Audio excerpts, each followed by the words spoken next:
Cocked, locked, and ready to rock. Ready to rock. Ready to rock. Ready to rock. You can't shut me up. Rough, tough, and hard to bluff. Hard to bluff. Hard to bluff. Hard to bluff. You can't dumb me down. I got no need for coke and speed. Coke and speed. Coke and speed. Coke and speed. You can't shut me up. You got no urge to binge and purge. Binge and purge. Binge and purge. You can't dumb me down. I interface with my database. My database is in cyberspace. I wear power ties, I tell power lies, I take power naps, I run victory laps. I read junk mail, I eat junk food, I buy junk bonds, I watch trash sports. I'm tireless and I'm wireless. I'm an alpha male on beta blockers. Interactive, I'm hyperactive. From time to time, I'm radioactive. Take it slow, I go with the flow. I ride with the tide, I get line in my stride. I don't snooze, so I don't lose. I keep the pedal to the metal and the rubber on the road. I've been pre-washed, pre-cooked, preheated, pre-screened, pre-approved, pre-packed, post-dated, freeze-dried. Pre-washed, pre-cooked, preheated, pre-screened, pre-approved, pre-packed, post-dated, freeze-dried. And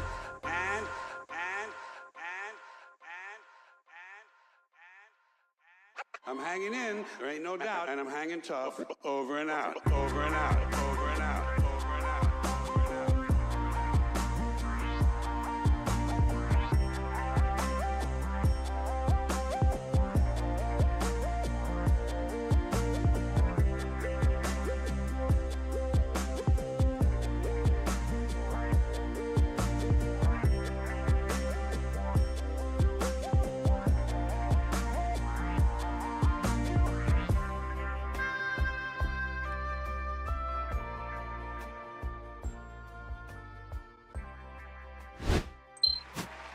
Hey, what's up? Put this mic off the screen. Rosie in first place. I think that's the first. DJ with the 31 months. Goodness. Dugio, legendary 31 months. Thank you, dude. I appreciate it. Yeah, Sunday stream because today is the last day of the Magic the Gathering World Championships. It's the top 8. The final 8 players on top of the tournament here are going to battle it out to see who the world champ is. So, we're here to watch. I broke down the metagame. You can go check out the Discord channel. I posted all the win rates, the final tally for all the standard decks, not talking about limited, of course. And it's pretty interesting. As predicted, a bunch of blue-red decks are in the top 8. 7 out of 8 players in the top 8 of the World Championships are playing 4 copies of Boomerang Basics in their deck, which is a lot of Boomerang Basics. You know, what is that? 28 copies in the top 8? That's a lot. Just here for a quick hello. Oh no, nice. Yeah, go enjoy some football. Yeah, it's Sunday, right? Hey Job, what's up? Oh yeah, Total War Warhammer 3 is awesome. Did you bought it, you mean? You said download it. Did you get it for free somewhere? Oh yeah, the Total War games are all awesome, but Warhammer fits perfectly with that whole, you know, model that they have. So, yeah, dude, you'll enjoy it. And they've added so many things to it. Like they keep adding new factions and all this other stuff. Like I got the game when it came out and I played it a bit and I haven't gone back to it. Man, if I go back now, it's going to be completely different, right? Wait, what? But wait, you're saying you own the first 2 games? That's why they gave it to you free, but you also said you've never played any Total War game. I don't understand. You said you've never played a Total War game, now you're saying you own the first 2? Something doesn't add up there. I'm confused. Anyway, we'll be playing, or we'll be watching this top 8, and then we'll be playing some games. You guys can vote to see what you want to see me play next. But for now, oh. Sorry. The camera, like, it looks like I'm wearing a hoodie here, but it looks like, with the way the camera was, I'm like, what the fuck? Is this thing, like, did I unzip it, like, halfway down without realizing it? It looked like it was, my cleavage was showing. Yeah, there's some interesting stuff going on. So, you know, again, coming back to Magic, since that's what we'll be playing, or watching right now, the top 8 is full of blue-red decks, but when you look at the win rates of all the different decks over the last 2 days of Standard, blue-red lessons, you know, making up a large part of the metagame, but not, I don't know. It had a decent win rate, but it wasn't as good as the Blue Monument deck, which is crazy. The Monument deck, the Blue-Red Monument deck, had one of the highest win rates. I would say it's the best performing deck of the tournament, considering the sample size. There are a couple decks that have slightly more higher win rates, but with one person playing them, it doesn't really mean anything, right? You bought them but never played them. Oh, that's hilarious. Okay, then that makes sense. So you're gonna start with the third one because you're never gonna go back to those other two. Yeah, I know. I have friends like that. I don't usually buy them and not play them. One of the only times I did that was Alan Wake 2, but I knew I was gonna play it. I just took a year and a half to do it because I wanted to build a new PC. But I knew I was gonna come back and play that game. But trying to think if I've ever done that. Usually it's free games. Games I get for free, I often don't go play sometimes, but stuff I pay, because I don't buy like humble bundles. Usually my friends who have games they've never played that they bought are my friends who buy every single humble bundle and summer Steam sale event. Like they'll buy a bundle of games and maybe they'll play one or two, but then a bunch of them will just go into the collection and never see play, you know. But yeah, I had a buddy in South Korea, a Swedish guy named Mikhail. He used to run a bar there, and he had the biggest Steam collection I've ever seen. I don't know what's my, I'm curious. I don't know what my Steam collection is at. Let me bring up Steam here for a second. But he had like 3,000 something games, and I was just like, what the fuck? Like the first time I saw the number, I was just like, what the fuck? I'm like, he's like, I buy every big game that comes out. He had a lot of money and stuff. He would just buy every single big title that people were talking about, and with the intention of playing it, but he was so busy in real life, like doing all these things, running a bar, all this stuff, that he never got to play basically most of the games that he bought. So he just had this massive collection of games, and when I would ask him about it, he'd be like, yeah, dude, it sucks. I haven't played any of these games. I'm like, oh, you got the, like, you know, whatever the AAA game that just came out like 2 weeks ago. He's like, yeah, I haven't even like installed it yet. I'm like, fucking what are you doing? I think for him it was just collecting. That's what he loved doing, right? I never really look at my own stream, but now that I'm waiting for this stupid thing to start, I have this up and I'm noticing some stuff is slightly off. Let's do that. There we go. Tend to buy older games if it's rumored they're going to get an upgrade path. Oh, or a remaster? So, but do you play the original, then the remaster? That's weird. I think if I heard that a remaster was coming out, I would just get the remaster and not the original, because I wouldn't want to play both, right? Do you do that? Like you play Dead Space before you played the Dead Space remake?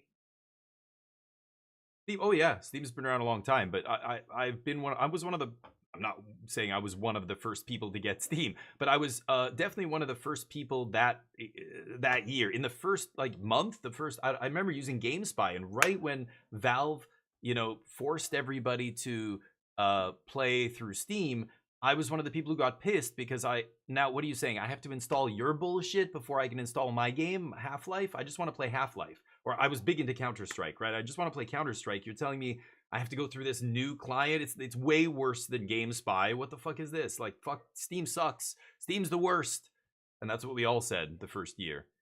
Because it had 2 games on it. 3, Team Fortress, Counter-Strike, and Half-Life. And that's it. But as more and more developers and games and everything, okay, well, now Steam is by far the best client out there, and it's not close. But yeah, I've been on it basically from day one, and I have, let me see my library here. How many games do I have?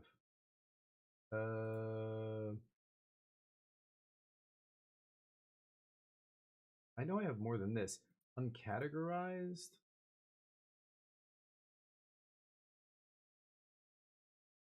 Was that it? Weird. I thought I had 600 and something. That's not what I'm seeing here, and I'm not sure why it's... Is it filtered? It's filtered using something. Anyway, I think I have about 600 and something here. But anyway, weird. Steam doesn't suck. Steam's fantastic. Steam is by far the best client. It's not even close. I mean, I don't have to tell anybody that, right? Just use Epic Game Store one time. Just use Origin or Ubisoft, the Connect, whatever it's called. God, it's why Tarkov fucking sucks. It's why Baldur's Gate 3, for all the people that love it, I'm sorry, it fucking sucks that Larian makes you use their garbage launcher. Stop doing that. Just let it be on Steam and that's it. The fact that I have to have Steam open and your stupid launcher, like what? Give me a break. Steam's fantastic. Big picture mode, controller integration. The list is endless. Refund the game in the first hour. Like, name another platform that lets you do that. Or, you know, with less than 1 hour of gameplay. You know, there's so many reasons why Steam is better than all the other competition. I mean, it's crazy. Oh, I just noticed this is off too. It's crazy that that other companies still haven't been able to really compete with Steam. All they have to do is copy what Steam does, but none of them do it because it costs money. Steam does all kinds of things that benefit the players, the people who use Steam. They obviously have, you know, us in mind when they make a lot of the changes. They've done shady shit too. Loot boxes in Counter-Strike, all that stuff is a crazy bullshit. They should have cracked down on that a long time ago. But you know, they're not perfect, but by far still the best platform, right? Not even close. But it's just funny because I was there when Steam first came out and everybody fucking hated it. I did. We hated Steam. Everybody who used Steam at first was like, this is bullshit. You felt like you were, you know, remember, games up until then, you didn't play them on some platform. You bought a game, you installed it on your computer, and you played it. And that was it. Updates, you could get discs to update your game. You know what I mean? Sometimes people get discs sent to them to update your game. Now, Steam just keeps everything up to date, and can make sure the files are all good. I can verify integrity, like it just does everything for you. As soon as Magic Arena came out on Steam, I switched to it and I just crash way less. You know, I still crash once in a blue moon, but usually it's just visual glitches and stuff, maybe the odd disconnect. You know, it's Arena, it's not Steam. But when I was playing not on Steam, what a shit show. There were old versions of Arena on my computer that every time you download a new version of Arena, an update or whatever, it wouldn't remove itself off your computer. I'm sure that's hopefully been fixed by now, but before it came out on Steam, you know, people would have performance issues and realize, oh, there's 3 instances of MTGA Arena, whatever installer in Windows. Like, what the fuck? And yeah, it was a gong show. Steam does all that for you. It's fantastic. But anyway, let's get to standard. So there's 28 copies of Boomerang Basics in the top 8 of this tournament. I think all the smart money, if you're going to bet on which one of these 8 players is going to win, you should bet on the Sultai Reanimator deck. I think the Japanese players correctly predicted the metagame in that a lot of people were going to be playing Izzet and Temur, Otters and you know, Prowess and all the different versions. I don't think they saw the Monument version coming. I don't think anybody did. The Monument version's the best performing deck in the entire tournament. But the Reanimator deck ends up putting a copy in the top 8 and putting up a pretty good win rate. I think it's the second highest performing deck in the tournament, you know, when you look at sample size. The reason is I don't think Reanimator's actually very good. The only reason they did well in this tournament is because they happen to have a good matchup against Temur and Izzet. Izzet lessens and Temur, every interview I saw and online, I'm seeing what people are saying about the decks. Like, every Temur and Izzet player, the one matchup they don't want to see is Reanimator. Like, nobody packed enough graveyard hate. Reanimator just happens to have a good match against the 2 most played decks. So they end up having a pretty good record. And I think the one dude in the top 8, the guy, God, I can't remember his name now. He won the last Pro Tour. He has that bad habit of picking up his basic lands. He's the only Reanimator player in the top 8. So my money is on him. I would bet money that the Sultai Reanimator is going to win that tournament. The smart money bets on Sultai here. All the other decks are flavors of Izzet and Temur, right? 0 black cards other than the Sultai guy. There's basically like no black cards in the top 8. Black has been totally absent from this tournament, basically. At least with Larian or CDR, you don't have to lock into them. Yeah, right. Rockstar's another one I hated. Yep. They're all garbage. Yeah. Colin, how you doing? F1 world champion Lando. I can't believe the guy's name is Lando Norris.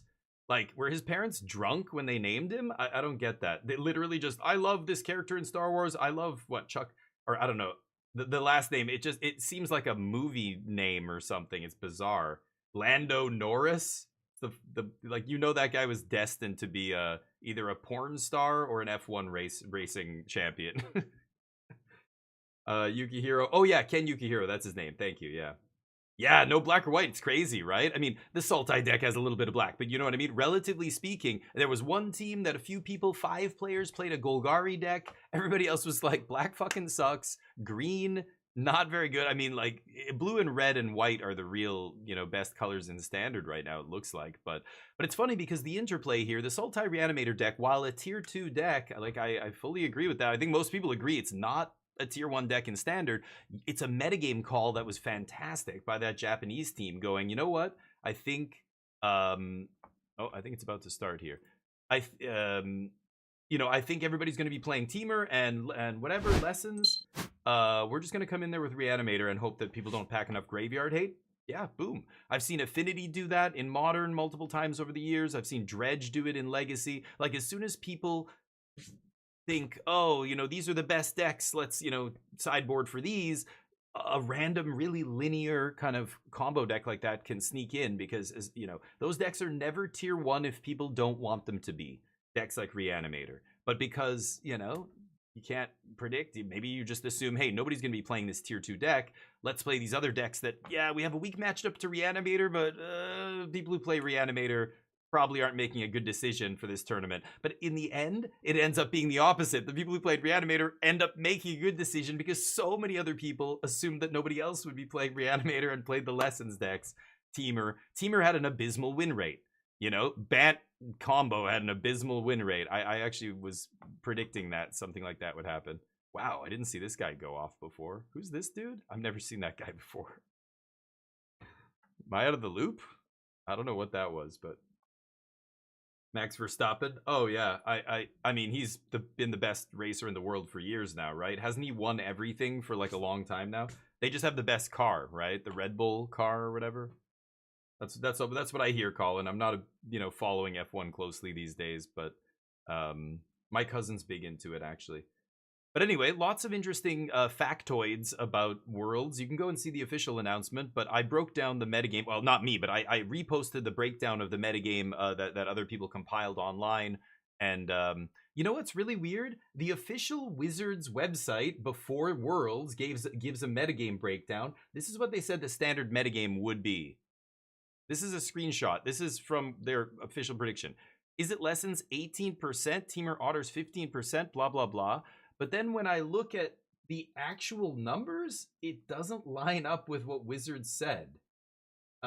This is the actual breakdown from Worlds. Teamer Otters is actually the most played deck at 15.9. Bant Airbending was second. And then Lessons, I guess they combined these two to get Lessons Monument and Lessons they put together. But if you count them as two separate decks, it was actually Teamer Otters that was the most played deck in the format. This is where like data can be very misleading. You have to like examine the context within which they're, you know, and how are they differentiating between these decks, right? When we actually separate out the Monument decks from the Lessons deck, it was Teamer that was the most played deck. That said, blue-red decks still make up almost, you know, over 30% of the metagame. It's, you know, they're different approaches. They attack on different axes, but they're the same. They play so many of the same cards. It's, you know, I think you should differentiate them, but at the same time, you know, when we're zooming out and looking at the big picture of Standard, you know, blue-red, low-to-the-ground tempo-ish stuff is probably way too good, right? I mean, 28 copies of Boomerang Basics in the top 8. 28 copies of Storm Chasers, I think, as well. You're basically the only deck that's not playing all the same cards as everybody else is the one Sultai Reanimator deck. Everything else in the top 8 is a lot of overlap, right? Or mostly a lot of overlap, and then a couple just some overlap, and then one deck no overlap. You know, it's so weird. Hey Mo Goblin, how you doing? Thank you for hanging out during Worlds. I appreciate it. I hate the games. 4 years of championship. Yeah, right. Okay. Yeah, so everybody's rooting against them then, right, Colin? Yeah, that makes sense. Path tracing in F1. Whoa. Yeah, car games can look fantastic. I mean, because I love looking at beautiful cars. I'm a big car guy. But F1 is not the same as, you know, supercars and things like that. But like, look at Gran Turismo, look at a lot of games, like they can look really good if you crank it up on computer, right? You hate the games though? I know, me too. I don't play a lot of the technical racing games like Gran Turismo. It's just too much. But I do love cars. I love racing. I just love, like, Forza Horizon's really good for that. Like, Colin, I know you love Forza as well. Because you get to play the these are the highlights. We can always look at the highlights, I guess. This format out once and for all. Is it decks, Sultai decks? We saw the band. Oh, no, it's a narrator. I thought they were talking about each moment here for a second. But yeah, casual racers are much more fun. Like, where you're getting to race around with like these gorgeous supercars and stuff. Yeah, that's really fun. Best 3 of 5. Yeah, totally, Jub. I agree. More games are better, not less. It's why best of 1 is not real Magic. But Stack Topic, yeah, lots of talent. I mean, it would be incredible to see JED make a back-to-back win here. He's the defending world champ, and he's in the top 8 right now. Very interesting. Ken Yukihiro, just coming off a Pro Tour top 8. If he, I mean, already with this top 8, he's probably... Oh, let's listen to these guys. He's at mid-range. Seth Manfield, United States, is it lessons? Sean Henry, Australia, Timo Otters. Arnold Schmidt, Germany, Timo Otters. Arnold Schmidt? Yukihiro, What? Japan. Surutai Reanimator. Hey, nice. In Eric English, Davis, he did it. United That's hard States, for him. Is it lessons? Akira Shibata, Japan. Is it lesson? Good, yeah, So nice. that's our I feel top bad for 8, those but Japanese how guys, are- you know? I can't imagine being in the top 8 of a tournament and they're like, okay, can you tell us your name and your deck, but do it in Japanese? And I'd be like, oh, fuck, how do you say it in Japanese? Ishimasen, and then like trying to say it on camera. It's got to be so hard. They make them do it in English. Those guys don't speak English. I feel bad for them, but they do it. It's fine. They're happy to just be in the top 8. I know they're not like, fuck this. But, you know, it's fun. It's like, it's weird. They should just let them do it in Japanese and put a caption, you know, no problem. But in Japanese, it's probably Sultai, you know, Uri Animator or something, right? Because it's there's no Japanese word for Sultai. That's what was so funny about, you know, playing Magic in Korea as well. But oh, they're making a new one? I haven't heard anything about that. Interesting. Defending. Oh, when did JED win it? Was it 2 years ago? Okay, I'm mixed up then. Maybe it's Javier. Okay, I don't remember anymore. I thought JED won the last one. Maybe he won 2 years ago because his invitational card came out. I just assumed that meant he won the previous one. But Nate won 2 years ago, right? 3 years ago, and only now his... Oh, why is this top 8 card coming out now? And Nate Stoyer won it 3 years ago then. Okay, right. That makes sense. Okay, had no idea. So Javier's card is still in development. Javier... No, he had that red card. Did he win Worlds twice? I don't remember that. Javier had that red card that came out way back in Eldraine, right? Or whenever that... I don't remember when it came out. It was really bad. Javier's invitational card sucks. It just, you know, it happens. It's whatever, but... should we listen to these guys? I'm feeling good. I'm feeling focused. I'm feeling good. I just don't want to play against Ken Yukihiro. Just don't let me play against Ken. Fucking no. This guy's like, I have the best deck in the top 8. What will it take for you to win? Not getting unlucky. That's it. はい、今までで獲得したことがない唯一のタイトルとなっているので、もうそれは非常 I'll に translate. It's easy. I'm gonna murder all these idiots because I'm the only Sultai Reanimator player in the top 8. Yes, it's the They're fucking dead. Championship that I have never gotten or won before. I've never reached this part, so if I could go all the way, I am going to be so excited. Ah, come on. Tell us the truth. Your chances, he's got the highest chances of winning out of everybody. As we head into the top 8, how are you feeling about your quarterfinal matchup? Feeling pretty confident against quarterfinal matchup. I don't know who what's the Otters. Okay. I'm like, what is the matchup? Beyond that, how are you feeling about your chances overall in the top 8? I feel like my chances are alright. I don't love my matchups for the following rounds, but I think if I get lucky enough, I can do it. All right, mate. Gotta get lucky. Hey, honest. I like that. I mean, with JED, Jean-Emmanuel, this is come on. Somebody say I don't want to play against Ken. In the world's top 8. Better than the first time. And why? I don't know. You realize it a little more. Like as I mentioned yesterday, like the first time is a little hazy. Like you're don't really understand what's happening. Like it's too much to process. And the second time, you yeah, you're ready for it. Feel like you're Yeah, going to enjoy this that one a makes little bit sense. more. JD, best of luck to you today in the top 8. Thank you very much. I want to hear Seth one of them. Manfield, Seth, you've been here before many, many times. What does a world's top 8 to Yeah. to you? And all Yes. the way? I mean, Worlds is the most prestigious event in Magic. So Seth it's just really got out of the exciting. shower We and was only like, have "Oh it once a fuck!" year. and ran I to have the run venue. He's all the like, way before, "Hey, so it would be silly to say that I I'm- can't do it. I'm here." But I have a lot of work ahead of me. All right, well, Seth, best of luck to you across the He top didn't 8 even have today. time to All right, thank you. dry his hair, for fuck's sakes. That's a look at how our players.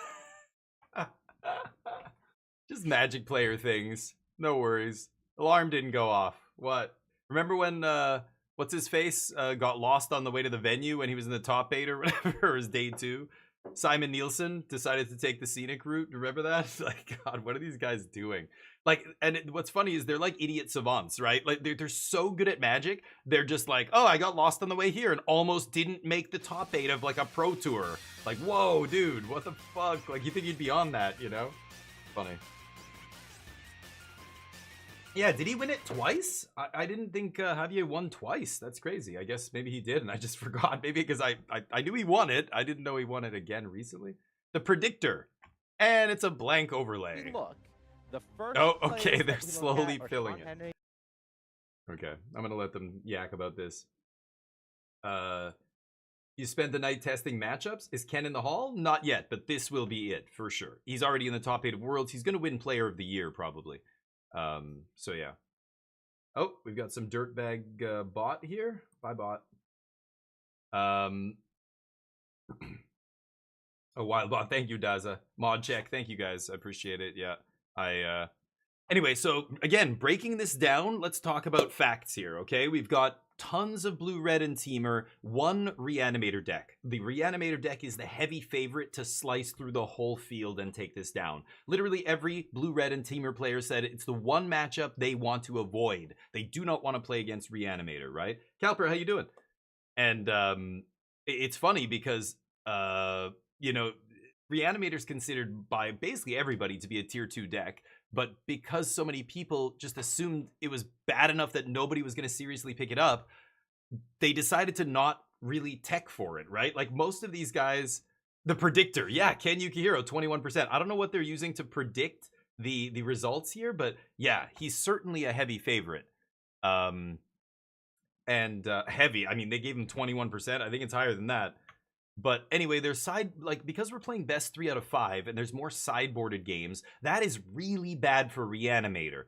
But again, most people did not bring enough graveyard hate. Most of these decks are playing, what, 1 or 2 ghost vacuums or something? Like, that's not enough when the Reanimator deck's dumping 4 or 5 cards in the yard and just going, boom, I'm putting everything back on the battlefield. Like, all you need is 2 bringers in there and that's it. Ghost vacuum, not good enough, right?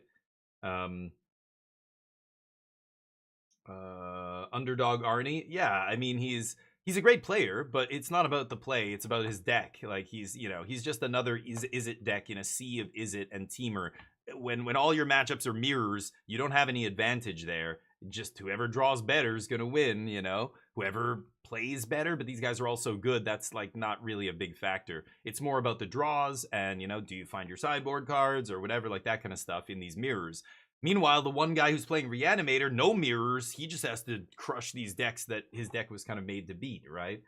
Anyway, it's going to be interesting, but best deck in the tournament, not counting the top 8, is Izzet Monument. It's not close. It rocked a 58-point-something% win rate, I think. I posted all the numbers in my channel. Where is it?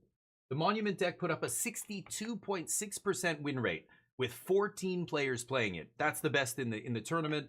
And then Sultai Reanimator doing pretty well. 60% in second place probably here. Again, there's decks that post 75% win rates, but they don't matter because only one person's playing them. You can't, that's not good data. We just throw all that out. So like Jeskai Control with Cursed Recording, apparently Chris Botello, the only person playing that deck, rocked a 75% win rate.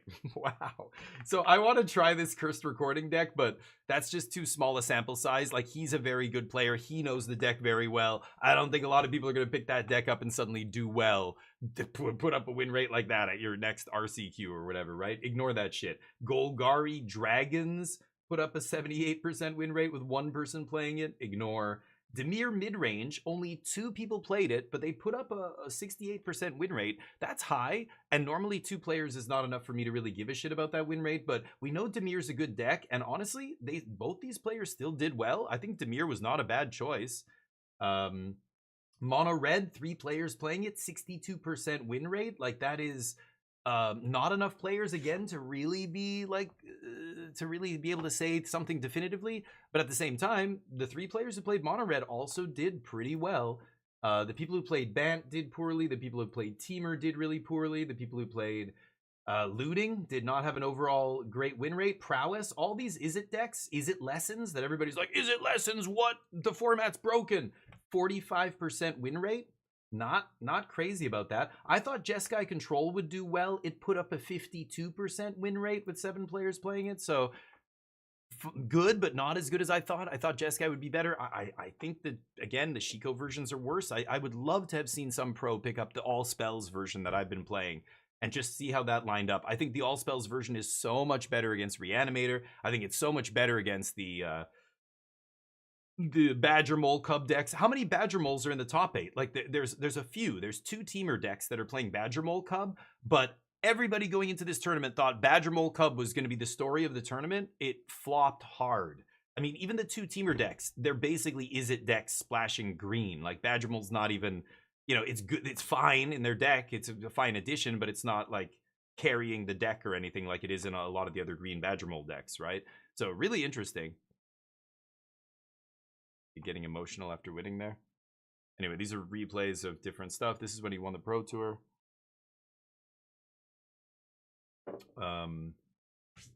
Reanimator's probably not a great deck. No. Well, yeah, and I love that like next level thinking. The whole Japanese team, that's who's playing Reanimator. Their whole team, nobody else. It's like 8 Japanese players or whatever, 10 Japanese players.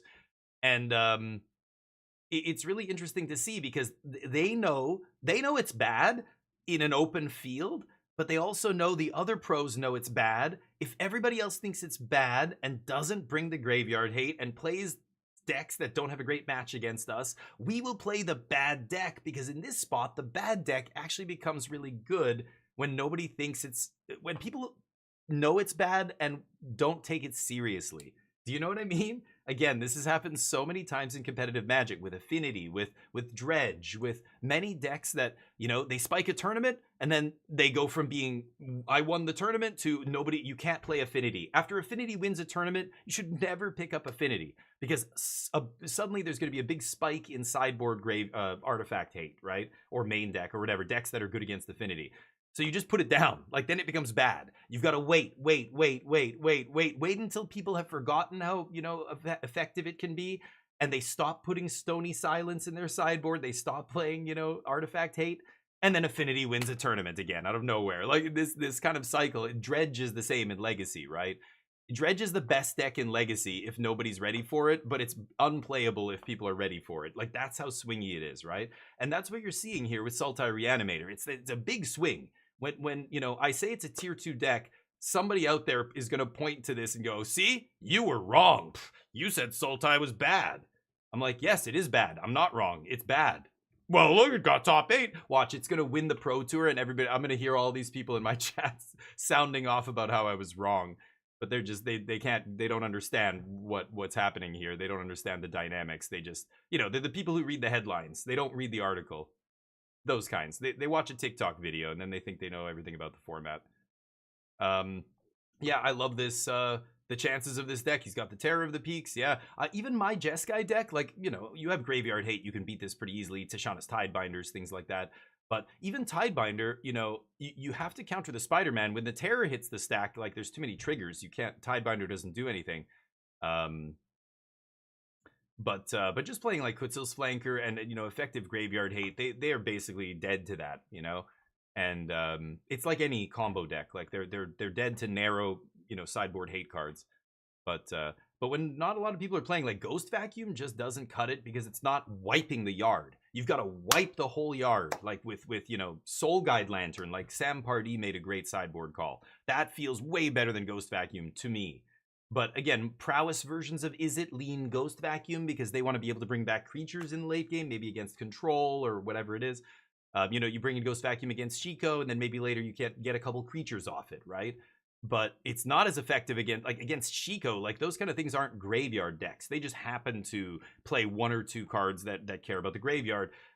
Those kind of eat one card graveyard hate is not enough for a deck like Sultai Reanimator that's shoveling material into its graveyard 4 at a time, you know, or whatever it is, 5 at a time off cash grab, or I can't remember. There's one that's 4. Is it Dredger's Insight is 5?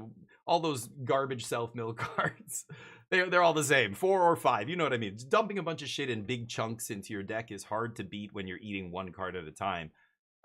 Scavenging Ooze, Ghost Vacuum, those kind of cards aren't quite as effective as just Soul Guide Lantern. Wipe the whole thing. That's fantastic, right? Torpor Orb's interesting. Yep, I saw some Torpor Orb. I like that a lot less than wiping the graveyard, but like Torpor Orb is like it's like one of those comic book battles or superhero battles where I'm shooting energy and the other guy's shooting energy and both of our energies like pushing against each other and it's getting closer and I'm like, come on, somebody do something. As it gets closer and closer, all you're doing with Torpor Orb is doing this.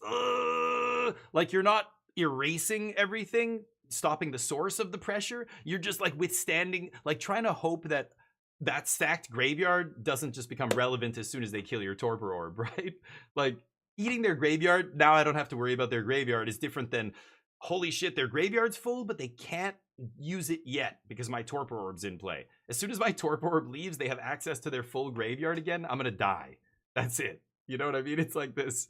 You're just like, please don't have something to remove Torpor Orb. Whereas if you Soul Guide, that's it. They can't interact with it. It just eats their graveyard. Like, they're not playing Tidebinders, so. Okay, here's Ken Yukihiro versus Seth Manfield. Now, let's see if everybody's predictions come to light. Now, this is Magic. He already mulled to 6. You know, he could get mana screwed. He could get mana. Like, any number of things could happen here that Ken loses despite the odds. But the odds are very in his favor here. So, mull to 6 leads on Watery Grave. Seth with Grand on turn 1 is the nut draw. I love Grand now in Standard. It's so funny to see this card be good in Standard. Everybody's like, Bant... Aang with Appa and all the main characters. They're doing combo things, and you know, and here's, I don't know, is there any other Avatar cards seeing play? I don't even think there is. But no, none of those cards are good. It's Gran, star of the show. Gran's incredible. Wisdom beats youth, beats inexperience every time. The Terror, oh, Terror is great, yeah. Paul doing commentary, yeah, it's totally, yeah. Reanimator, yeah, okay, I caught up, I think. You pray for Ken.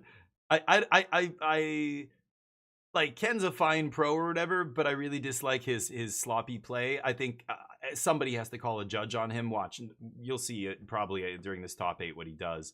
Let's see if he does it. I'm gonna call it out immediately because it drives me crazy. But other than that, he's, yeah, great player. But I don't think I'm cheering for him. I'm cheering for JED, actually, because he's the only person in this top 8 who's come into my channel and talked to me before. He's a good dude. I've rated him before. He's a good man. So that's it. Selfish reasons. He was in my channel, so I'm cheering for him. Fuck it.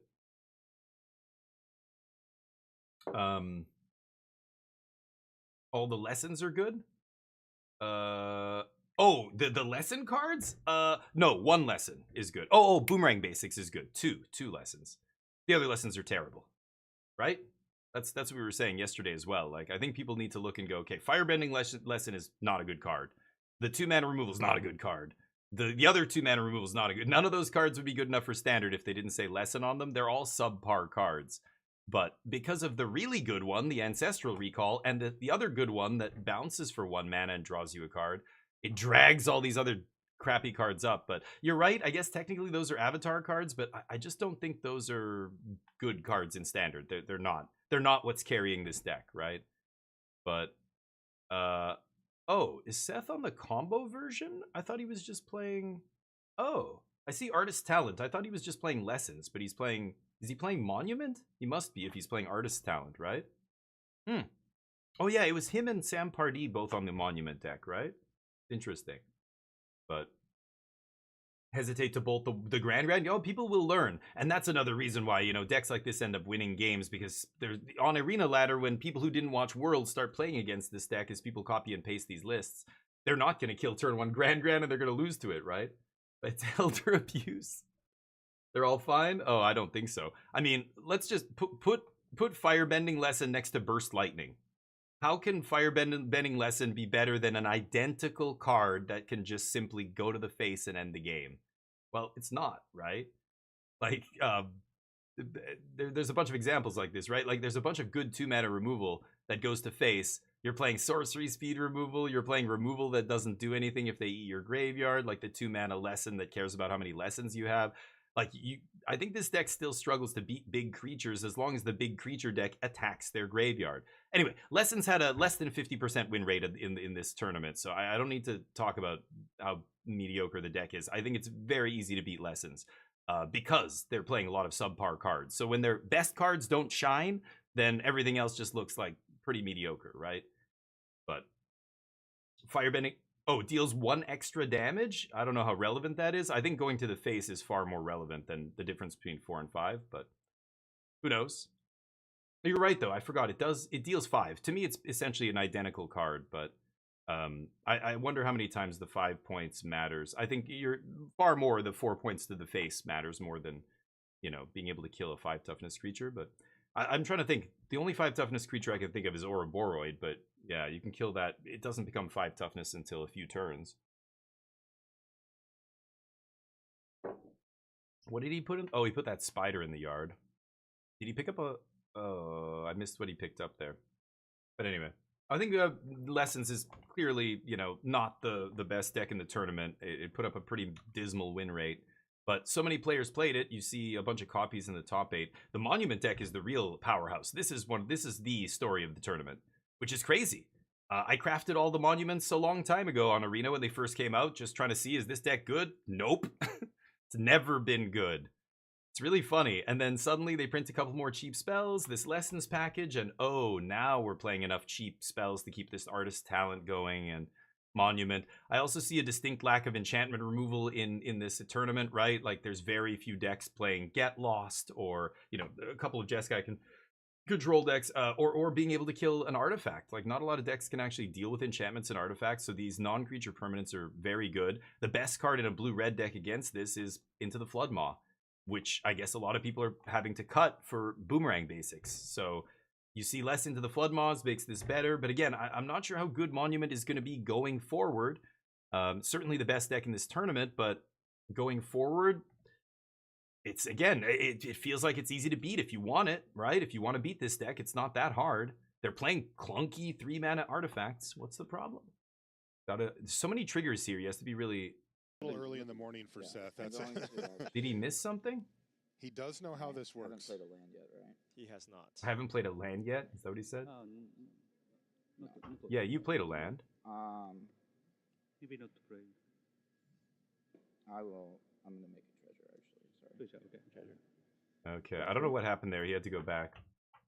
But anyway, can't deal with Kaito. Yeah, Kaito, the blue-red Dimir deck put up a 68% win rate, but only 2 people played it, so it's not really enough to say anything. I would have liked to see more Dimir players and see how that lines up. That's a good point. Draft with 2 Bloomburrow talents. Oh, these 2. Yeah, Storm Chaser's talent's good. Artist Talent isn't very good, let's be honest. That's not a very good talent. Like, Storm Chasers is a bomb, is an actual power card. Artist Talent is, again, it's never been good enough for Standard for a long time now. People tried, like, again, Monument, a lot of people tried, but this is where, you know, Agatha Soul Cauldron, same thing. Garbo card for years, like literal years. People tried to do stuff with it. It was never good enough. They have largely abandoned it. Then Vivi came out. Suddenly this Draft Chaff card spikes in value because it gets a lot better. Artist Talent, same thing. You know, Pioneer's a dead format, so nobody's playing blue-red Lotus Field or whatever, or blue-red. It used to be the Lotus Field deck. I don't even know. It turned into an Artist Talent deck. Anyway, who cares? It's Pioneer. It's dead. But now with enough cheap spells like Boomerang Basics, the Lessons and everything, boom, this suddenly Artist Talent becomes a real card again. It's so crazy. Triggers, they lose 3. Oh boy. Yeah, Ken getting mana screwed here. Like I said, this is variance. This is how you're going to lose even though you're the favorite. but I'm not sure how good the Monument matchup is. All the Teamer Otters and Is It Prowess Lessons players all said they hate playing against Sultai Reanimator, but I don't know about Monument. I haven't heard the Monument players say that yet. Yeah, Monument is the story there, though, not the Lessons part, right? That's what I mean. The Lessons decks were not good. Lessons, Monument is not Lessons. I'm separating those into two separate decks. They're very different, right? I think even though they're playing a lot of similar cards, the Monument version is attacking on a totally different axis. It's a different deck. The regular Lessons deck did quite poorly. But this deck did quite well. So basically the moral of the story is if you're going to play Lessons, play the Monument version. Don't play the non-Monument version because the non-Monument version doesn't have what it takes. Too much Garbo. But you're playing a powerful combo here, Talent and Monument, and yeah, that's it. So, game 2. Ken gets mana screwed in game 1 here. Not amazing, but Kona Omni should easily take this tournament. I don't think so. I think Kona, I don't know. Maybe, but obviously the pros didn't agree. I think Kona's problem is it needs a creature in play to combo off, and all these decks have a million ways to deal with creatures, right? So... And you can say, but Lost in the Valley or whatever the fuck it's called. But the blue enchantment that gives hexproof, people can deal with that. They can bounce it. They bounce it with into the Flood Maw, kill your thing, and now you're way behind. Like, it's just too risky to go for a Kona combo in a format where everybody's playing 1 and 2 mana interaction for it. You just can't, right? I think that's why you don't see any in this top 8. It's why I never called that deck a tier 1 deck either. But Kona Omni, yeah, not in standard. Yeah, so modern or Pioneer doesn't matter, right? I agree. I was saying in Pioneer, it suddenly totally transformed the Lotus Field combo deck into something totally different, which is really cool. But it's Pioneer. It's kind of like it doesn't that doesn't matter anymore. But yeah, it's standard. It's not been a card since however long it's been since Bloomborough, since it came out. I did try it though. I regret crafting it. I crafted 4 Monuments and 4 Artist Talent when Monument got printed, thinking, hey, this is a sweet little combo. No, just didn't have the critical mass of cheap spells, you know?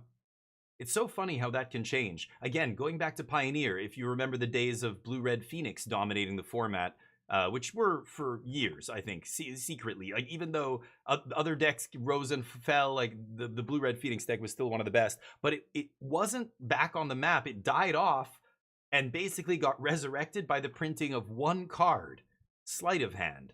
As soon as Sleight of Hand got printed, Blue-Red Phoenix became the best deck in Pioneer at that time. It was just like overnight. Just went from unplayable, nobody touched it, to best deck in the format because it got 1 more cantrip. Like, that's how small a difference, how small a change has to happen for a massive metagame swing to occur. From a deck to be basically unplayable since the time the cards were printed to suddenly one of the best decks in Standard because of 1 cantrip. Now they can play 4 copies. Now they have 16 copies of a 1 mana cantrip, 12 copies, whatever, instead of 8. Is a huge difference for a deck like that, right? It's really interesting. You saw that happen with Blue-Red Phoenix and Pioneer. You're seeing it happen right now with Monument and Artist Talent, 2 unplayable cards that a lot of people thought had hope, but just, you know, you tried to make it work, and what's missing there is a critical mass of cheap spells. Now we have it because they gave us a bunch more, so suddenly it's a relevant deck. I think it's cool to see. Just people don't know why, like, why is this suddenly good when it's been bad for so long? It's that, like, dig down deep and you see, okay, it's the number of 1 mana spells they had to play before just wasn't enough, or the rebuying from, you know, because you had, even when This Town Ain't Big Enough and Storm Chasers and all that stuff was legal and standard, this Monument stuff was just not good enough. Like, they needed a 1 mana spell that can interact with their own stuff. All the cheap lessons, the draw 3 lesson is huge. You know, they needed something like that. And as soon as they got it, yeah, it's really sweet to see. Suddenly the deck is real, you know? Why are we switching matches? Huh? I don't know what you mean. This is the same match. Artist Talent's $35. Oh god. Yeah. Just don't go crafting crafting, who cares? If you have the rares, craft all the decks in Worlds. But if you don't go buying some of this stuff, like, again, this is Worlds, it's happening. But now that people see all these decks on display, people are going to start teching for them. People are going to start adapting.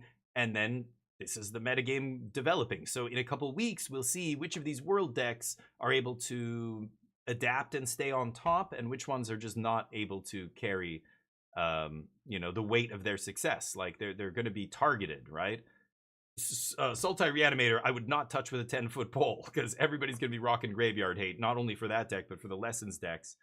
I wouldn't play anything that has to do with the Graveyard, personally. But other things, like, again, I think anybody who wants to beat a lot of these decks, the big overlap point is the Graveyard. You cut off their Graveyard, and then their Ancestral becomes Anticipate. You know, all these other spells, their 2-mana removal is a bad shock. You're paying twice as much as you should for shock. Combustion Technique or whatever, it's garbage. You need a Graveyard. You need other shit going on before that spell is good. So attacking the Graveyard seems like priority number 1 to me for, you know, going forward in Standard. And effectively attacking a lot of these decks' Graveyards just totally neuters them. It makes all these Lessons into the draft chaff that they are, right? So you've got to... Yeah, we'll see if people do this. I mean, who knows? But anybody who knows anything who watches this can see, like, that's a big overlap point with a lot of these decks is the Graveyard. You're probably going to see a lot more non-creature interaction popping up. I imagine Into the Floodmaw is going to start going up because you need to deal with 3-mana Artifact. But boy, when your opponent taps out for a Monument or whatever, and you just bounce it for 1 mana, that feels so good. That's insane. I think Monument doing well here because a lot of people have cut Into the Floodmaw for Boomerang basics, which doesn't do it. I mean, it does it on your turn, but it's so much different doing it before they can get value off it, right? Look at this. 2 triggers. Yeesh, this game's over. Holy shit, Ken, what's going on? Ken needs the combo kill here. He might be able to. I don't know. I think I see 1 bringer in his yard. I can't tell what else is in there. It's a bunch of Japanese alt-art cards, it looks like. Some lands. I see the 2-drop. I see Arwen, I think, by the casting cost. The second card down must be Arwen. And then, I don't know what that other black card is. Double black card, second from the bottom of the graveyard. I don't know. Interesting. Yeah, in general, Daza, you're absolutely right. Worlds is usually a pretty inbred metagame. This one's a little bit bigger, so it's something. But again, you look at the breakdown. You have players like 1 player on... You know, Chris Botello rocked a 75% win rate with Jeskai Cursed Recording. I don't think anybody can say that suddenly that's the best deck in Standard. But look at the win rate. It's 1 dude. Like, that's not enough data. 2 Dimir midrange players, almost 70% win rate. Is Dimir midrange still secretly the best deck in Standard? It could be. We need more data. We don't know. It's impossible to say with 2 people playing it, right? But yeah. Well, Arena's its own bizarre ecosystem, Daza. Yes, like anybody who's trying to like gate, like, what is the best deck to attack the arena ladder? That's a stupid question. There's no answer to that. There's no right answer. The arena ladder is all over the place. Somebody just posted on Reddit and said in the spikes section, I replied to it actually. They said, I love Jeskai artifacts. I play Jeskai artifacts on arena and it feels great. I win all the time. I get mythic. I looked at my the untapped data, and untapped, it says Jeskai Artifacts has a 63% win rate on Arena. But when I look in real life, I never see Jeskai Artifacts do very well. What's going on? Why is there such a big difference between best of 3 on Arena and best of 3 in real life? And I had to post and go, you don't understand where the data is coming from and what the data is. Untapped and 17 lands and a lot of these companies who run these apps, MTGA Zone and all this shit. Anybody who says they have any data for Arena doesn't have shit. All they have is the data from the people who have installed their software, their client, their app, who use their app while they're playing Magic on Arena. That amounts to less than 5% of the player base. So what you're saying when Jeskai Artifacts has a 63% on Arena, it doesn't have a 63% on Arena. It has a 63% among the less than 5% of players on Arena who use untapped.gg. That's it. So you're looking at a very incomplete picture of the data, which means you can't really draw any conclusions from it. That's why it looks like there's such a discrepancy. In real life, we have 100% of the data every single time there's a tournament. On MTGO, they release all the decks, their records and everything. MTG Melee, you know, you can see all the stats. That's 100% data. Now you can get a clear picture of the metagame. But on Arena, like, I still think a lot of people cannot separate, they don't understand that there is no data on Arena. Wizards doesn't release any of the data on Arena. So anybody who says they have data on Arena has a very imperfect picture of the data, a tiny fraction. And they're trying to extrapolate and say that that's the metagame. That's where you get a lot of confusion and a lot of people who just make wrong assumptions about the metagame because they think Arena is real Magic. It's not. Like, best of 3, I shouldn't say real Magic, but you know what I mean? It's not a real metagame, the Arena ladder. It doesn't matter. That's not even taking into account the integrity issues of people disconnecting, people seeing my turn 1 island and going, fuck this, I'm not playing against blue, and scooping, disconnects, bugs, crashes, all kinds of things that can skew data on Arena. You know, I'm not even going to talk about that because we don't know what percentage of games that is happening in, but it's not 0. I know that. So the data from Arena is extremely imperfect and essentially useless. But boy, do I hear people quote it a lot. It's insane. It's even worse when they quote things like from Best of 1.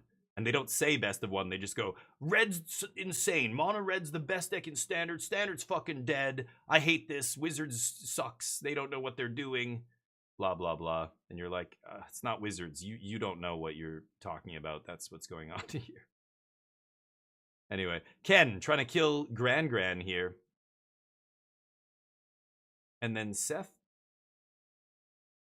What did he do? Oh, I thought he tapped it somehow.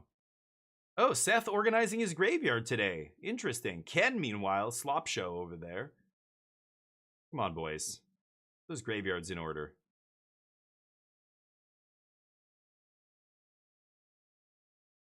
Spider with Cavern.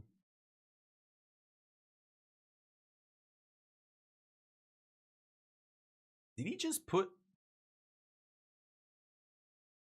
Wow, Seth just tapped 2 treasure, put the spell down, and went, no, I let it resolve. Happen. Yeah. All right. Ken kind of gave a chuckle there, like okay, sure. okay, dude. Yeah. What did he do with this? Wow, Seth is sloppy right now. What is he doing? I can't believe they let him take that back. He sacked those treasure.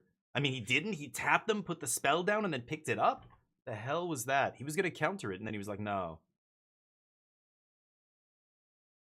What is going on?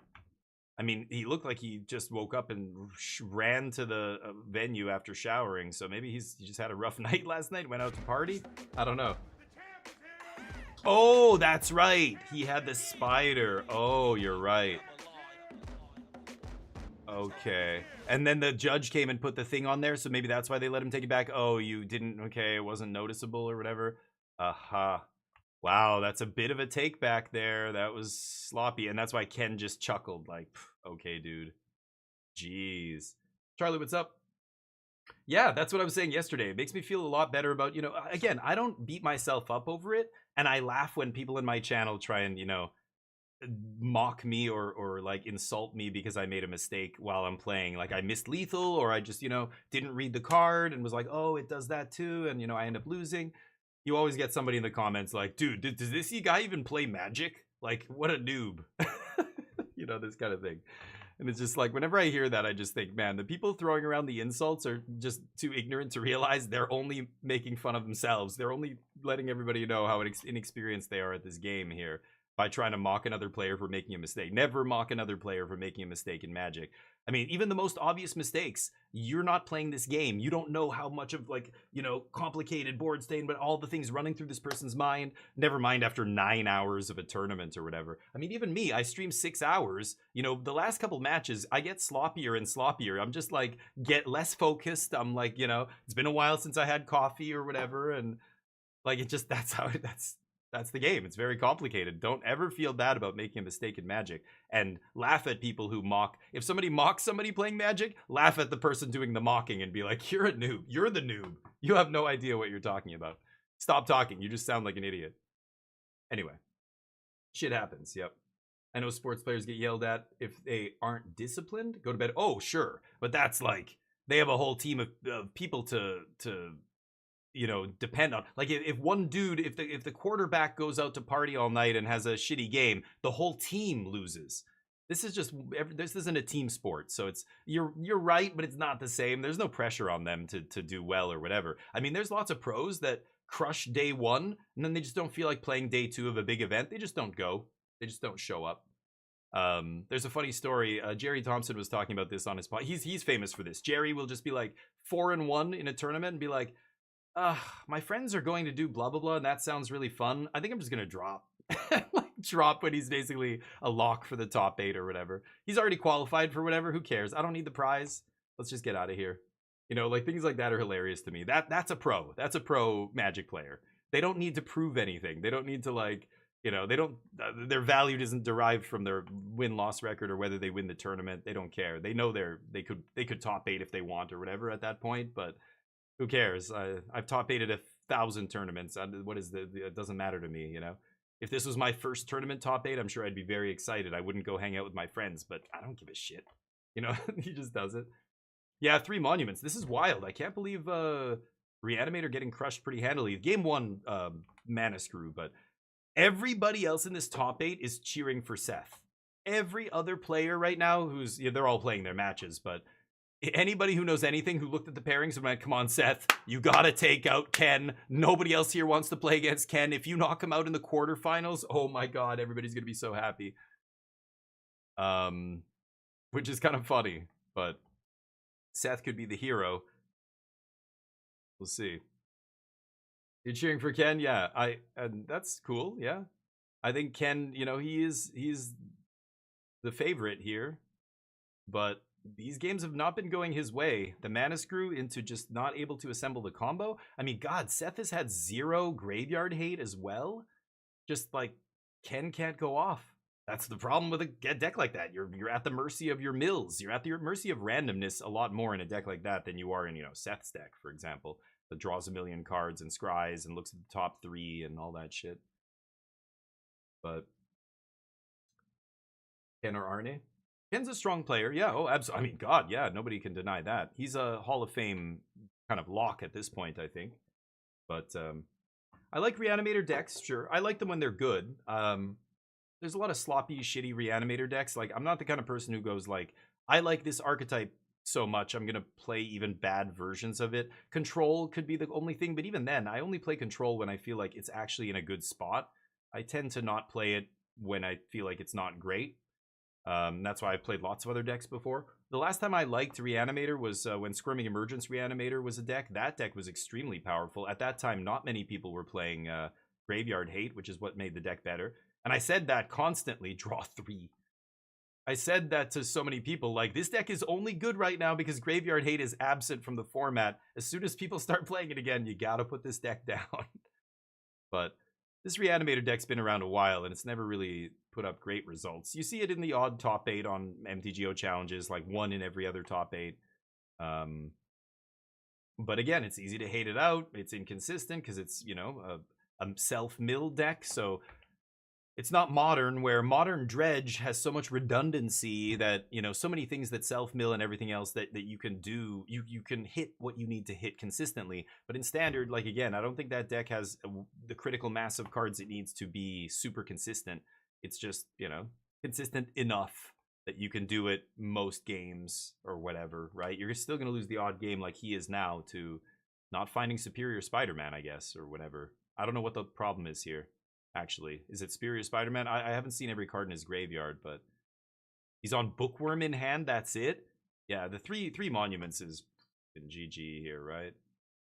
So insane because the monument giving you the treasure when all of your spells cost 1 just basically lets you keep casting spells again and again and again and again. Crazy. Yeah, we're going to a game 3 here. Seth's 2-0. Yep, that's GG. Damn. Ken is like, what the fuck, man? My deck is shitting the bed right now. You can't blame Ken's play ability or anything there. Let's see what these guys say. Ken pick up his library there at the end and start, where is the Spider-Man at? Like, he got to see a lot of cards, right? That's what I'm saying. Triggers and a whole bunch of stuff going into the yard, and it simply was not to be found for him. So welcome to the self-mill deck. It's those inherent inconsistencies that make or break a combo deck. Like, again, Omni combo wasn't good enough until post Dragons of Tarkir when it became so consistent that it was like tier 1. But I was playing it for months before that going, oh man, this is so close to tier 1. Like, it just needs a little bit more to be that consistent. Like, it's so close. It's so close. And then eventually it got there, you know? But right now, yeah, I don't know. I don't play the deck, but I imagine it's not as consistent as people realize. And that's, you know, that's the inherent weakness of playing a combo deck like that, right? Yeah, the Monument deck looks fun as hell, Hot Sizzle. I agree.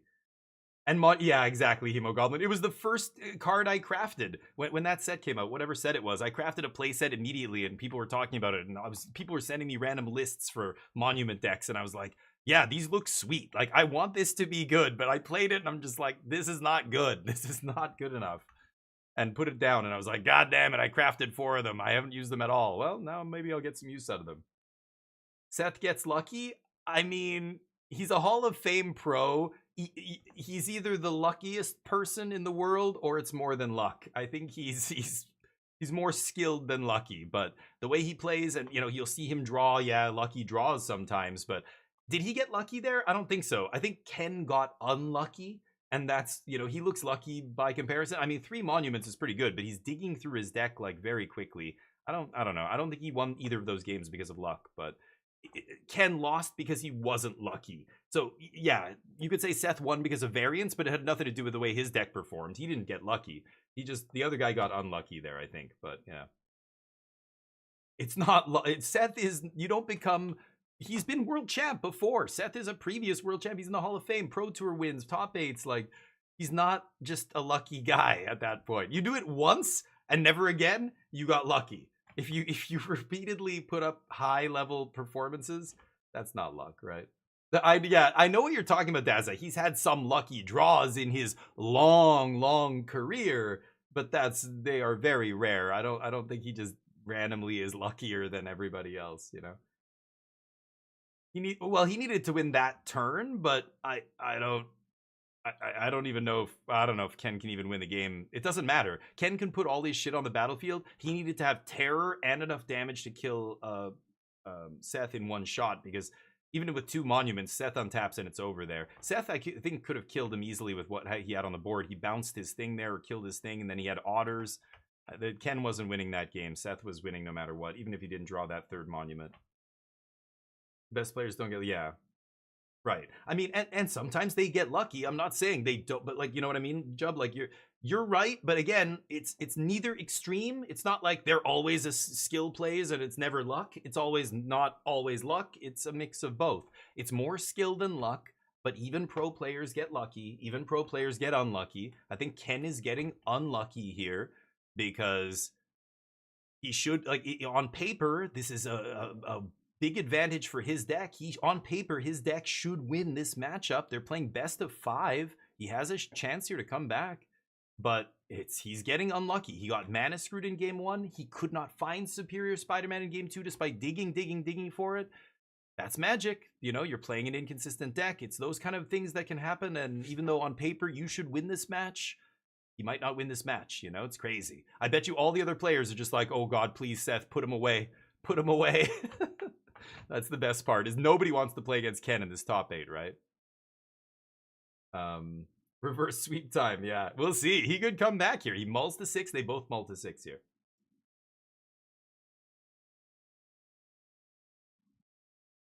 You think so? Well, Arden gaining him the life, maybe? I don't know, maybe. That's complicated. You'd have to go back and look at, if like with Seth having so much mana, if he can play 5-6 spells next turn, like, I still don't think Ken wins that game, even with 2 monuments. Forget about the 3rd monument. I don't know. Maybe. I don't know. Seth could always turn off lifelink on Arden as well by blocking. Oh no, does the token get trample and lifelink? Is it trample, lifelink, haste, or is it just lifelink haste from Arwen or Arden or whatever that card's called? Shit. I can't even look it up because I don't know how to spell it. Is it 2 N's?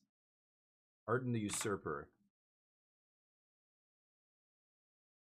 5/5 Black Demon. Menace. Oh, it's Menace. Ah.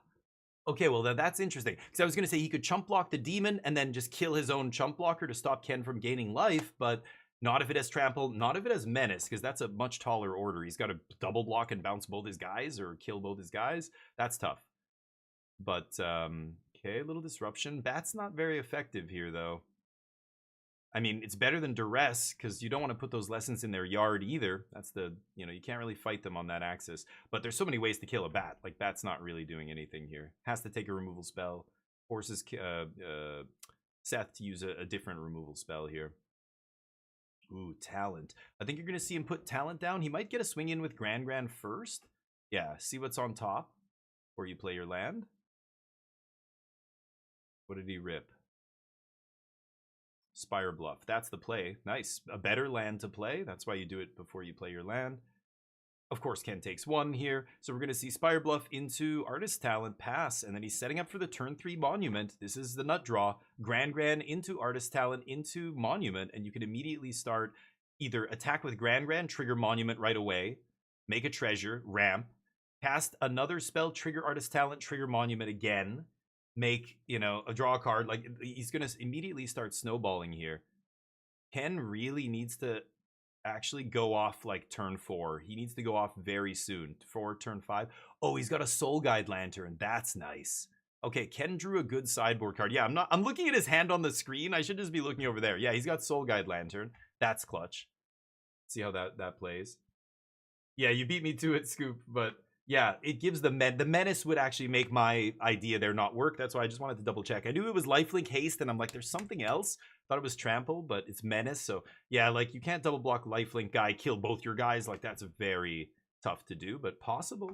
Remember, every spell they play, draw, discard. I mean, you just the velocity that Artist Talent gives you is incredible, right? You're churning through your deck so fast. Ken's milling 4 or 5 cards at a time, but over the course of a turn, Seth could be digging 3 or 4 cards at a time as well. Later, once he has 2 monuments, it's like even more, or 2 Artist Talent, I mean, it's even more. Yeah, kill Grand. Good call. I don't know. Part of me wants to kill Artist Talent, but he knows Seth has another one, right? So he decides to kill Grand, and that's correct, I think. Okay, so Ken has some breathing room here. Seth is probably just going to slam Monument. That's what I would do. Draw, discard, and then make a treasure, I think. We'll see. Oh, he drew a land. No, he's going to draw a card. So he's going to go Monument. Monument triggers Artists. Artists draw, discard. He discards Passage. He plays the Monument ETBs. No? Oh, yeah, I was going to say, if he doesn't play Monument here, I'd be shocked. So that triggers Talent. He's going to toss that Passage, yeah. And what does he rip here? Storm Chaser's Talent. Okay, now you're in business. Now you've got not only a card that triggers Artist Talent, Monument Talent, but also makes a body. That's huge. Meanwhile, Ken looking for that Superior Spider-Man. Oh, this could be it. 4 cards. Nope. No. Blarg. Oh, he takes the sideboard. Is it Blarg? What's his name? What's that? It's a frog from, like, Bloomborough that's never seen play. Sultai Frog Lord. His name? Overlord of the Balemerk. What's that guy's name? Blarg? It's not Blarg. It's... Oh, Soul Guide. There it is. Glarb! It was so close. Glarb. Yes, of course.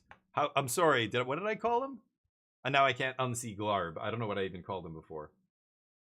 2/4 Death Touch. Look at the top card of your library. Okay, so it's just another way to dig to your Spider-Man. Okay. And it's a 2/4 against aggro, so sure. But no Spider-Mans yet. So what's in the yard here? There's an Arden, an Overlord, and that's it. Okay. Overlord in play is way too far away to matter here. Soul Guide's huge. Soul Guide was a really good pickup, but it doesn't deal with the Monument in play. The Monument's going to start taking over this game. What did Seth draw? I didn't see what he drew there. I know he has Artist Talent in hand. He probably just plays Artist Talent first here, right? First thing I would do with Monument as well, if I'm Seth, is make a treasure. Yeah, so Artist Talent trigger, discard Combustion Technique, and then... Monument, make a treasure. Storm Chaser's Talent, draw. Oh, he discards Storm Chaser's Talent. Whoa. Keeps the Combustion Technique. Ooh, and a null. Okay. A null. Interesting. The judge getting the card ready for Monument there. It's kind of interesting how they do the Monument triggers. I like that. It lets you visualize which ones they've used and stuff. They weren't doing this on day 1, but I'm glad somebody had a brain over there and decided to do this. Yeah, make a treasure. That's what I would do. And now, I was going to say play Storm Chaser's Talent, trigger again, but he discarded Storm Chaser, so he's leaving up Combustion Technique. It only does 2 damage here. He's going to kill the bat? Huh. That is weird. Okay, Saga triggers. What does Saga say? Put a creature from the graveyard onto the battlefield, right? So he's probably just going to go for Arden here. And then Arden brings back Overlord. Overlord swings with Haste Lifelink. He's got Glarb in hand. He's got Analyze the Pollen and a Watery Grave. Okay. He has played a land already. Oh, Seth missed a land drop, right? So Seth has 3. Ken's on the play. Yeah, Seth missed the land drop. I think Ken can play a land still here. Oof. A lot of decisions. So he's thinking about all of his options here. There's so many decisions here, right? So the trigger from the Saga's on the stack. I think you just bring back Arden. Doesn't it just put a creature into play? Or is that Bringer? I can't tell what's in the graveyard because it's an alt art card. That card is either Bringer or Arden. Oh, maybe it's Bringer because that's like a big red wing there, right? That's some alt art of Bringer. Okay, it's not Arden. So he's deciding whether or not he's going to go off here because Bringer, it's a weak Bringer, right? Bringer only puts Overlord and you lose the bat. Opponent loses nothing. Gets a Grand back. Oof. Tough spot. Maybe just bring back Overlord. What? Oh, you can bring a land back? Oh, I didn't even know land was an option there. I don't play that Sultai card. I thought it just brings back creatures. What is it called? I don't even know what that Sultai enchantment is called, but oh, you can get a land back. Didn't he have Watery Grave in hand? He discarded Watery Grave to get back Cavern. Oh, that's so weird. I mean, okay, you want that Spider-Man to resolve. You know your opponent might side in D-Stroke, right? Interesting. Thank you, Daza. When you do return target creature or land. Wow, I've never seen anybody bring a land. I didn't even know it was an option. I totally forgot. I was like, it's between, you know, the bringer or the avatar here. But no, he could bring back a land. So yeah, Cavern. Interesting. Is that what he brought? He brought Cavern back, right? No, he didn't. I don't know. I'm so confused. I don't know. Again, I'm not... Yeah, he brought Cavern back. He's a better player than me, so I know I'm wrong here. I'm just trying to figure out why. I mean, he's... Like, that's what matters more, is just we gotta resolve the superior Spider-Man, full stop, right? Yeah, he names human for this, or he could have named Spider, I guess, but he's got other humans. Oh, and he wants a translation. Seth is going, what the fuck does that card do? It's in Japanese. The Japanese Glarb, you don't know? So he can look at his top card anytime. He looks. He can play 4 drops off the top. Yeah, he gets a translation. Yeah, not many of those running around the World Championships, Glarb. But the Japanese team, obviously the only team that's playing them, right? All the same group of players. This is fascinating. Surprised no Dimir bounce? Well, there's only 2 people who played it, right? Do you mean Dimir midrange? Sorry, I don't know if we're talking about the same deck. Dimir midrange only had 2 people playing it, so they may have just done shitty in draft, you know? But it did have an almost 70% win rate. 2 players is not a very big sample size, so that doesn't really matter. But I think Dimir is not a dead deck or by any means going forward. I think it can certainly adapt to this metagame. And I think Kaito's still really good against a lot of these decks. Like, look at what they're playing. Like, I don't know. Kaito still seems good. I think Dimir is still good. But they just, a bunch of players didn't play it. There are only 2 players. So I'm not surprised to not see it in the top 8. Need more players. Like, Blue-Red Lessons did not do very well. Not the Monument version. The non-Monument version has a sub 50% win rate. And that deck still put 2 copies or whatever in the top 8 because it's a lot of players played it, right? In this 100-player tournament, it was like 15% of the field or something. 14? I can't remember now. But yeah. MTGO is hideous. Oh, sorry, Zan, I missed that. Why don't I play an MTGO? Yeah, I can't stand playing on that garbage. I have an MTGO collection I've been playing on there since 2006. Something like that. But I sold most of all my fetch lands and all my money cards worth tickets I got rid of, and then I sold the tickets on eBay. I cashed out of MTGO a long time ago. It's garbage. I just couldn't handle it. I mean, ask Brian Kibler why he doesn't play on MTGO anymore. That's why. Why did he move to Hearthstone and give up Magic for years? That's why I don't play on MTGO. The only thing I would even touch is Vintage Cube, because I love Vintage Cube, and the Arena Powered Cube was very lame. It was not as good as Vintage Cube. So I don't know. Is it worth it just for that? Probably not. Like, that's the only thing I would play. And the interface is just, every time I play it, it stresses me out. It's so hard. Maybe I'm spoiled because computers have gotten better and smartphones and all kinds of things have gotten to the point where they're responsive and they're it's very easy, and they're designed with user interface in mind to be simple and da-da-da. So that when I go back to playing a program that ancient, it's like it's like playing a childhood game that you loved, and you go back and you're like, oh my god, this game is so fucking bad. Ugh. Either I was just a kid. I was just stupid. I was just a stupid kid. So I in my imagination was filling in the gaps here, you know? That kind of feeling is what I get when I play Magic Online. It's such a garbage client. It feels bad to use. It's so clunky. It's so shitty. The people who don't notice this are people who play on Magic Online every day. You know what I mean? So there are people who play on Magic Online who have big collections. I think most people who still play are sunk cost fallacy. The only other reason to play on Magic Online is if you're a really serious grinder and you want to get in the best reps possible in limited, standard, whatever it was, Pioneer, not really. You know, modern, you can't play on Arena, like MTGO is still the place. Then there's Legacy and Vintage, which just don't exist outside of MTGO really anymore. So there's some reasons people play MTGO, but a lot of people, I think it's just sunk cost fallacy and die-hard grinders, or they've been on there forever. The only place they can play their Vintage deck or whatever, that kind of stuff. It's just terrible. How much did I make? Just over $100, basically. Not very much. But you sell them for like $98 for 100 tickets, or you used to. This was a long time ago. I don't even know. Do people still do this? I had a buddy who worked at the shop who would grind MTGO as his part-time job. He would make so many, because he was good. He was on the national team in Korea. He was a really good Magic player. He would just grind MTGO, sell his tickets every couple weeks, and make like a couple $100 and pay his rent. Which is hilarious, but he was grinding. I mean, like 8 hours a day playing MTGO, like tons and tons of grinding. I just played it for many years. I wasn't playing it like, 40 hours a week, but I played it for years. I had a bunch of, expensive cards because of when I got in the game, like Fetch Lands. I got back into the game around Zendikar. Actually, Magic Online I was playing before Zendikar came out. I was doing drafts of Champions of Kamigawa and stuff at one point. That's when I first discovered LSV videos, was back then when he was making them for blackborder.com.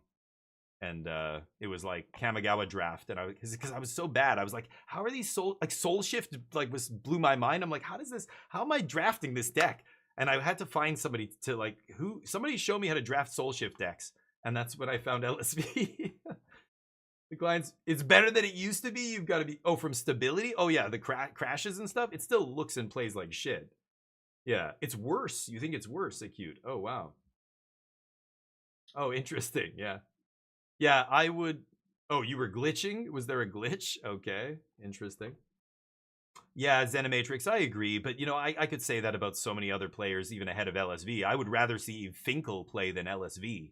I want to see John Finkel come back and try to win. Like, not just be like, show up at like 2 days before. Hey, what's the best deck, guys? I'm good enough. I'll probably give myself a decent shot of winning, but I'm not like, I want to see him in game mode come back to Magic and just be like the best he can be. Oh, that would be delicious. That would be a treat. But LSV's very good too, sure.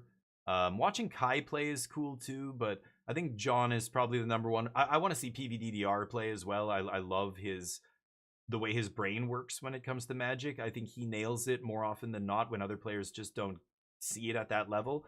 Like the way he breaks things, like his articles are still some of the best of all time. I think most people agree, actually. He's one of the best Magic writers of all time.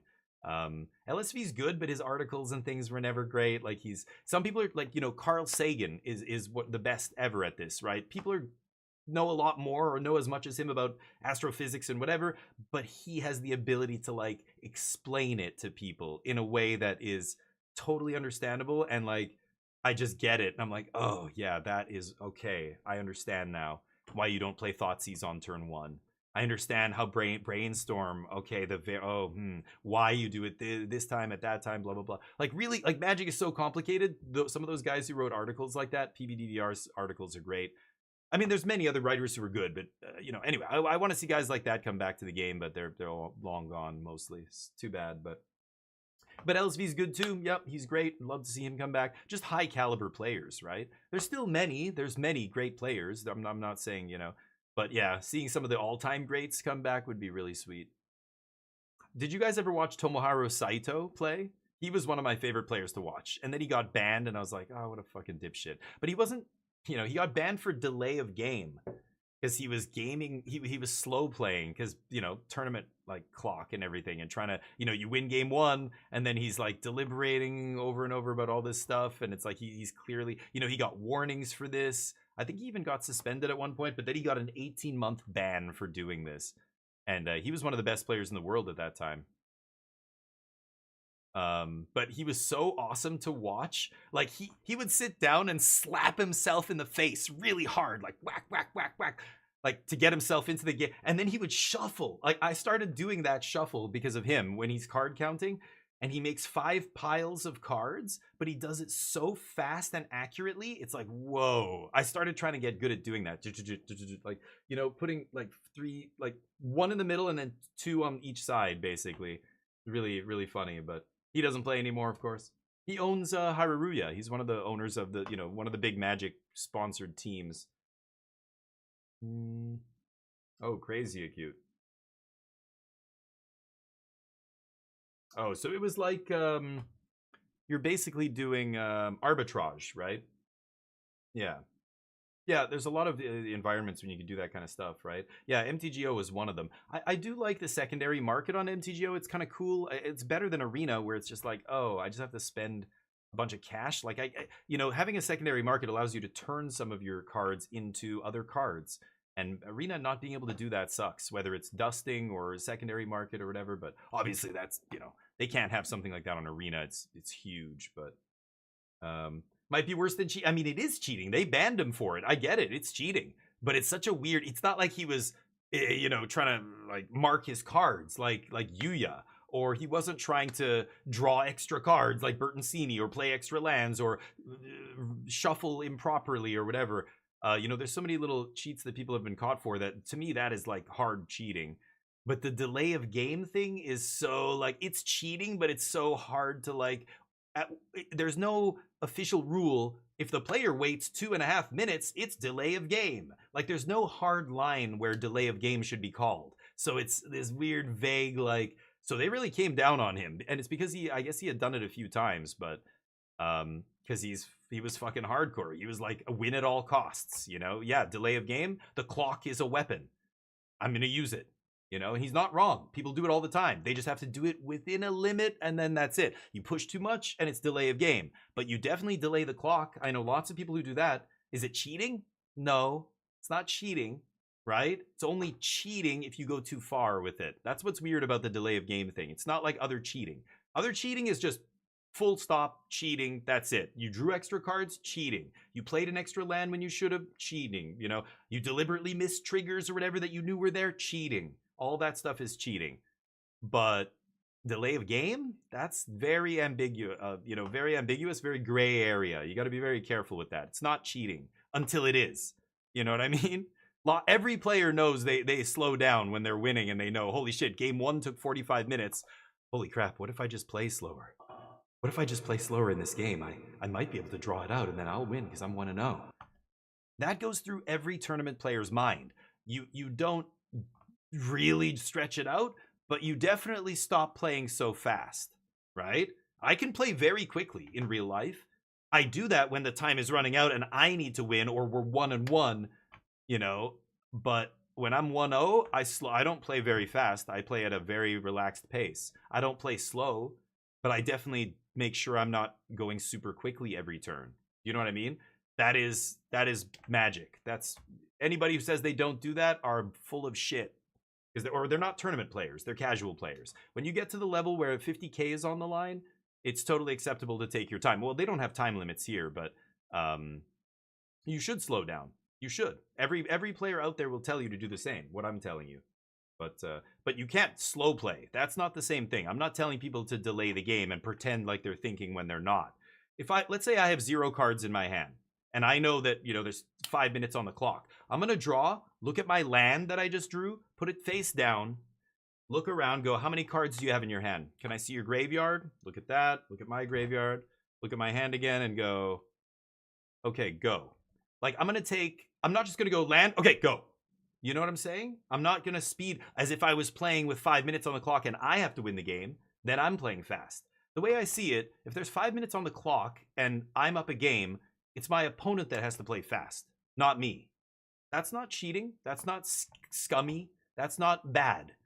And you should do it. And if you don't do it, you're just throwing away equity because of, you know, kind of, I think a little bit over the top moral position. Like you think, you know, it's dirty or something to do that. No, it's normal. It's within the rules. It's expected. The emphasis is on the other player. They have to play fast, not me. You know what I mean? I have a great time. I have fun. This is fun. But also, when you're playing against another player and it seems like they're taking too long, call a judge. That's the other thing. Anybody can call a judge at any time. And the judge will tell you if they're playing too fast or slow. A lot of players, like they're sitting across the table. If I take 30 seconds, that's not me playing slow. Call the judge. Get the judge to come here. They will tell me when I'm playing too slow. No judge has ever told me I was playing too slow in a spot like that. I've had many spots like that. And nobody, back in those days, a lot of people wouldn't even call a judge because we both know what's going on here. If it gets ridiculous, I call a judge. Then, you know, if we sideboard and I'm done sideboarding in like 60 seconds and my opponent's sitting there for like 2 minutes, I call a judge if there's not much time left on the clock, as every player should. But it's definitely not the player, you know, if somebody's taking their time or not playing super quickly, that's totally legal. That's fine. There's nothing wrong with that. That's the way I see it. But it's a gray area. I'm sure everybody's got a different line somewhere, but I think it's pretty logical what I'm saying, my approach. I mean, yeah, this is where it gets weird. I'm not saying I slow play, right? Like you're saying, I'm not strictly going to slow play, but what I'm saying is I'm not going to play quickly. There's a time when I play quickly. There's a lot of times where I play quickly, but it's because I'm the one under the gun. I'm the one who's running out of time, not my opponent. If my opponent doesn't play quickly when they're up a game, that's not them delaying the game. They're under no obligation to play more quickly because I'm the one who might lose. That's ridiculous. You're way, like, anybody who thinks that, I think, is way too overboard on the ethical aspect. That's not shady play. That's not scummy or anything. It's just the onus is on the player who's under the gun to play quickly, not on the other player. There's no obligation for the other player to speed up because there's 5 minutes left and they're up a game. That said, do not slow play. And I'm trying to make this very clear. There's a very big red line between slow playing and not playing quickly. Those are two totally different things. I'm saying it's totally acceptable to not play quickly. It's not acceptable to slow play. Do not slow play. And if you think somebody's slow playing, call a judge.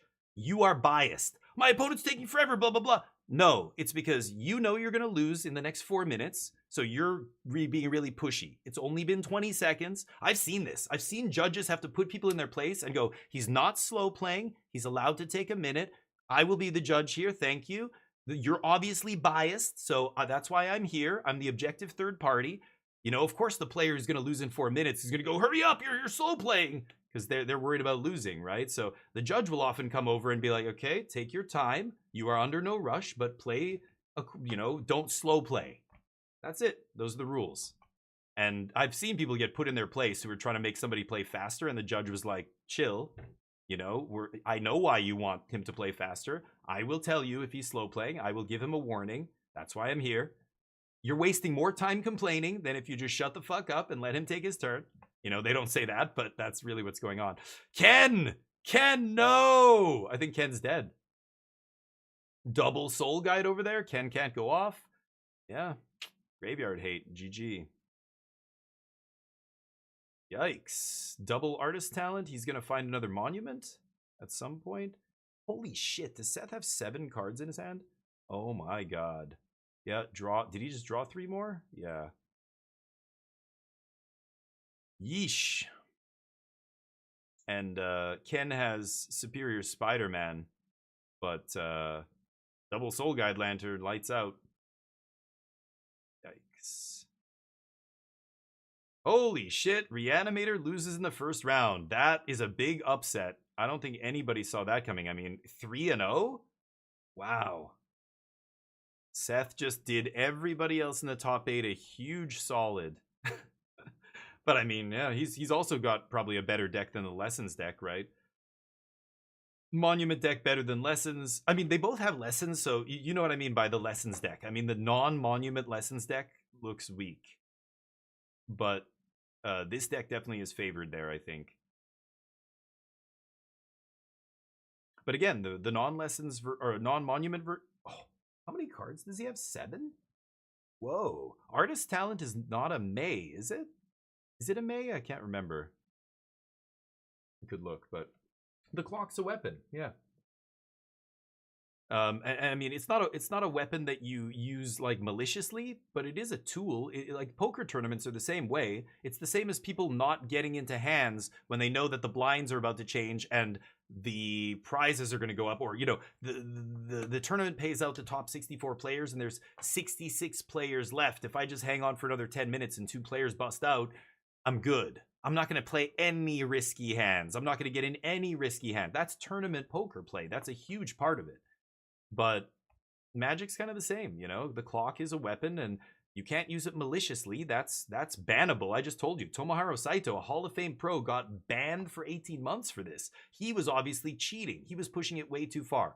But take your time. Do not ever feel like you have to play faster because you only have 5 minutes and you're the one who's up a game. Do not play faster. That's just silly. I think you're being, you know, there's no, you're creating an obligation that isn't actually there. He's got 4 cards left. What are the odds that Seth decks himself? No fucking way, right? Because how is he gonna win this game? He plays Monument, trigger. I gotta read, it is a May. Okay, Artist Talent's a May. This is fascinating. Because 2 monuments are in the yard, right? So I guess he had to, or maybe his last monument is the one in play. Bounce, monument, draw a card. He's got 2 combustion technique, 3 lands, and a boomerang. Now with boomerang basics is on the stack. Wow, what is happening? I think Ken is now kind of going, is he gonna deck himself? What the fuck? Is Gran a May? I don't think Gran is a May, right? I don't know. Now I have to look at all these cards that I just assumed. 200 cards can... oh, for fuck's sake. Does she have a hyphen in her name? Oh my god, never mind. I mean, one of the modes on Monument is draw a card, and Monument is not a May. Is it? Yeah, I'm pretty sure Monument is a must, right? It does have a dash? Okay, thank you, Hemo. Oh yeah, it's not a May, so you have to draw a card off Gran. I think you have to draw a card off Monument. Right? Whenever, yeah, you must choose one that hasn't been chosen. So eventually you will have to draw a card off Monument if you play 3 spells in a turn. He's got 4 cards left. He needs to do 13 damage. Gran draws a card every time it attacks, so that's not a reliable source. He's got to trigger Monument, so he basically can't... every spell he plays has to just trigger Monument 3, and that's it. You know, and try and do it. I would actually combustion my own Gran here just to trigger Monument. 3 life. 3 life, 3 life, 3 life. He needs to trigger it 5 times. That's... I mean, he has 4 cards in library. Wow, this is super close. Holy shit. 13 life, 5 triggers. Combustion, boomerang. And he needs to have 1 more spell in the last 4 cards to even do it here, right? He's also got to do this over the course of 4 turns. Because he can't do it all in 1 turn. He's got to do 3 life, pass. On your turn, cast an instant. You lose 3 life, pass. Oh no, but it's when you discard. What am I saying? Yeah, sorry. He's got to draw discard with talent to even do that, right? How is he winning here? He can't win. It's over. I think Ken thought he lost this, and then when Seth looked at his library, Ken's kind of going, holy shit, I might actually win this. Now he's double checking. Sloppy ass graveyard. Yup, let's take a look. It's thick as a book. How many monuments? That's what he's counting here. 1? Is there 1 monument in the graveyard? So you can't be telling me there's 2 left in the deck. Is there? No way. We know there's not 1 in his hand. Did I only see? I can't see this exiled pile. There could be some in exile here, so I don't know. Maybe there's more that are missing. Ken didn't count exiled, so I couldn't tell. I saw one in the graveyard, one in play. Look at the exiled zone, homie. 2? Oh, there's 2 in the graveyard. Spider-Man comes in as a copy of a card in your graveyard too, right? So he's gonna take. Oh, he's gonna exile Grand. He's gonna become a Grand, so that he can attack and draw discard. Oh, weird. Okay. Huh. I think. Oh wow, this is a crazy game. I don't think Seth has a chance. I'm trying to think of an out here because again, I think there were 2 monuments in his graveyard, one in play. If there's one in exile, there has to be one in the last 4 cards for him to even to have a chance here. Yeah, trigger, you lose 3. But he's got to discard something. Draw a card. What is the bottom thing on Artist Talent? Maybe I'm missing something on Artist's Talent. So many damn cards with so many words on them. What is chapter 3? 5. Okay, so now he needs, yeah. So if he levels up Artist Talent, he can do it. Okay, I see. Oh, and he found the last monument. So he knew there was one more. That's what I was wondering. I was like, if there's one more monument in the last 4 cards, then he can win here. Otherwise, I think the path is level up Artist Talent, then trigger Monument. Yeah, holy cow, that's crazy. Now, yeah, but he could have leveled up Talent and just killed him there, couldn't he?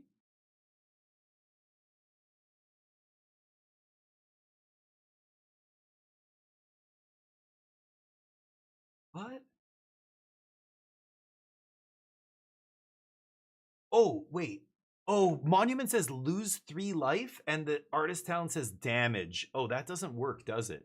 I didn't know that. Yeah, okay, that makes sense, actually. Artist Talent doesn't add 2 damage to the Monument triggers, because it's loss of life, not damage. Pass.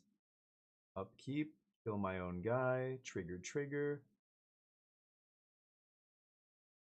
He's at 7, though. Oh, did he just lose a life? Oh, he went to 6. Okay, I guess he's on 6 exactly. With 0 cards in the deck. Holy shit. Seth has this here. Wow. Including needing that 1 point of damage. I mean, why does it say 7 on his life pad there? He lost the life to Grand? Man, and I gotta say that Boomerang Basics targeting creature rather than his own thing was huge. Absolutely, because look, he's got 2 lands left in hand. Right, he has nothing left. Like if he had another burn spell, it would have been God like, damn, what a match. Wow, Seth 0 cards. Ekes out a victory in game 3 over Ken Yukihiro. 0 cards in the library. He needed the second monument that turn, and he found it.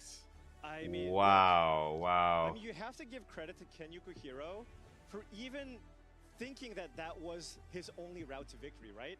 He got so close to actually stealing that game because he was aggressively targeting the Monument to Endurances instead of the Soul Guy Lantern, right? Most of the time when you're playing the reanimation strategy, right, your opponent goes, okay, Soul Guy Lantern, well, I got to get that thing off the battlefield as quickly as possible so I can try to get my reanimation stuff going. He goes, no. At this point, well, yeah. The engine card is the Monument, right? So he correctly, he's good enough to know that.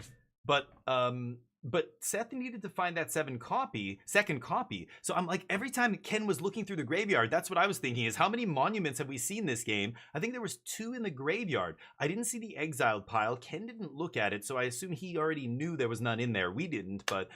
So the bottom 4 cards, Seth obviously knows my out is Monument. I need to find the Monument right now. Every turn that goes by, the chance of me losing to decking goes way up because I just won't have enough triggers from Artist Talent to kill them with the Monuments in play. Holy shit, let's hear him. Spider-Mans were there, so he just got, sometimes that deck, it just doesn't work the way it's supposed to. It's inconsistent, game 3, yeah. That just came down to the wire. I was left with nothing left in my deck, literally nothing. So it was a stressful game. I'm fortunate. He's a great player, and congrats to him for winning Player of the Year. Well, look, Oh, he you've been got here Player of the Year. before, and- Yeah. I didn't know it was official. Yeah, he's Player of the Year for sure after top 8ing Worlds here. But yeah, Seth, did he draw it? He didn't have it in his hand. Did I miss it? I'm pretty sure he played that first monument, and then I think he drew that last one. Anything that's gonna help in like me, the bottom Riley. 5 so whether cards. it's experience or just luck, I will take either. He'll take what he can get. Seth Manfield. Yeah, take whatever you can get. Damn, that was so close. Yeah, because at first I thought, oh, why not just level up artist talent? But that doesn't work that way. I thought it did, but when, stupid Magic rules, like if it says loss of life, that's not damage. Anything that says it adds 2 to non-combat damage, that's what it says on artist talent, then loss of life won't trigger that, right? So at first I thought, oh, he's got it. It's easy, right? I forgot about artist talent, but actually, no, that wasn't helping him. He needed to find that monument and then have exactly enough cards to trigger it enough times with artist talent to kill. Woo, crazy. And that is such an upset. 3-0 Reanimator out in round 1, in the quarterfinals here. So everybody else in the top 8 breathes a huge sigh of relief. Now it's anybody's title. I think any of the remaining decks could win. I think my money's on the Monument versions. I think they obviously in the tournament put up a much better win rate than the regular Lessons decks. JED's Prowess deck is the only one of its kind in the top 8. I don't know. Maybe he has a slightly better matchup against Monument because he's playing into the Floodmaw. I mean, again, all these Lessons cards are so much worse than Into the Floodmaw. I mean, obviously, again, the Ancestral Recall is very good when it's Ancestral, but all those other lessons I feel like are really mediocre. Boomerang Basics, again, the other exception, but Boomerang and Into the Floodmaw are basically the same card almost. They're both just really good. They're 2 great flavors that taste great together. You know what I mean? I think Into the Floodmaw is the key to beating Monument. I think you're going to see a lot of these other blue-red decks start going back to 4 Floodmaws or 3 Floodmaws or whatever. But I think a lot of them ditched that for this tournament for just Boomerang Basics. 28 copies in the top 8. And I think that's why the Monument deck is going to beat the other Lessons decks. The absence of that one card. We'll see. I mean, I thought Ken was going to win the whole thing. I mean, I think everybody thought that.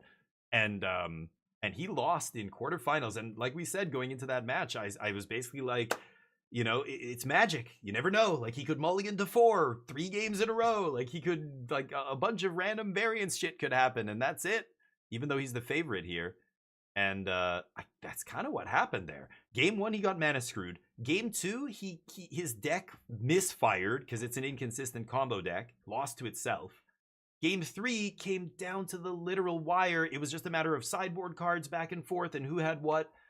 And yeah, Ken correctly, again, target the Monument, and that deck struggles to win the game. They can draw all the cards they want, but if they can't finish, then, that's it. It doesn't matter. So strip Monuments. I wonder if there are black decks that are going to pick up, Ancient Vendetta style cards because of the Monument decks. I think that's a bit extreme, but anyway, I always think Ancient Vendetta style cards are too much. You rarely want to do that.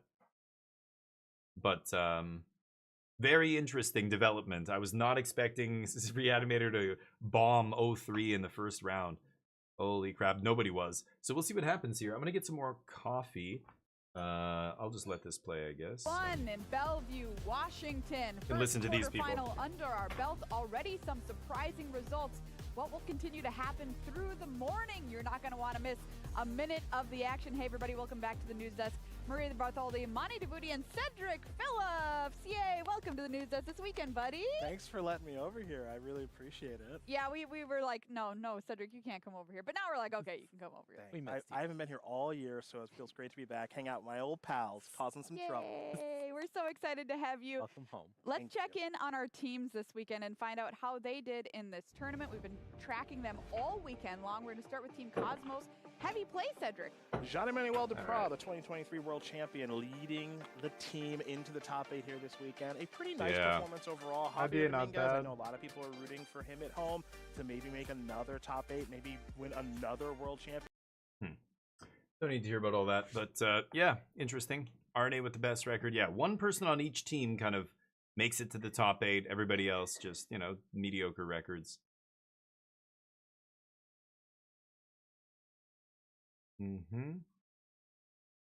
Damn, Matt Costa with a rough record there. That sucks.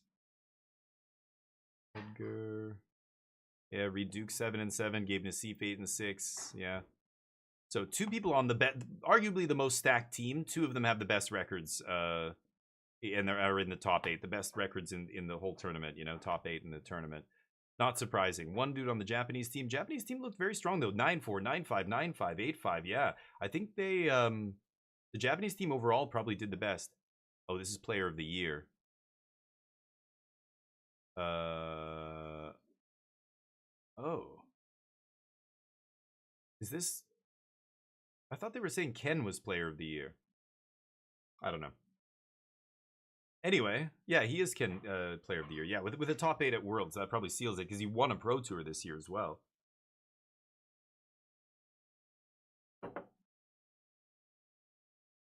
All right.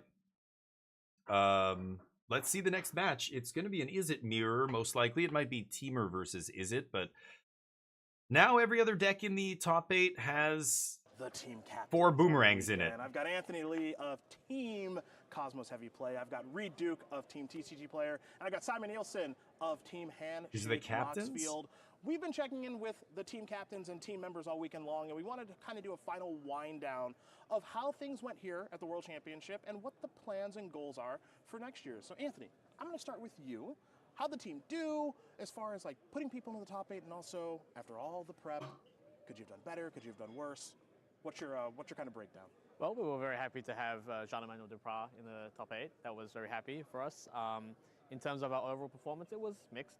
We also had Javier almost making the top 8 again, which would have been quite something, I suppose. But we had a few more people miss day 2. Par for the course for that guy. It was mixed overall. I think for Limited, we were very happy. Like, people felt so much more confident going in than they did for the last events, which was great to see.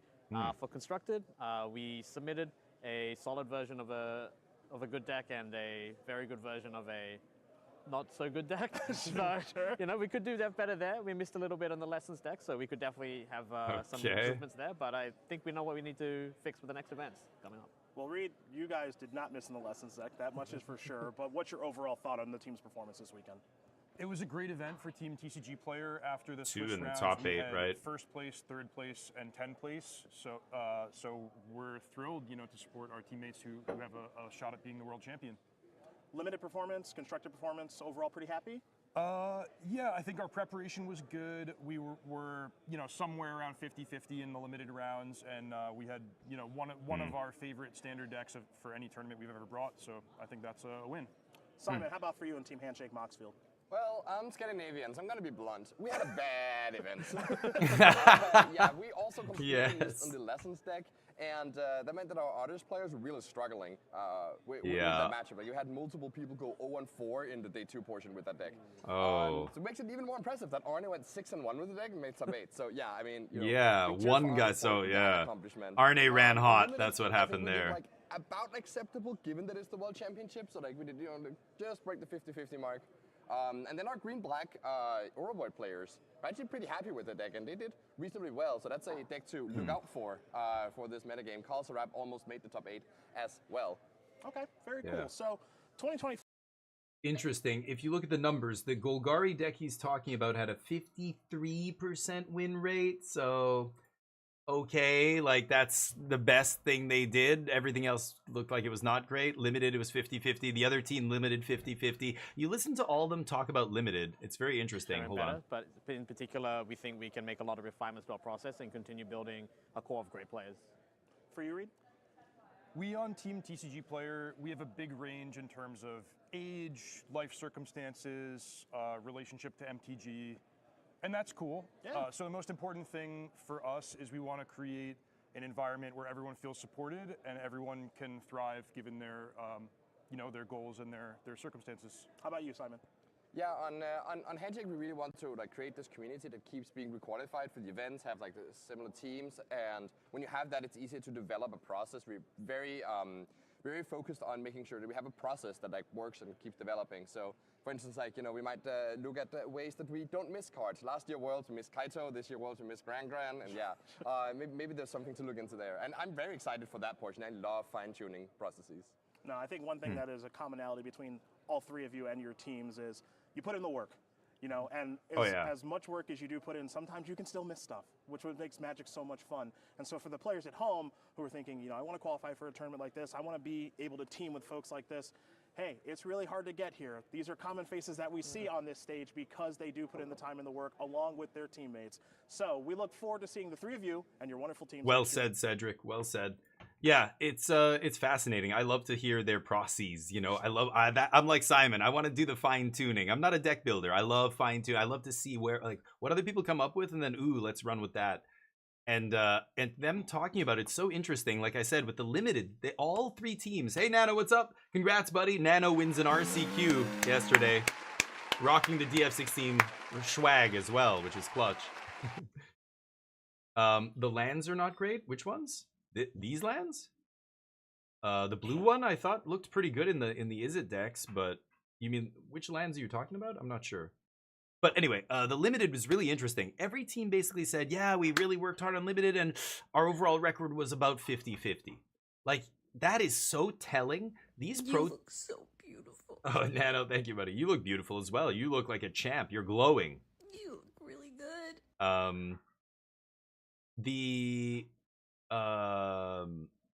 The limited portion feels like that's where the biggest edge to be gained is, right? It seems like no team ever breaks the limited format. All of them overall are around 50-50. Some guys had better draft records, basically, you know, opened better cards during the draft, had better, you know, draft decks. I don't know. It's so much more, I don't know. I feel like limited is a huge part of where most Pro Tour teams should be focusing their testing. Constructed is obviously important, but I don't know. I feel like, yeah, it's so weird to hear pro teams talk about testing and missing it, and missing, you know, other decks that other pro teams found. It's so amazing. I like it that it still happens, you know. And remember, a bunch of these decks were non-existent on Arena or Magic Online. Like, many of these decks just suddenly came out of nowhere, which is why, yeah, you really do have to wait for these big tournaments for the pros to do their thing and really break it down. And like Sam Pardee, Matt Nass's deck looks so sweet that like so many other teams just missed that deck because Matt Nass is a crazy combo player. Sam Pardee literally said in the interview, so I saw this card, Accumulate Wisdom, and I played it in Limited, and I immediately was like, huh, you really can make this thing draw 3 cards pretty easily. I'm going to send this to Matt Nass and see what he comes up with. I love that, you know? Talk to the combo. Like, imagine having somebody that's an insane combo deck builder that you can just be like, hey, is this good enough? Try doing something with this. And then he gives you something back and you're like, whoa, yes. Now we're talking. Let's do it. That's so funny to me. I don't know. Yeah, Wisdom is kind of good. But, you know, I like it. I think it's balanced. I don't think it's, you know, bannable or anything. I don't think any of these cards are, because again, it is gated, right? It does have a hoop you have to jump through. Anticipate is not a card that is anywhere near playable in Standard. You would never play an Anticipate in Standard. So when Wisdom is not drawing you 3 cards, it's extremely bad. How do you make it not draw you 3 cards? Well, you just attack their graveyard, right? So we'll see. It's very good, Nano, but it's not like broken. It's not that. It's beatable. It's not like a actual, you know, ancestral. People throw around these terms like, you know, alluding to the best cards of all time, but it's very beatable. There's a big hoop you have to jump through before it's good, right? Yeah, I like the blue land a lot. Yeah, I thought the blue land looked very good this weekend in that Izzet in all the Izzet decks. There's a few flavors again, but yeah, Grand really is the MVP of a lot of decks that like they said that some teams missed. Like, you know, Simon Nielsen, one of the best players in the world, and playing with some of the other best players in the world on his team, and nobody found Grand. Meanwhile, all the other teams were like, oh, Grand's the shit, you know? The Monument version, the non-Monument version, all of them are playing Grand. It's crazy. Well, when you hit the Ancestral, it feels broken, yeah. So at least the deck is, you know, trying to do things that are greater than the sum of its parts. But it's a risk because, again, all the lessons are very subpar. They are worse versions of themselves. They're like, you know what I mean? There are other cards that are so similar that you should be playing those ones, but you're playing these ones because they say lesson on them. So that lesson part better really matter. If it doesn't, if your opponent breaks that lesson part up, Now you're just playing a bunch of draft chaff. You know what I mean? That's not like other decks. You can't like do that to Dimir midrange. You can't like do it to mono red. Like all their cards are so redundant. They're not playing that synergy hoop that you are as the Lessons deck. You're going through a hoop. You're playing a, you know, again, things have to all come together, and then it's great. And when it doesn't, well, look at Ken Yukihiro and his Reanimator deck. That's what happens, right? Somebody interferes with your graveyard, and now your deck sucks because you're playing a bunch of 8-drops or whatever. You know, it's like, yeah. Good afternoon, Wait for Fate. How you doing? Thank you, buddy. Yeah, weekend going well so far. Hopefully yours is also. But yeah, Grand's great when people don't kill it. It's why I've been playing that Jeskai black control deck, and I'm just like, yeah, all these small creatures just die immediately. My record against Izzet is really good with 4-color, but I haven't played against the Monument version. That'll be interesting. I've got Inevitable Defeat, you know, things like that. It'll be really interesting. God, why does this look so glitchy and bad? It hurts my eyes to look at it. Exactly, Nano. Yeah, Burst Lightning was a lesson. You'd obviously play that. It's just superior. Even Lightning Strike or something else. I mean, the 2-mana combust whatever is only, it's a 2-mana shock. It's just strictly worse than shock. It doesn't go to the face. But if you have a bunch of lessons and it's Doomblade, then that's really good. But what if they eat your graveyard and it's really bad shock? You're just like, oh god, you know. Oh, I get it, Nano. I know why but that's what I'm saying. You're playing a bunch of lessons that are all pretty bad, hoping that they'll be big. It's like when people used to play Infect. Remember Infect? Nice, Wait for Fate. Good to hear it. I'm going to be playing other games after this. Might get into some Arc if you're around. I don't know if you're free today, but the Infect deck was like that. You were playing really bad creatures. Like on their face, all the cards in that deck are bad. But because they all say Infect on them, you can snowball and eventually get those 10 poison counters and kill your opponent. But man, so many of the cards in that deck were just strictly bad cards. Like you would never play them outside of that specific shell. And even when you were playing that shell and you didn't have the enough Infect, you would draw one of these mediocre cards and go, oh my god, this deck fucking sucks. You know, like that kind of stuff. Simic Cookies kind of felt like that too. Like, you know, any of those Scissors decks, I call them Scissors deck because of the, you know, enchantment that goes on an artifact makes it into a 5/5 or whatever. We've seen a bunch of decks try and play this tempo game like that, but when it doesn't come together, all the cards just, it's like turning on the light in the bar at the club at the end of the night. The lights go on and you see the people you've been dancing with and you made out with this person. Oh my god, gotta get out of here. What the fuck? Oh god. You know, that's it. You turn the light on some of these decks and it's like, that's what I'm trying to do here. Just put the spotlight on them. A lot of these cards are pretty bad, but you're just hoping that if you play enough of these bad cards together, they're going to be really good. Like, I don't know, it's kind of funny. But I'm not saying the deck is bad. I'm just saying it all has to come together or else it doesn't feel great, right? When it comes together, it's great. When it comes together, it is very powerful. Drawing 3 cards for 2 mana is insane. Like Nano's saying, you know, that is very good, but trade 1-for-1 against creature decks, pull ahead with the card draw.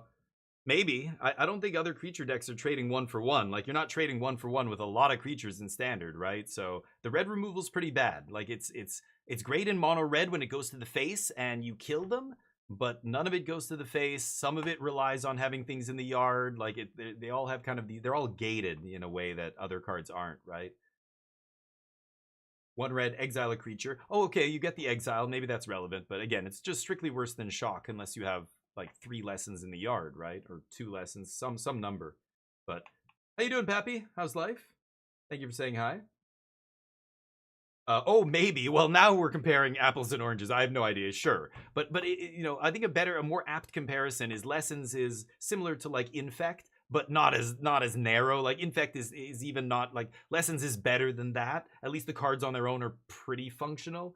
But again, they're very under par, right? They're very subpar if you're just casting Anticipate, or if you're just casting 2 mana shock a creature, exile it, but 2 mana for 2 damage is not what you want to be doing in Standard, right? I mean, those are bad cards. You could just be playing strictly better versions of all of that.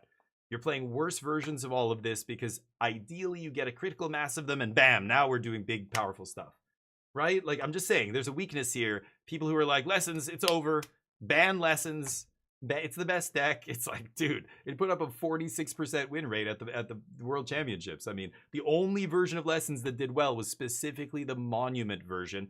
And again, I think that's because a lot of people aren't playing into the Flood Maws and stuff like that. But anyway, it'll be interesting to see how it develops. I don't think Lessons is the best deck in Standard, not close. I think it's the Monument deck that's the best deck. Does it have Lessons in it? Yes. But it's a Monument deck, let's not kid ourselves. It's winning every single game on the back of Monument. That's it, full stop.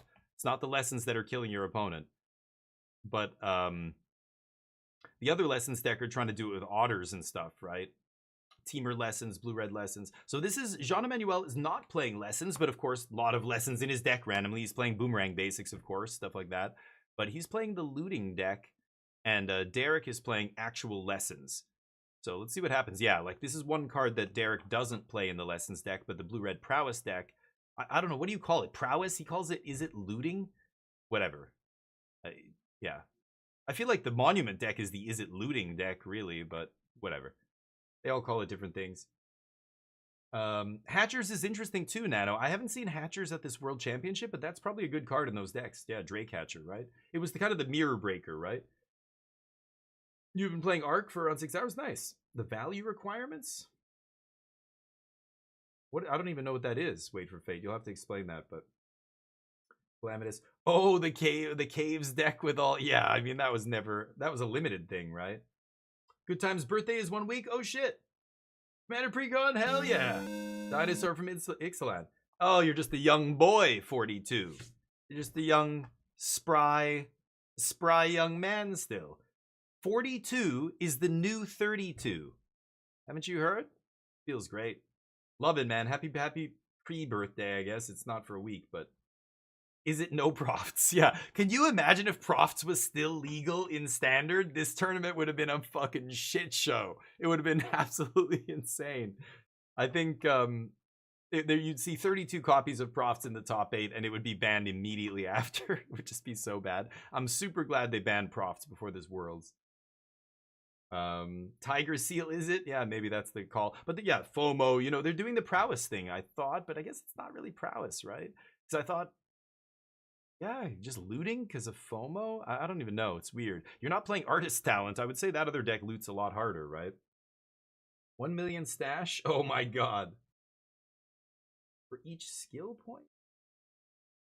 I don't know. It gives you skill points? Whoa.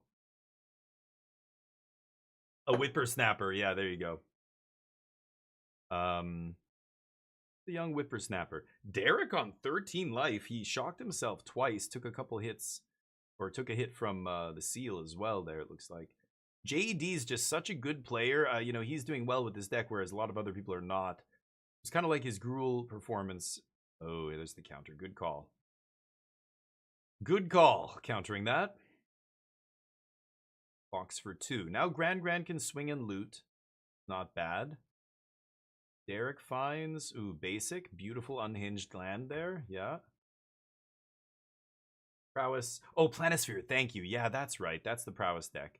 So the looting deck, it's so weird, it's like these decks are so similar, so many similar cards, but these slight differences, like Jean-Emmanuel's deck is cool here.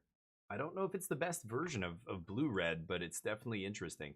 You know what really is tilting me? Like, the whole table is skewed. It looks like JED's cards are straight, but actually they're crooked. It's like the playmat is not aligned with the screen, and it's really annoying. Because now all of Derek's lands and permanents look like they're at an angle. It's the little things, Wizards. Production values, you know? Quality production, and an amateur hour production. But anyway. Bounce Seal draw. No draw. What am I saying? Only when you bounce your own. Okay, get that lesson in the yard so that my 2-mana shock actually kills something. Good. Oh, I guess he had another. No, he already had one more lesson, so it would have killed it no matter what, right? He had it. But trading 2 for 2.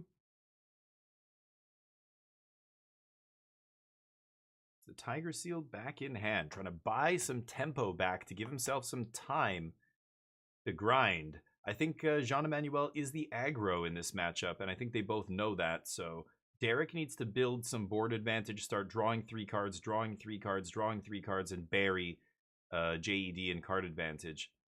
And so that means surviving to the late game. I think we're gonna FOMO. Maybe see another FOMO here. Draw discard. He's got land, enchantment, sorcery in the yard. If he can put what are the other cards in his hand? If he FOMOs pre-combat and he puts he gets Delirium, it's a double 2 hits. So I think it's pretty easy FOMO here. See if you can hit it. I don't think he has it in hand, and that's why he's thinking, what are my odds of hitting Delirium here to get 4 damage in instead of 2? I think you go for it though, right? Oh, he's got another play. What is that? I didn't see that in his hand. Whenever you cast a blue spell, if he's a creature, he gets +1/+1 at the beginning of your end step. Untap him until end of your next turn. Oh, that guy. Wow, is that in the mate? No, this is post sideboard already. Oh, my bad. This is game 3. So that's a sideboard card? Hydroman. So he turns into an island and he untaps. So now he's not a creature, can't be targeted by removal. Very interesting. So good against Pyroclasm, good against stuff like that, right? A Braid, okay. FOMO goes down. Loot time. I don't know if... Oh, he has land in hand, so we're going to see a land hit the bin here, I think. Second Grand. Never mind. I guess he had 1 land? I don't know if he has 1 or 2. He's got to make a land drop this turn, so he's not going to discard land if he only has 1 left. I thought he had 2. Bounce draw, and then replay Grand, play Island? Oh, there's another Island, okay. I think he has 2 in hand now, I'm not sure. Okay, that guy turns back into a creature. Whenever you play a blue spell, he gets +1/+1 until end of turn. So we're going to see Tiger Seal come down, pump up the Water Man, Hydro Man. Hydro, homies. He's one of us. Nice. I've never seen that. What is it on Arena? Yeah, Wait for Fate said the same thing. Okay, Scoop. Yeah, I think I got it. Doing the draw thing, but your deck sucks because no profts. Well, your deck doesn't suck, but it's definitely worse. It would be great with profts. But yeah, that's funny. Land. Is that his last card? Ooh, draw a card. Nice. Okay. Redamage. And then Hydro untaps and turns into an island. Interesting. What did he top deck there? I wonder. But yeah, they're all like slight variations on the same thing. A lot of them run the same spells, but they run different threats, right? One deck runs Monument, one deck runs, FOMO and Tiger Seal. One deck runs Planisphere, but they're all playing the same support cards, right? A lot of the other spells in the deck are similar. But not always. Obviously, the Lessons decks are playing a bunch of lessons. The other decks are just playing, good cards. Boomerang Basics, the best lesson. And then a bunch of, cheap removal and other stuff. Stock Up. I think I saw Stock Up in JD's list at one point. Bellion. That's it. Bellion the Parched. Okay. The Parched? So one guy cares all about water. The other guy has no water in universe? What? Okay. Don't even ask. Bellion the Parched.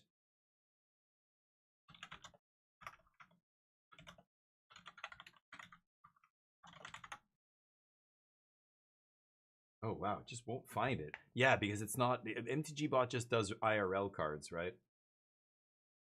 Does he become a mountain? Layering. So does the Blood Moon layer happen on top of his layer? I think it does. So yeah, he would be a mountain.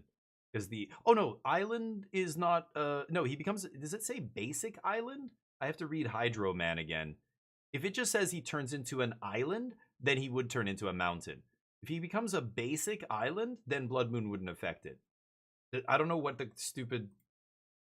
Here, let's look up Hydro Man. Is it a dash?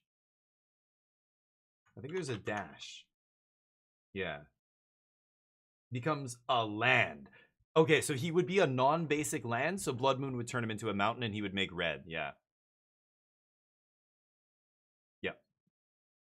Non-basic lands lose all other abilities and become basic mountains, right? So he's a non-basic land. He would turn into a mountain and tap for red.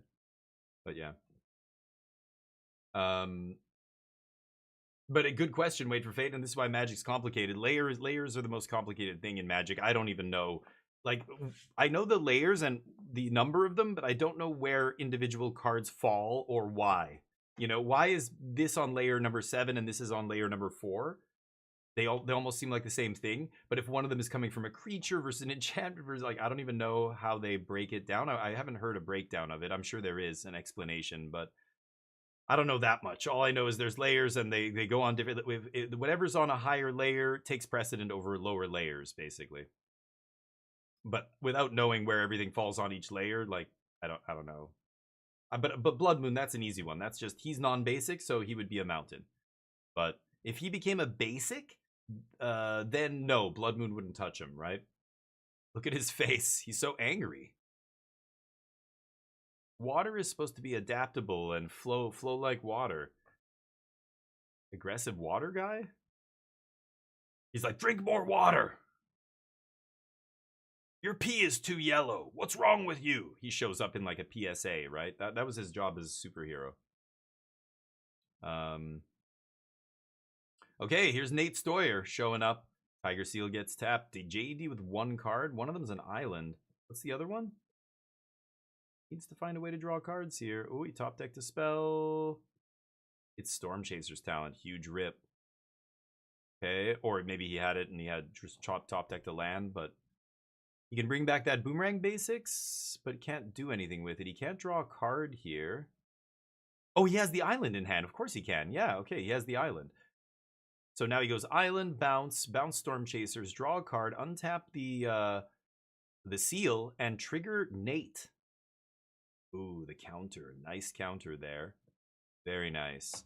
Okay, and then he's got to swing with what he's got. Does this guy have Delirium? Untap seal. And that's it. Yeah, 2 attacks. Nice. JED gets game 3. Very close. Prowess deck looking good. Again, these lessons, some of them don't line up very well removal-wise with what JED's doing, right? I don't know. He's got a Braid and other ways to actually kill things for cheap, but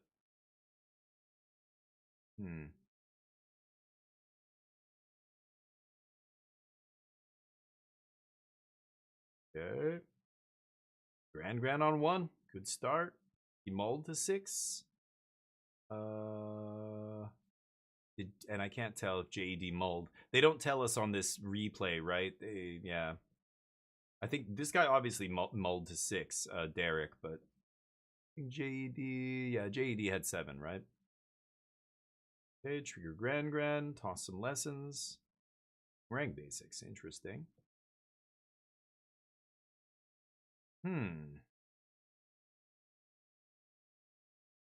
Spire Bluff Canal, best land in Standard, not close. It's always been an expensive land, even before this year. I'm glad they reprinted it. What is it from? What is it called? Cowboy set? It's from the Outlaws, right? Something like that. Anyway, let's see what happens here. Counter the Boomerang Basics. Who gets the Prowess trigger, of course, but Spell Pierce it. Love to see Spell Pierce. Boomerang Basics resolves. Draw a card. Ooh, and that's 2 triggers on Otter. Take 3. Yikes. Okay. Nice little Spell Pierce there early in the game. That's why Spell Pierce is the best counter you can have in a loaded ground tempo deck like this. It's letting you double and triple spell. Cheap is the name of the game.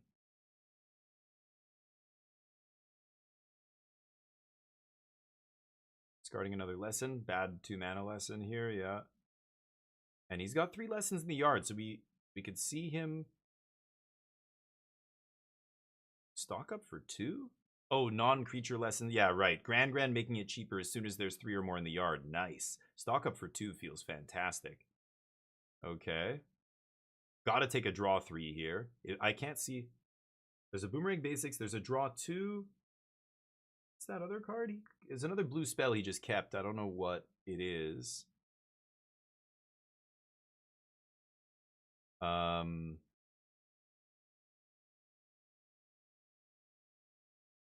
What's the one behind Boomerang there? There's another blue spell he just took off stock up. 1-drops? Boomerang Basics? Oh, it's just a Braid for 1. God, Grand is nuts. Once you have 3 spells in the yard, Grand just made 2 mana for free that turn. That's crazy. That's really good. God, she's so insane. It's not even the looting. It's just the 3 lessons in the yard making all your non-creature... Like, a lot of your spells are 1 mana, but all the ones that are 2 mana getting half off, like 50% cheaper on a 2 mana spell, is a huge discount. Huge. Damn. Okay, Derek off to a pretty good start here. 3 lessons in the yard means every Anticipate he finds is now Ancestral as well. I know he's got Boomerang Basics in his hand. Here comes Nate. Pass. No mana for JED. That's trouble. He's got a blocker at least. 3 toughness is solid. Notice almost every creature in JED's deck has 3 toughness, which is very good. Clearly making, you know, shocks and, burst lightning kind of cards bad, right? Paying 5 mana to kill a 2-drop or a 1-drop is not where you want to be if you're the Lessons deck. So you're hoping Combustion Technique's good enough, stuff like that. And then siding in things like a Braid, of course, to give you extra, like 2 mana removal to deal with. 2 mana cards.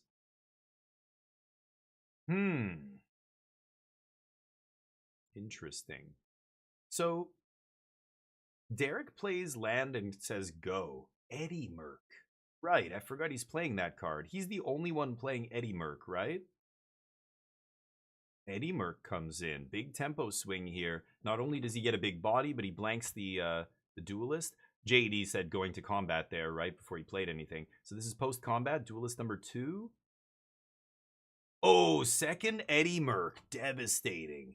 Whoa, this is going to be a huge swing. I think he only plays 2 in his deck. That was the card I couldn't tell. What was he holding? I'm like, he took some other card off stock up. That's almost certainly just GG here. JED falls to 5. I don't think he can finish him off. He has no, direct damage here, but yeah, bounce Eddie Merc, and then I tap your 2 guys next turn.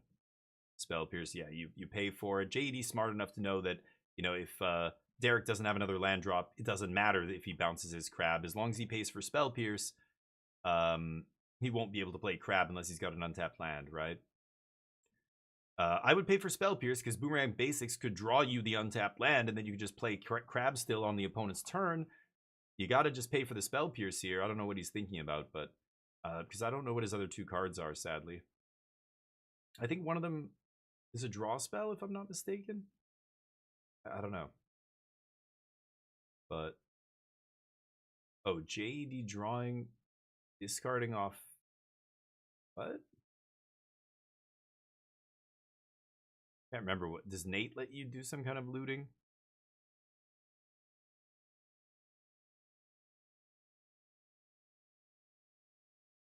Boomerang Basics and Spell Piercer on the stack.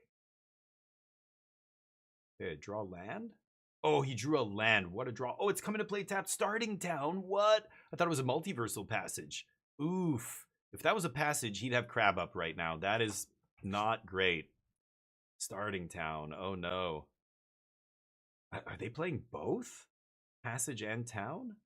They must be playing a mix of both. Huh. Punished. Interesting. So, oh, JD rips a land off the top.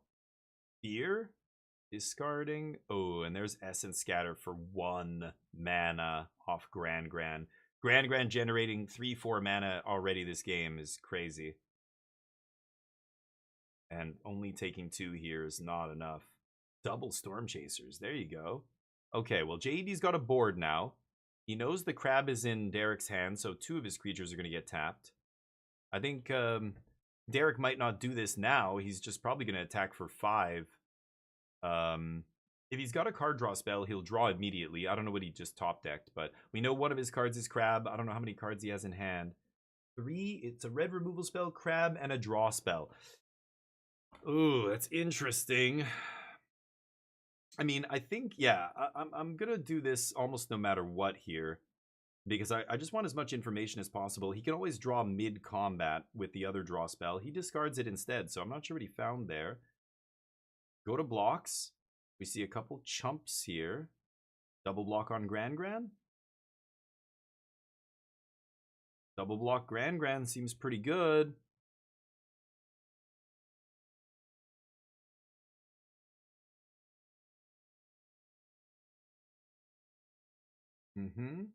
Chump with that. Whoa.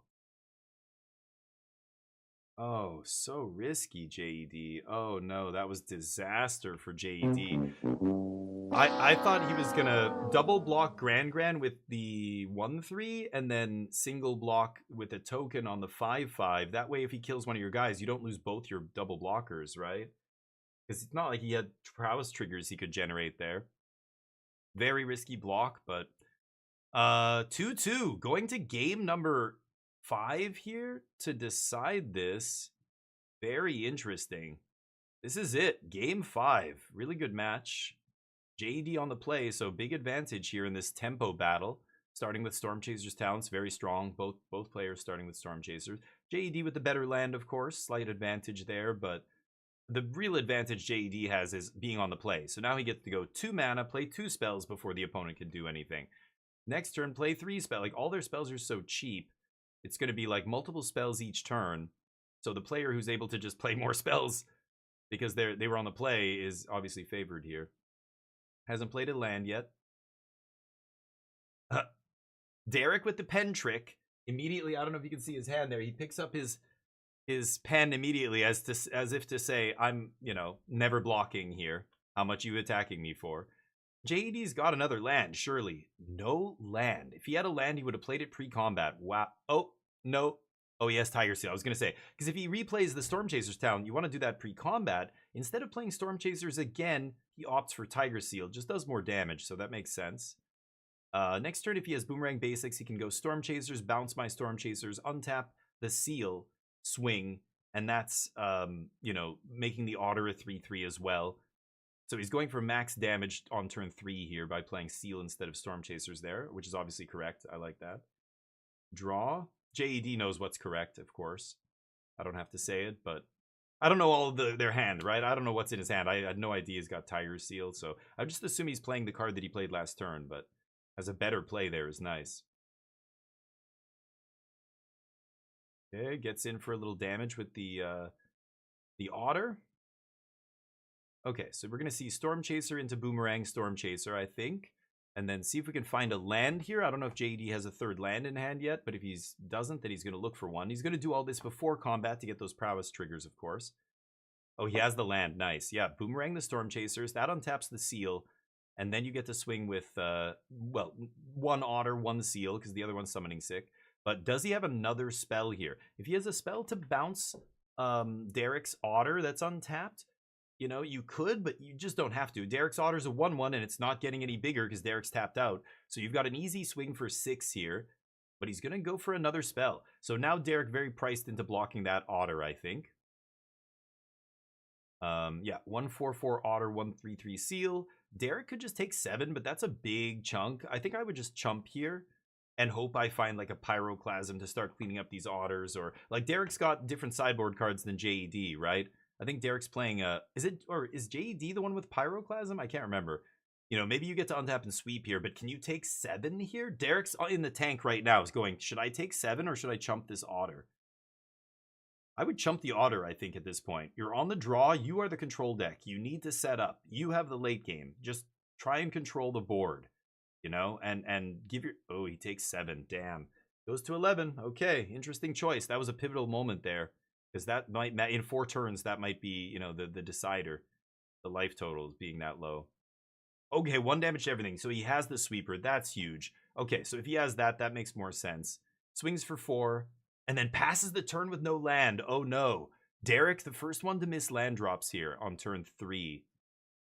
And now JED's turn 4.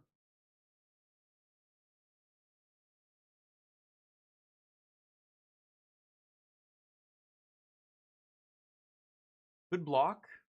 If he blocks, he trades because his Seal has a damage on it. Even though those Otters are only 2/2s, they'll still trade. Opts not to trade. I agree. Take the damage. Seal gets tapped on untap step. Draw. Oh, he does have a land. Okay, sorry. I thought he was passing the turn there. He was just still in combat. Nice. So he has the tapped land here. Okay, so not falling behind. Derek still in this game. Anybody's game right now. You don't know what they have in their hand, right? So draw for JED off the Warped Riddler. That untaps the Seal. And he needs to make a land drop. He also needs to play something to affect the board. Either another creature or have a removal spell, have something here. But having the seal on attacks and blocks is pretty good in these small creature mirrors, right? That seal is just making things awkward for Derek every time he goes to attack. Another one. Woo. 2 Riddlers in Warpland. Okay. And he's on 4 mana, which means next turn he can just start hardcasting Riddlers. A Riddler's a tough one for the other deck to beat. They have to spend 5 mana to kill the Riddler and kick one of their, you know, expensive shocks. Unless they have like a whole bunch of lessons in the yard, they need, you know, what? I don't know, 4 lessons in the yard. He's nowhere near killing a Riddler next turn is what I'm trying to say. Okay, kill the seal. Ooh, and there's Wisdom Draw 3. That is the kind of thing he needed to get back in this game. Nice. Swing for 6. JED's in trouble. He can slam a Riddler here, but any bounce spell and he basically loses the game. So he can't just tap out here. He's going to have to play multiple things, starting with kill your creatures. Like if he has Pyroclasm, that's how it starts. Something like that. Interesting. 7 to 8 here. Close game. The life total is very close here. So JED's trying to think of, you know, first of all, how can I kill my opponent in a couple turns with what I have? No. Am I the one who's now the control deck? I have to turtle up? I think so, right? I've got to start, like, you can't just tap out for a threat here. You've got to be playing, oh, what? Okay. He's dead. Yeah, he just scoops instantly as soon as the guy shows him the removal. He's just dead to 1 removal spell? I guess his hand was really bad. Ooh, JD. You're out. Damn. Okay, GG's. Holy shit. He's just like, I can't believe I just won that. That was a tight match. JD had no action on the end there. Oh, the only play is Riddler? He knew that was a doomed play. Like, as soon as... Like, they both did, right? He played the Riddler, he tapped out, and as soon as he passed, the other guy just showed him, just, like, dumped a bunch of cards on the table, and JD immediately stuck out the hand and was like, yep, okay. You know what I mean? Like, no action, having to tap out for Riddler, that's a death sentence in, like what are the odds the other guy has 4 lands in hand or whatever? You know, but I guess he had no other play. Wild stuff. You've just made your way through. My goodness me. How did you? I'll be right back. Do it? 5-game battle. Was there a card that perhaps made a bit of a difference for you somewhere along the line? Yeah, I last minute put in the 2 Eddie Merc crabs into my list, mostly for the blue-red matchups, and man, did it show off when it mattered. Yeah, paid dividends in that match there. But we turn our attention now to the semi-finals. How are you feeling going into the semis, making it to the top 4? Already an achievement. Do you think you can go even further? I do. I know that I'm going to be playing either Seth or Ken, who I lost win-ins against yesterday, as everyone saw. Both matchups seem tough, but they're very winnable. Interesting dynamics with both.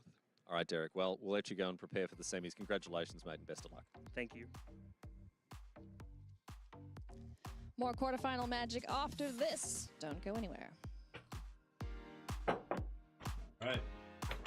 Arne versus Sean? Sure. So what is that? Teamer? Poor Arne. Arne is probably the weakest. That's why, well, not skill-wise, but they ranked him last in terms of likeliness to win when they were projecting who would win the whole thing.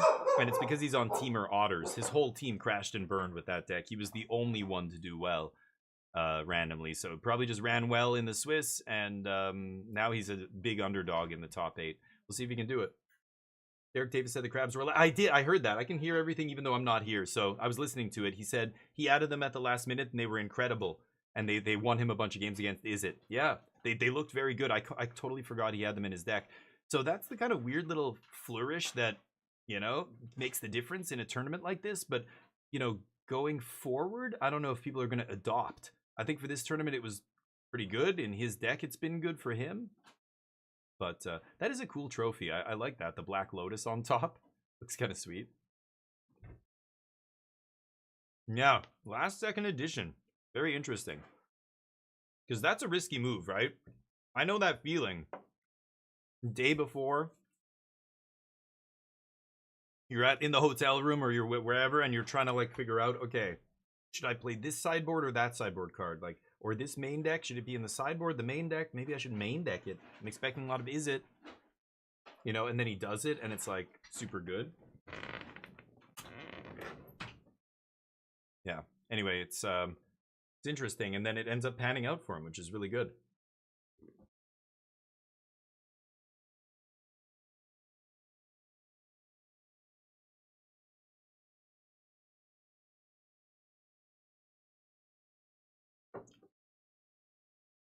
Um, 20 seconds till the next round.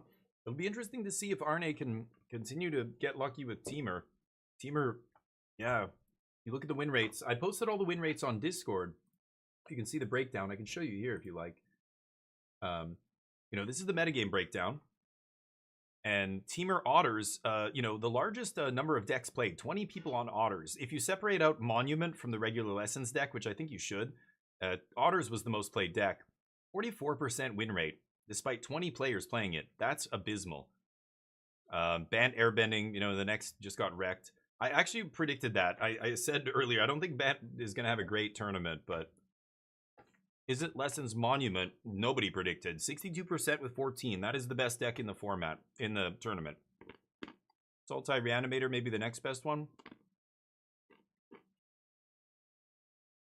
One person. These kind of results you can't really take seriously, right? Also, you know what's crazy?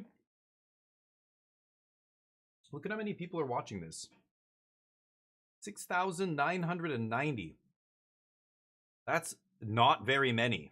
I think some people might think that's a lot. That's a third of what Pro Tours used to get on Twitch. Pro Tours used to get like 15K, 18K viewers on Twitch. I think this is, again, a byproduct of them not focusing on Standard and Magic becoming a more casual-focused game. It's just another symptom of that. I think it's impossible to deny when you look at that kind of stuff. Viewership is way down for this World Championship. Or, I don't know. They seem to do a better job marketing it these days, but the numbers are still bad. I don't understand. This is the top 8. In yesterday's tournament, there was about 5,000 people watching. Now we're up to 7,000 for the top 8, but I swear it used to be like 14, 15K for every Pro Tour. And that was when they didn't even, like, you wouldn't even see a promotion for it on Arena, even though the Pro Tour was that weekend. Like, I wouldn't even notice. And people would be like, oh, there's a Worlds is this weekend. You're like, what? Holy shit. At least this time they're advertising it, but still pretty low. Maybe that's it, Hamo Goblin. Could be. I mean, you look at those Star City Games showdowns and stuff, like, they went from 1,400 players to 500 players during VV. You're right, it's a VV disaster. Maybe the after effects still happening, the aftershocks. Cheering for Arne Torf, he's the underdog, so yeah, let's cheer for the underdog here. He's going to have a tough time. Oh, are they both on Teamer Otters? They're both on Teamer Otters. It's a mirror. Okay, well, I thought Arne would be playing against... interesting. It's a mirror match, okay. Gonna be tough. Mirrors are tricky. They're both looking at each other's deck lists. This guy was player of the year almost. Came in second place, right, to Ken?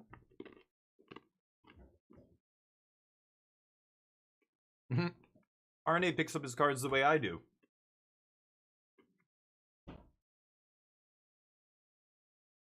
When I take my opening hand, I put 1, 2, 3, 4, 5, 6, 7 on the table.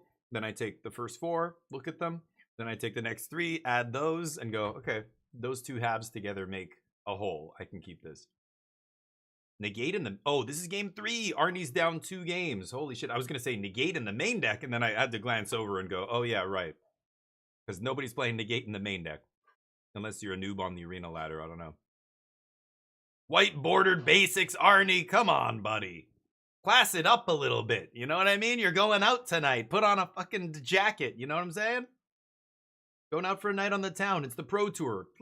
Get some basic. Get some real basics, bro. You got money. You got money. Shut up. You got money now. You top 8 in the tournament, big Pro Tour, okay? Upgrade those basics. No, I'm just joking. I'm sure they have some meaning for him or whatever, but ugly ass core set white border basics, not for me. Why do I hate them? Because they're from my childhood. I remember, you know, when I first got into Magic, Unlimited was the set, and it was basically sold out everywhere. I got a couple unlimited cards, but I didn't actually start buying a lot of Magic cards until Revised came out shortly after. And Revised was, white bordered like Unlimited.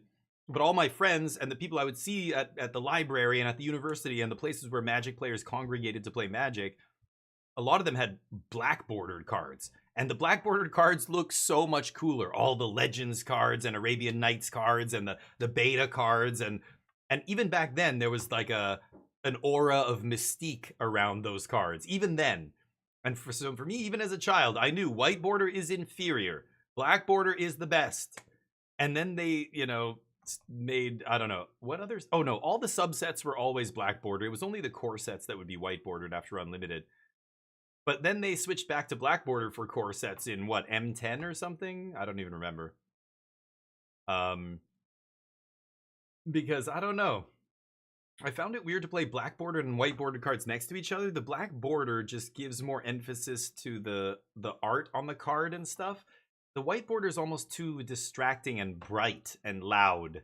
You know what I mean? I don't like it, but yeah, negate main, but no, it's not in the main. This is game 3. The white border cards would have, yes, there you go. It looks like shit. Thank you. White border starts to look ugly as shit. Haven't you ever driven a white car? You drive it one day, it looks like there's dirt all over. You got to wash it every day for it to look clean.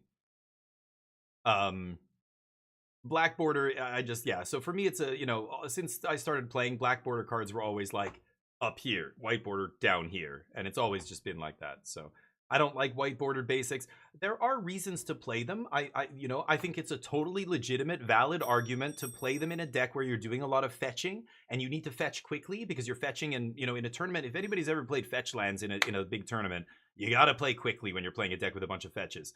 So fetching out your, let's say you're playing the Yorion Money Pile deck in Modern, and you only play 4 basics or 3 basics, but you need to be able to fetch them out of your 80 card deck very quickly. Okay, white border basics. That is a good argument. That makes sense. There's a legitimate, logistical, logical reason to play white bordered lands there, and I can get behind that. That makes sense. Think about it in that situation, right? 80 card deck. I'm not making this up. This was like a real time in Modern, right? People were playing Yorion decks before it got banned. The Money Pile deck. You were fetch landing, and those games took forever. It was a control deck, and the mirrors took forever.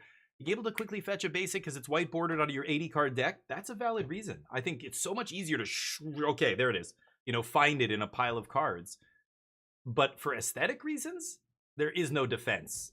They are uglier, full stop. I'm sorry. For me, it's obviously, when we talk about ugly or pretty cards, it's totally subjective.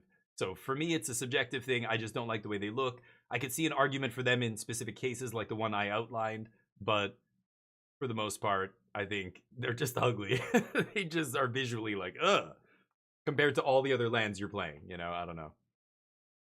Anyway, let's focus on this game. These teamer decks are so hilarious to me because are they not combo decks anymore? I think some of them are just straight up teamer prowess. They're not actually, like when I see Enduring Vitality, I think they must be trying to combo still, right? With Flood Maw guy or Flood Caller, whatever he's called. 4 mana. Bring back negate. Then your opponent knows you've got negate in hand. It loses a lot of its value, but maybe it's still good enough here. Oh, yeah, he's going to bring back... Yeah, he's going to go for it. Okay.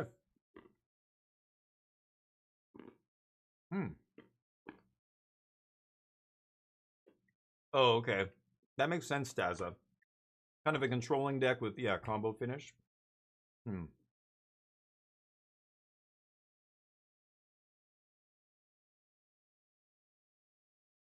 Is Arne playing like a foil core set negate?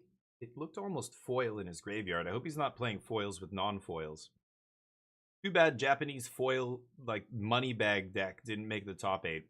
That's where you really get to bling it out and go like, look at this! That guy had all Expedition Shocks and like the whole deck was foil. That was crazy. They were all alt art versions too. All of his Flood Callers, he was playing Teamer, right? Every Flood Caller and a bunch of them were like the special art, showcase art, and foil. Just like, whoa. Or Thunder Trap or whatever.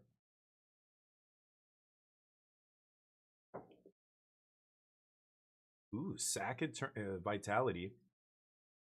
I like that. Torch is very sweet because when they go to torch your vitality to exile it, or, you know, whatever their exile effect is, you can always torch sack your own thing. And then, you know, not only does it stick around, you get to trade it for something. So it almost feels like a nice little 2-for-1. That's why torch is just so much better than any of these lessons and stuff, right? Like, this is the best removal in standard for a red deck. But, you know, yeah, you've got to make concessions when you're trying to do synergy things, right? Interesting.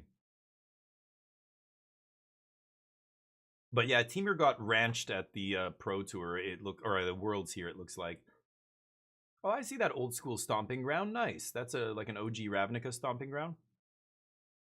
Breeding pools from Return to Ravnica. Sean playing the unstable basics. An excellent choice. Sean knows what's up. Not the best, but, you know, very close. In the upper echelons of basics, for sure. These are the I'm talking about the important things here, chat, okay? Oh, there we go, yeah. Enchantment. Thank you, Watsy Teen. That is... Oh, that's a Ghost Vacuum. I know from that Japanese player's foil version of that weird art. Is that Duskmourn?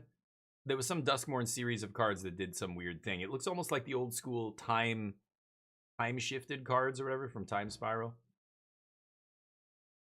Ravnica Allegiance? Okay, yeah. Sorry, I meant that block. You're right. I don't remember which set it was because they released in multiple sets in that block. The Return to Ravnica block. That's when I got all my shocks. Before that, Hallowed Fountain and like all of them. You know, Watery Grave. All the shocks were so expensive. They were like $30. Steam Vents was like $30 at one point, and then finally they went back to Ravnica and they reprinted. I remember I was playing Sphinx's Revelation and all that stuff back then. And everybody just went, oh god, thank you. Yes. But not as big of an impact as Cons. I remember when Cons got spoiled and they said they're reprinting the Onslaught fetches, people were just like, what? I had just traded for a Flooded Strand, like not in great condition, like a beat up, you know, OG Onslaught Flooded Strand. And then like 3 weeks later, the announcement that they were going to get reprinted in an upcoming set was like, what? No. Ugh. But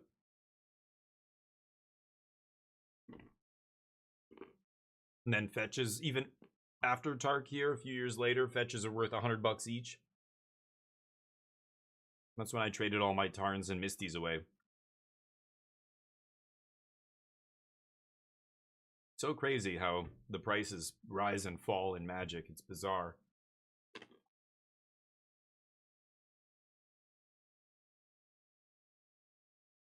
Yeah, you know, back in the day, you could say the shocks. Yeah, they all came out in the Ravnica block, Return to Ravnica block. You know, that's where they're from. Now we can't say that anymore because the shocks come out 4 sets later or whatever, 3 sets later, and it's like, oh, so which one? This shock is from that set, and this shock's from this other set 3 sets later. Like, they're not at the same block. Like, it's so weird now keeping track of what gets printed where. But okay, double vitality. Arnie with the Badger Mole. Ghost Vacuum keeping the lessons in check, although I'm not sure how much... Like, this deck's not a lessons deck, right? It doesn't really matter. Ghost Vacuum is a weird sideboard card here. What are you actually doing with it? Like, I don't even think this deck really operates out of there. Is it just because of the buyback on Storm Chaser's talent? Like, that's why you're playing Ghost Vacuum? That is a really narrow use case, but maybe? Return. Oh, soon. Hey, Mo. I mean, hey, we already went back to Ravnica, like, last year. No? You don't remember? I remember. We were in Ravnica last year, solving a murder mystery. Remember that? Pepperidge Farm remembers. Okay? We went back to Ravnica for murders at Karlov Manor. Pardon me, Mr. Perfect! Okay? So we were just there. It's easy to miss because they had the hats. Remember, the hats, they throw it all off. I don't know. I've never seen hats in Ravnica until that set, but apparently everybody wears them. But I know what you're saying, Hemogoblin. Yes, we didn't go back to Ravnica. We did some weird part of Ravnica. I don't even know. Very weird set. But yeah. Return to the remaster of Return to Ravnica Remastered. Yes, Daza, something like that. And colon the reckoning, or like there's got to be a colon in there and then another like 2 or 3 words.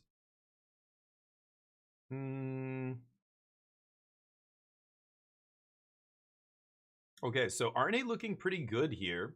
Badgermal's starting to do some stuff. Oh, and there's Totentans, but he doesn't have a Flood Caller. He needs Flood Caller to go off here.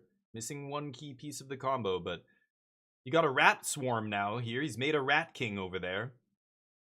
Big ball of rats. Oh yeah, big ball, 9. That's a 9 rat ball. You guys know what a Rat King is? It's fucking terrifying. Go look it up. Arne forming a Rat King in his hands here. Oh, he's breaking off chunks. Rat King spews a couple rats off. Deciding, this is mid-combat? He's gonna go to blocks. No? Oh, tap. They come in tapped? What is happening? What am I missing? Why are they coming in tapped? Unless he floated mana or something, but he doesn't. Does it put them in tapped? No. What am I missing? What's putting them in tapped? What's causing them to come in tapped here? I'm missing something. There's no authority of the consoles or anything, obviously, so I don't know what's going on. No Kismet effect. I thought he may have been, like, just shortcutting and putting them in tap to say, I'm going to make 6 mana here. Oh. Okay, Judge is involved. You want to do it like that, that's fine. Yeah, this was you technically missed the untap trigger because if you surveil, the spell has resolved. Right, sure. Oh, he missed the trigger. Yep, just making sure. Oh, You know, this he is missed the competitive untap IRL. trigger. That means, hey, you missed something. It's usually left to your opponent. Do you want this to happen? Most of the time, that is a no type thing. IRL and REL. Yeah.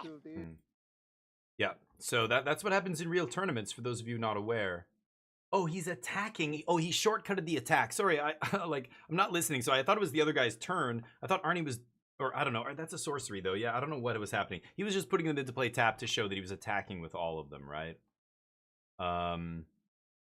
Okay, that makes sense then.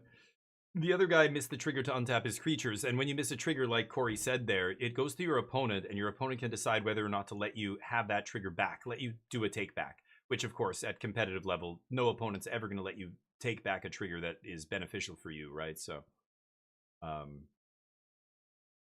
Watsy, hire this person. There you go.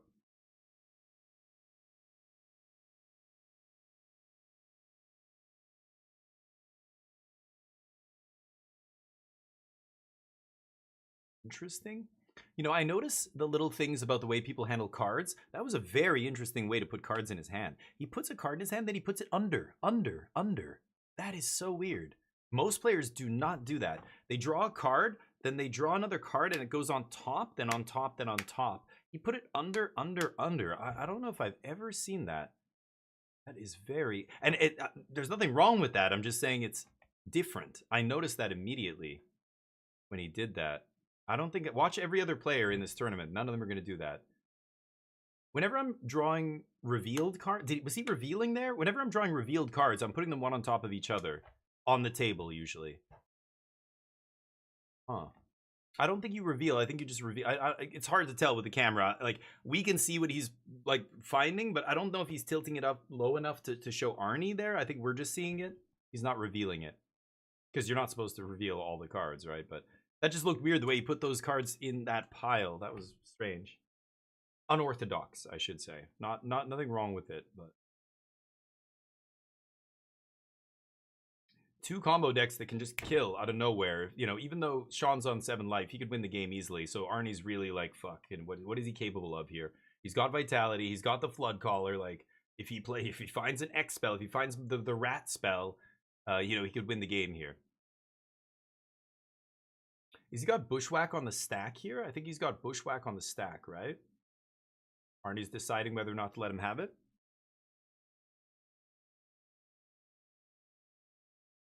triggers. So he untaps. This is with Bushwhack on the stack. Otherwise, I don't know what Bushwhack's doing over there. Oh, no, he played... Oh, he played that. What is Bushwhack doing face up over there? Here comes the judge. Okay, I like that. They have a little spells thing to show. This is the storm count.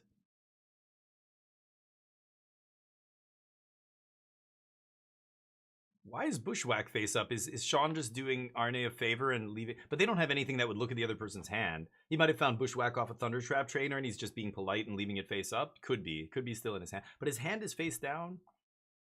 I think there's multiple things on the stack, but he just resolved the talent.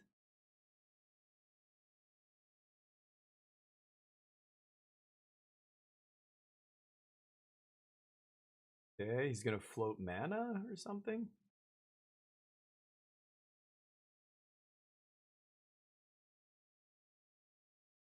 Interesting. A lot of math here. A lot of calculating. Not just what I can do, but also what can my opponent do here? How much mana do they have? Like, that's what he's doing here right now, right? Counting mana, counting spells, counting how many cards do you have in your hand? Like, all these factors combined, mix it in a sauce, and out comes, like, probability chance of my opponent killing me the next turn. But also, you have to do this for your own side of the board and go, okay, well, how much do I have? Can I kill them here? If I can't, can they kill me? Now I got to do their math for them. Or not for them, but, you know, I got to do their math even though they're not me, just to see if I die. This is 2 mana floating, like I said. He's going to float 2 here. Every spell he plays is going to untap and float more. He could float more mana here, right? Or those guys are summoning sick. Maybe not. The Thundertrap copy, the Thundertrap trader number 2, and the Otter token are summoning sick. I think that's what's going on here. Now he's going back to the Bushwhack. He's got 1 mana up and 2 floating. Bushwhack time? It must have been in his hand. He just revealed it and left it sitting there, right? Yep. Bushwhack trigger. That nets you a mana because you untap these 2. So use that green. You got to take the green away, but then you untap these guys and you can basically get 2 more mana here. So he's up 1 mana now. Arne.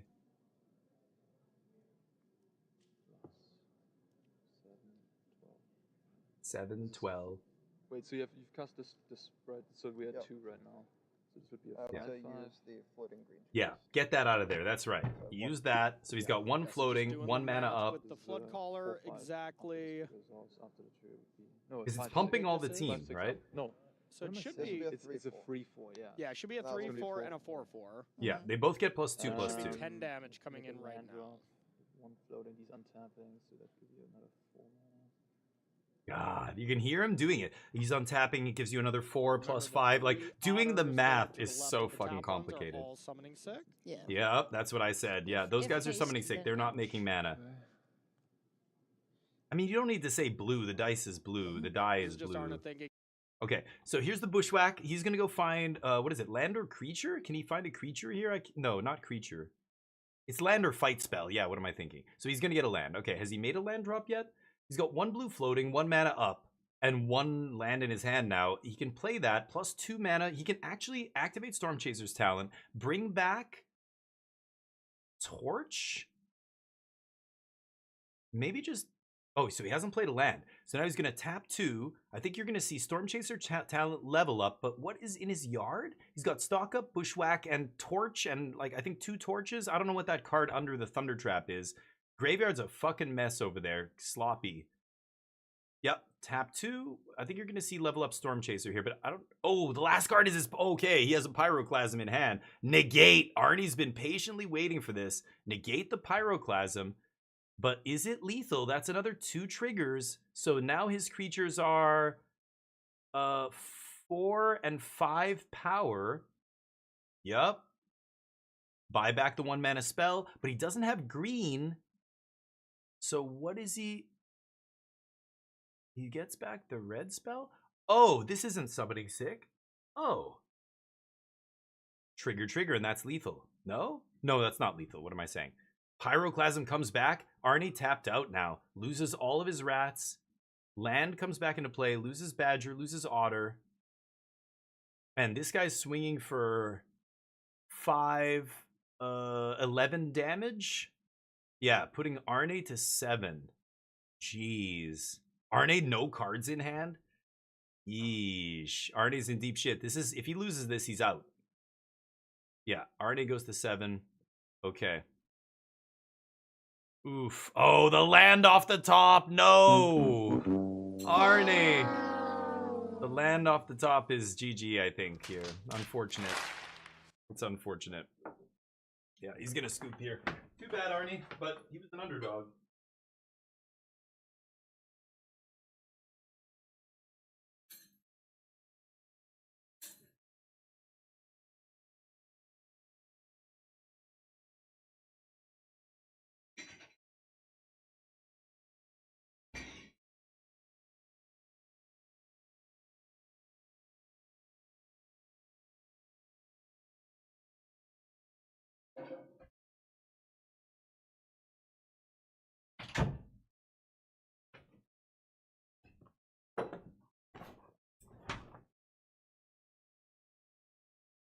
Okay.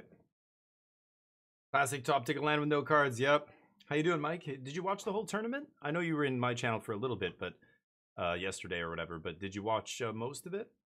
Man, the match with Ken was crazy. Ken Yukihiro or whatever. That was insane. Watching probably the #1 seed to win the whole thing die in the quarterfinals. Oof. The Reanimator deck was the heavy favorite to win this whole top 8. After he's the only one in the top 8 that has no bad matchups. All of the matchups across the board are good. The Sultai Reanimator deck is favored against basically all of these Izzet decks and Teamer decks, except Monument. I think that might be the only match that's even close, but I wouldn't even call that a good match for Monument. But Seth just, Ken drew shit, deck shat itself. He got mana screwed one game, and that was it. 3-0, boom, done. Crazy. But that's Magic, baby.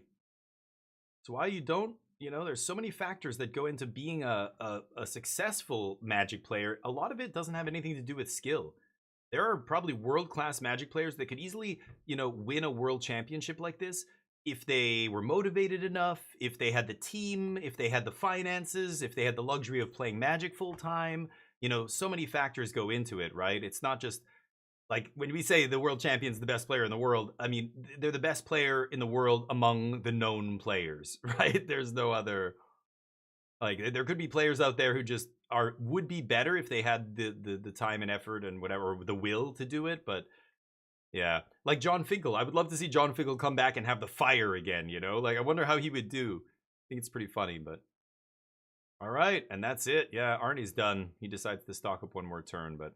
You can't complain, man. Top 8, another top 8. He's had a couple recently. He's got a very good record at the Pro Tour over the last couple of years. So Arne, definitely one of the top players in the world, I think now. Like, I want to say top 15, probably. I would put him in maybe the top 15, top 20. Or if it's rigged. Yeah, I mean, luck exists, right? And it's funny, like Reed Duke went 7-7, Gabe Nassif 8-7. Some of those guys haven't top. Well, Reed Duke's probably done better. Gabe Nassif hasn't like top 8'd a Pro Tour in a long time, despite playing all the time, being a Hall of Fame pro. Like, everybody knows he's a great player. It's just, this is how it goes. Look at Nate Stoyer. Where the hell is he? He wasn't even qualified for this Pro Tour. Meanwhile, he's one of the best Magic players out there. Like, he just crushed 2 big legacy tournaments back to back. 2 separate tournaments in a row in the same weekend. He went undefeated in the entire tournament both times with Reanimator, Dimir Reanimator, Nate Stoyer, but just fell off the train hard. Can't get back on the Pro Tour. Maybe he qualifies, then he burns out again. Now he has to go grind RCQs again. Sorry, I should listen to this guy. The play. I like hearing. You're essentially the best Team Otters player in the room, but the unfortunate thing now is you've got some pretty tricky matchups ahead. Are you feeling confident about these matchups? How do you think you go in the semis and potentially beyond? I think I will try my best and do the best that I can. All right, well, that's all we can ask of you, Sean. Congratulations on getting all the way to the semifinals, and best of luck for the rest of the top 8. Thank you. Good luck, man. One Hopefully he more does player it. to join the All right. One more person goes 0-3 in limited day one. Yeah, and you know, you can't say that he's a bad limited player. Like he's good at limited. He's not an only, like, doesn't play limited only, but he has the benefit of an excellent testing team full of limited experts, you know. It's just that's how it goes. I think limited is really where we see the best players in the world rise to the top. It's limited that determines who is the best player, not constructed. Limited is very difficult, and you look at all the listen to those team captains at the beginning of today. Reed Duke and Simon Nielsen, both of them captains of two separate super stacked teams. Both of them said their win rate in limited across the weekend was 50-50. Despite testing and coming up with all our limited experts are working on it and blah. The team, you know, records were still around 50% win rate in limited. That's like, that to me says that is where you can cut your teeth and become a world champion. Like, it's like putting. Drive for show, putt for dough. That's a common phrase in golf. It basically means the drives are very impressive. When people see somebody drive 300 yards, it's like, whoa, nice draw. Holy shit, this guy's good at golf. Nah, you're just looking at the wrong body. You're looking at the wrong part of their body of work here. The putting is where the real golf champs live, you know, not the drive. Drives are great, but drives are nice for showing off. Putting is where you make the money. You know what I mean? Drive for show, putt for dough. Standard or even constructed for show, limited for dough. That's really the phrase that I think encapsulates a lot of these big. This tournament in particular, because there's 2 less constructed rounds than there is in a pro tour, right? This is, it's 6 rounds of limited, 7 rounds of constructed. Is it 7 or 8? I thought it was 9 in a pro tour. 9 rounds of constructed, 6 of limited. But in this, it's 7 rounds, right? Am I crazy? Somebody verify that, please, for me. I'm pretty sure that's what it broke down to. But Hashiro, what's up? The world champion, you know. Thank you, buddy. I appreciate you. How's life? How's the weekend? Just can't do limited. Totally fine. I get it. But I think if we're talking about the best players in the world, they have to be able to play limited well. I think it's not enough to just play constructed. I think you have to be able to be a good limited player. That is the format that really tests your full wide range of skills in Magic. You know what I mean? I don't know what kind of analogy to make here. It would be like saying somebody's the best basketball player in the world because they won the slam dunk competition or something. I don't know what to compare it to. Maybe that's a bad analogy. You know what I mean? I feel like limited is testing aspects of your Magic abilities that constructed can't even begin to approach, and therefore it's arguably the most important aspect of crowning a pro or crowning a world champ or pro tour champ, whatever. Like, these are the best players in the world, not because they can win at constructed, because they can win at limited, and they also win at constructed. I think constructed's the easier thing to win at. I mean, again, just look at the win rates of these teams. They're all around 50%. One guy from this team made top 8. One guy from that team made top 8, you know, whatever. But yeah, it's mostly off those limited records, right? It's interesting, but limited tests your fundamentals. It encompasses deck building, you know, card evaluation, all this stuff on the fly. Like, you can't constructed, it's locked in before you even sit down against your first opponent, right? You have to register your deck. If you just, you know, submitted a poor deck list, you didn't predict the meta properly, blah, blah, blah, you could lose that tournament. That's not a statement of your skill. Draft is a much more accurate statement of skill because you can't prepare. You can prepare for the limited format, but you don't know what you're going to open. You don't know what the people around you are going to open in that pack. You got to do it on the fly. You know what I mean? It's the difference between a battle royale versus it's the difference between PUBG and Valorant or Counter-Strike, where Counter-Strike, Valorant, the maps never change, the characters never change, the guns they use don't change. So you can memorize the strategies and things because it's like chess. But limited has that randomness variable that forces you to evaluate on the fly. Now, it cuts both ways. Sometimes the best player just opens shitty packs and their draft deck suffers, but the players who do well at draft, like Ben Stark, Jason Yee, you know, some of the players that just 3-0 draft all the time at the Pro Tour, they're not just the people opening the best packs. They are clearly just better limited players than the other players in the room, and that counts for something. That's huge. Like, because you have to be able to do it like without knowing what's going to happen and forcing players to be good in those spots where they have to just on the fly kind of adjust and switch their draft. Like Ben Stark and some of these players are the best limited players in the room, and it's not because they open really well. You know what I mean? That is harder to like do, I think, than being good at Constructed. Constructed has so many more variables that have nothing to do with your skill, is what I want to say.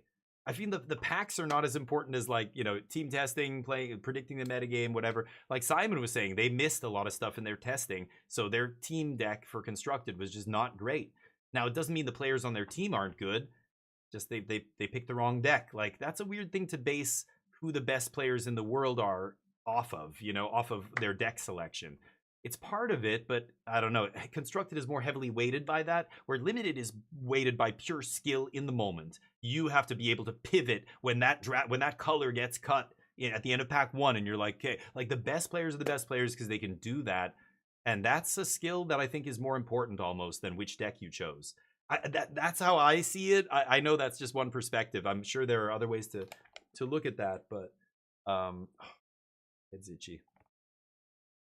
But yeah, you can't stand playing Limited. That's totally fine, but that's a subjective thing, right? That shouldn't matter when we're determining who the best player is.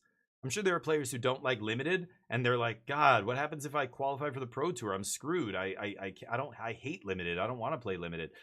Well, then, yeah, you're never going to be a world-class player. Like, that's all. And most players are fine with that. But if you're trying to be a pro, you got to get good at Limited because it is super skill-intensive. And if we're trying to determine who the most skilled players in the world are, who the world champion is, we got to go with the skill-intensive formats. So it's been draft, you know, an integral part of that for a long time now. I'm glad they don't do sealed. What I can't stand is sealed. When you say limited, I mean, I can agree with you halfway. Sealed fucking sucks. At this point, sealed is so bad because of the play boosters and everything else. They should actually not have sealed RCQs, but for logistics reasons, they can't just have sealed, or they can't have draft RCQs. It would just take forever. It would be impossible. So, there's no solution, no right answer to limited RCQs. I really despise that they're sealed now. Even though it's worked up until now, I think the game has changed so much that now they're total crapshoots. It's not cool. But draft at the Pro Tour, oh, I love it. I love to see it. It's very skill intensive. You can still draft shitty, you know, get shitty cards and whatever, but I think the best players are still good enough to get around that for the most part. But anyway, there's still all the variants involved of Magic, and just, you know, you can still get mana screwed even with a great deck in Limited, right? So still, that kind of stuff still happens, but I think it's just a big part of the game that, yeah. Well, you're going to see a draft-only kind of PT next year, right? They're going to have their very first one. It's basically a draft PT, a limited PT. They already announced this, right? What is it called? Magic World Limited Championships or something? But, yeah. Sealed is garbage. Fully agree, SSA. And yeah, this is why when Mike says limited, I mean, let's be clear here. We're talking about draft. Draft should be a part of the Pro Tour. It is the most skill-intensive way to play Magic, and that's what we should use when we're determining who the most skilled players in the world are, right? Has to be part of it. But sealed? Fucking never, ever. Get that? That is the furthest thing from skill, because now it's such a random crapshoot. I could open 12 rares in a sealed pool. That was never possible before, you know? There's less, like, you know, the top end powerful stuff is skewed more. Like, the uncommons are buffed, the commons are buffed because they have to make up for one less card in every pack to fuel your decks, right? So the other cards have to get better as a result, and now you're seeing, you know, a lot of uncommon. Like, it just makes the game more swingy. Uncommons and rares and bombs and whatever being better in limited just makes it less skill intensive, especially sealed. Sealed is a shit show, but draft is absolutely, I think, the most important indicator of who the best players in the room are. If you go 0-3 at draft, yeah, you got a big hole in your game, you know? I don't know, you got to do better. And it's hard. I'm not saying, like, this environment, everybody's a great drafter at the table. Tough. But I think that's what separates the best players in the world. Like Javier Dominguez and, you know, some of these guys who've got so many top 8s and everything. Being able to crush limited and constructed consistently is like, just, yeah, that is one of the best players in the world right there, you know? You got to have the both abilities, because I think constructed is too, it's even more kind of, I don't know.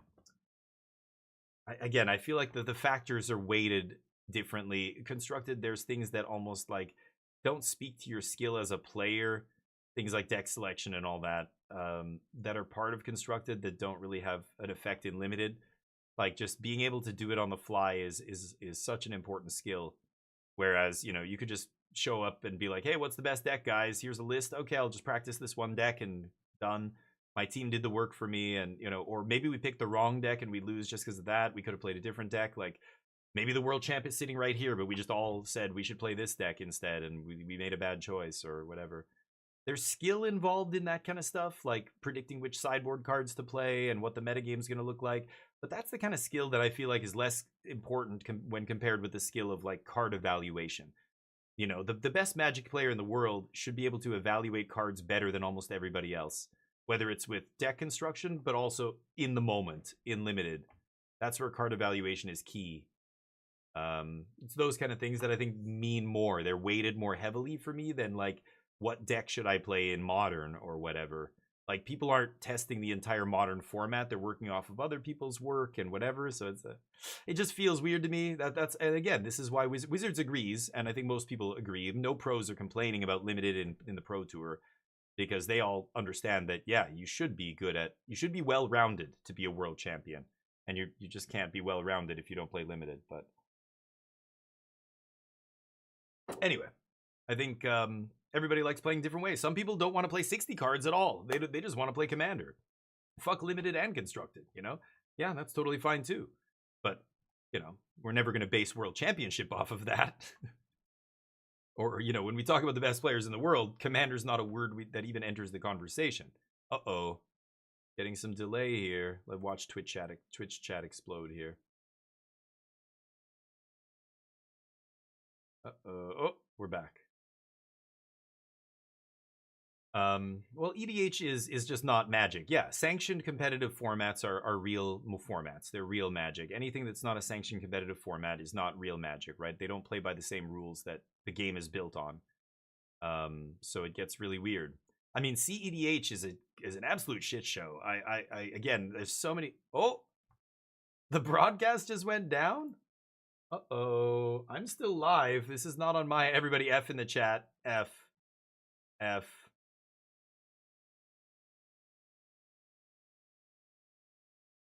F's in the chat. Oh, I can't. There. F's in the chat. Oh, God. Yeah, as I say, you don't have to. You're preaching to the choir. I already know. Just look up the win rates for the fourth seat in EDH compared to all the other seats. It's just, you know, anyway, it's cool that people are evolving those formats. It's cool that people put time and effort into making them better and stuff, and they get more interesting or whatever, but don't ever confuse that with real Magic. Like, that's not the game of Magic that you're playing. You're playing some bizarre variant of the game, right? Well, viewership was up to 9,700 until the stream crashed. That was better than earlier. The quarterfinals was only about 7K, right?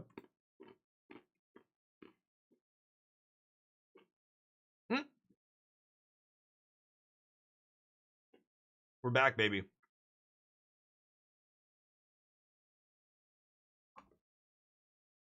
I can only set the source to 1080p. That's crazy.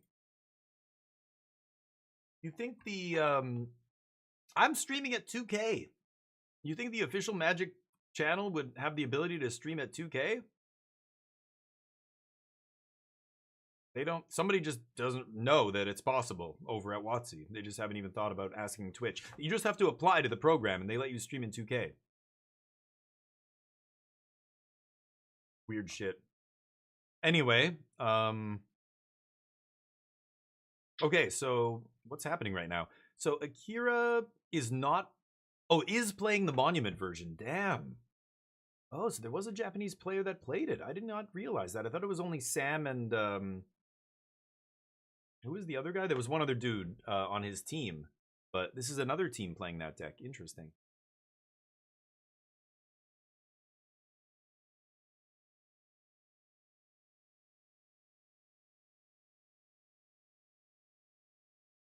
The Monument Mirror. Uh-oh, Sam's in trouble here. You're playing tight, tapping the card to show trigger. Trigger. Trigger. Gotta use the body language. Yep, keep that graveyard visible. Keep those lands visible.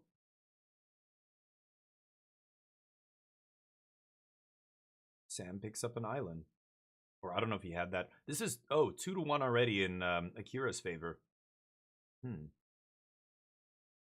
So 2 treasure up there. If you go, you can't really go for the 1 damage to everything because the odds of them having a prowess spell. I mean, I don't know how many cards are in the other guy's hand, but I assume there's a few. You can't risk them prowessing out here. Sam at 7. When you can politic your way out of... Oh, I know, dude. Oh, I mean, come on. Did you see that 11-hour-long game? It's not see, but did you read about it, hear about it somewhere? I was reading about what happened. Absolute shit show. I didn't believe it when I first read it. I thought this is some troll. And then I went kind of deeper to see where, you know, how fake it was or whatever. Somebody calling it fake. And then they just were like, no, look, the video was up, but the VOD is so long that it got taken down. But like people there, eyewitness accounts and everything, just like, yeah, 11 hours. It only ended because one dude had to get on a plane. And it was just one guy litigating his case for like 9 hours. They were litigating, I don't know, priority and who should get whatever. I mean, again, the reason that happens is because the game is not designed to be played in that way. You're not playing real Magic. That's why you have all this bullshit, and it's such a ridiculous, like, the tournament organizers or the judge should have absolutely just been like, look, dude, but you can't, because you can't be seen as having, I'm you know, picking somebody over somebody else, right? I'm favoring this guy. Gotta let him litigate his case for 9 hours. What? It's just ridiculous. It's a meme because it's a meme format. It's not a real format. It's not real Magic. It's Dan. It's BattleBox. Doesn't matter if they don't print official BattleBox sets. Just because they have official Commander sets doesn't make Commander a real format, even if it's competitive cards. Competitive, like, it's not. You can't be competitive with 4 players on politics. What are we playing? Game of Thrones, you know?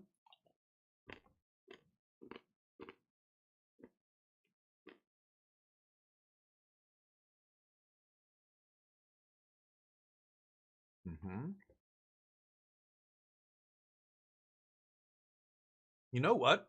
You heard about the next day, me too. You know what would be really cool? I just laughingly joked that CEDH is like Game of Thrones. But you know what would be really cool? If they did a collaboration. Oh man, Sam goes down. So close. He's never won a Pro Tour. Another top 8 though. He's going to be in the Hall of Fame.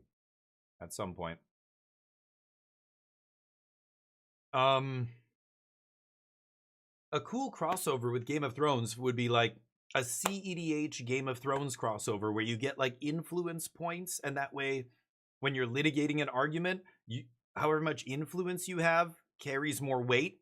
Like if I say, hey, I should be able to respond next, not you, the other person says, no, I should. And I go, well, I have 3 influence points, you have 1, so I win this argument. Like imagine if they introduced the mechanic like that. That would be interesting. Let's listen to what they say here. How are you feeling about the upcoming semi-final? はい、クォーターファイナル、勝利ということでトップ8からトップ4に入りましたが、どうですか、世界トップクラスのプレイヤーと対戦をしていて、さらに今トップ4まで勝ち上がりましたが、どういう気分ですか？これが初めての世界選手権なんですけど、今まで配信とか動画の中でしか見たことないプレイヤーと対戦できることはもうすごい、テンション上がりますし、I know Sugoi. 面白いゲームがで I き know たら that なと思い word. ます。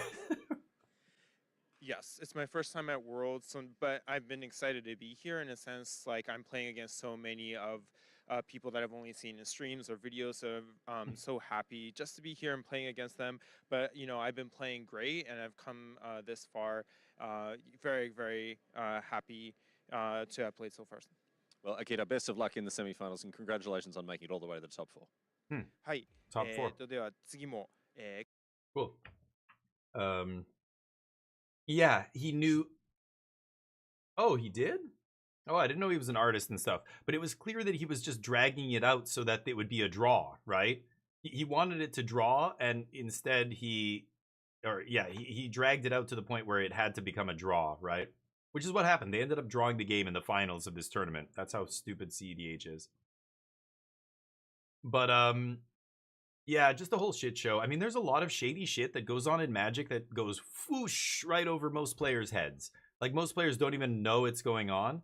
Did you guys read about the vintage tournament that I think it was Ultimate Guard put on? And you could qualify through Magic Online Vintage Cube events. LSV had a couple videos at the time. He was trying to qualify for it. What's his face? His buddy was trying to qualify for it. I can't remember his name now. Who guests on his stream sometimes. And it turned out a family of Magic players scammed the whole thing to get, you know, Beta Power 9 or whatever. They won like a Beta Black Lotus or something, like the top prize. Or no, they were doing a Beta draft with Beta packs in the top 8. They said, the people who qualify for this Beta draft, you have to qualify through Vintage Cube events on Magic Online. Like whoever got the most trophies. And this family of gamers basically gamed it. Like 2 brothers and their dad, they like used their dad's account. They would try and queue up together in Vintage Cube drafts, pass good cards to each other, basically rigging the game, rigging the draft. And then 2 of these related family members ended up in the top 8 of the beta draft. And of course, they're helping each other. And the whole thing just fucking stank of cheating, of manipulation. It was such a bad look. I mean, this has happened many times, Goblin. You're right. But this was a really exclusive, like, a beta draft does not happen all the time. But it's draft rigging on Moto, and then in real life, they go there and show up, and they're like, you know, what a shit show. Absolute shit show. But I think a lot of players don't even know this happens. They just don't even think about Magic at that level. They don't care, right? Who cares? Many of them are casual players. Who gives a shit? They don't care about what's happening in Vintage Cube beta drafts. I just go to my shop every week and play with the same 4 people. We play Commander. I just care about what they're playing, you know. That's it. But it is interesting. I think, you know, it shows how crazy this game gets. Like, when people do shit like that, draft rigging, like all this kind of stuff. When the prizes are there, when the incentive is there, people are going to try and cheat. They're going to try and give themselves an unfair advantage. I mean, look at the Olympics. They're constantly cracking down on this kind of shit. Look at pro cycling with the Lance Armstrong stuff. And like, when all that kind of came to light and it was like, oh, he got in trouble for doping, but literally everybody's, oh, they've always been doping for how long? Oh my God. And we just thought, you know, Mark McGuire was good at hitting home runs and Canseco and stuff, or like, you know, it's such a shit show. It's like, once it all comes out, it's like, oh, we're just really stupid and naive. Most people did not realize this was going on in this sport they profess to love. And my favorite athlete is so-and-so. And they have no idea this guy's been cheating or doping or whatever his whole career. It's crazy. It's all over the place, right? It's anytime there's a big incentive, big money on the line, whatever. Oh yeah, well that's wild. There can't have been that many, but break-ins and stuff, murdered is wild. There hasn't been that many of those, I imagine. But maybe there's definitely been tons of break-ins. I mean, the shop that I'm involved with, you know, I own a portion of a shop down in the States, and we've been broken into 3 times. There's been crazy shit. One guy, must have been an inside job. He knew exactly which window in the front wasn't alarmed, and snuck in through this tiny little like window underneath. It's crazy. But Diego Maradona, well, okay, coke is a different thing. Extra humor. I think coke is not the same as steroids. It's not a performance enhancing drug. Does it make you like get a ton of energy and have like, you know, whatever? Maybe, but like but coke is like, literally everybody was doing coke in the 80s and 90s. You know, it's funny. I got banned for a month on Twitch a few years ago after my first year of streaming. And I got banned because I showed a documentary during our huge, like, 92-hour celebration stream. That apparently the video is not viewable in the US, but also it had pictures of a dead body, apparently. But in that documentary, it's called Cocaine Cowboys. It's a really good documentary. It came out in 2006, I think. It's about the drug trade in Miami, and there are like eyewitness, like people who sold drugs to like NFL teams. They're like Super Bowl, whatever the number was in like 1988 was in Miami, and the entire defensive line had a huge coke-fueled like hookers and the whole crazy party in the hotel the night before the Super Bowl. Those guys, so many of them who play, and they won the next day. Another crash. So many of the guys who were playing football, so many stars and stuff were high. Everybody was high on coke in the 80s and 90s. Like literally fucking everybody. Everybody who had any money at all. Like every athlete, every celebrity. Yikes. Yikes. And oh, we're back. Okay. But anyway. RCQ Scoopgate. What is that? People scooping to each other in tournaments? Yeah, that's kind of shady. It happens all the time though. Again, it's within the rules, so it's not cheating, but it's, you know, I think rigging drafts is straight up cheating. But I think scooping to friends is not cheating. It's just the rules. Should it be cheating? Yeah, I could see that. I could see an argument if we want to debate whether or not that should be cheating. I could see it, but yeah.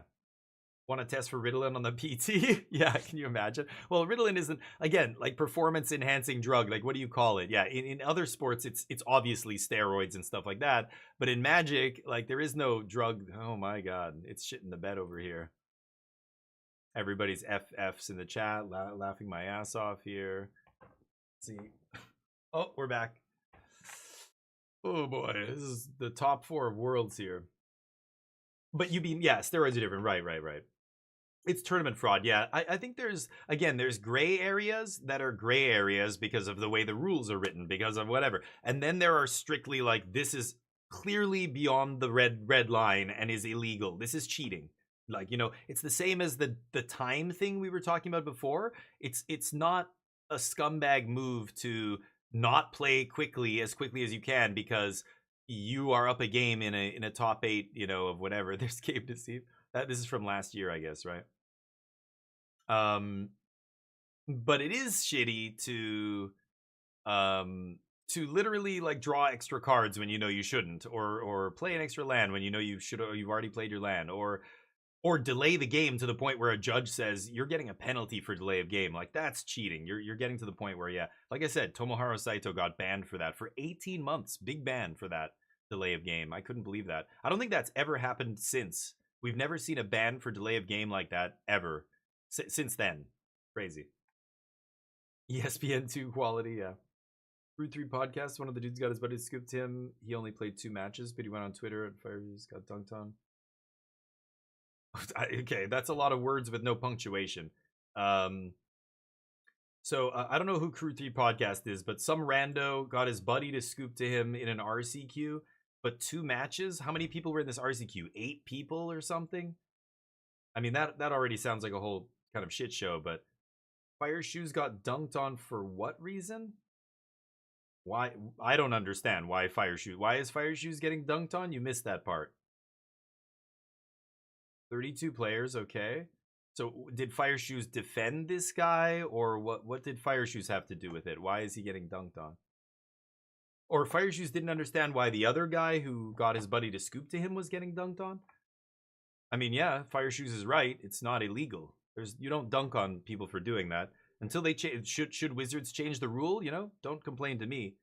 You know, it's like a lot of things. Like, the law is the law, the rules are the rules. If you don't like it, don't complain to me. Complain to the fucking, you know, city or whatever. If, you know, like that kind of thing. I think that's what it is. If people shit on somebody for my buddy scooped to me, then you're getting it wrong. It's not that guy. Crew 3 podcast didn't do anything wrong. That's magic. You're allowed to do that. Math throws it out. He reposted and people shat on him for reposting it. Dear God. Twitter sounds like such a shithole. I don't know why anybody's on Twitter anymore. Anyway, okay, I see. He got 5 people to scoop to him. Okay, that's different. That's not what you said. You said one of his buddies scooped to him after he played 2 matches. Oh, you spelled buddies wrong. I think that's what you're trying. That's where you missed it. So you mean buddies plural? B-U-D-D-I-E-S buddies? Ah, that's a totally different meaning of that sentence then. I see. I thought you just mistyped his buddy. He got his buddy to scoop to him. Oh, you're saying many buddies. Without playing any games? They didn't play any games?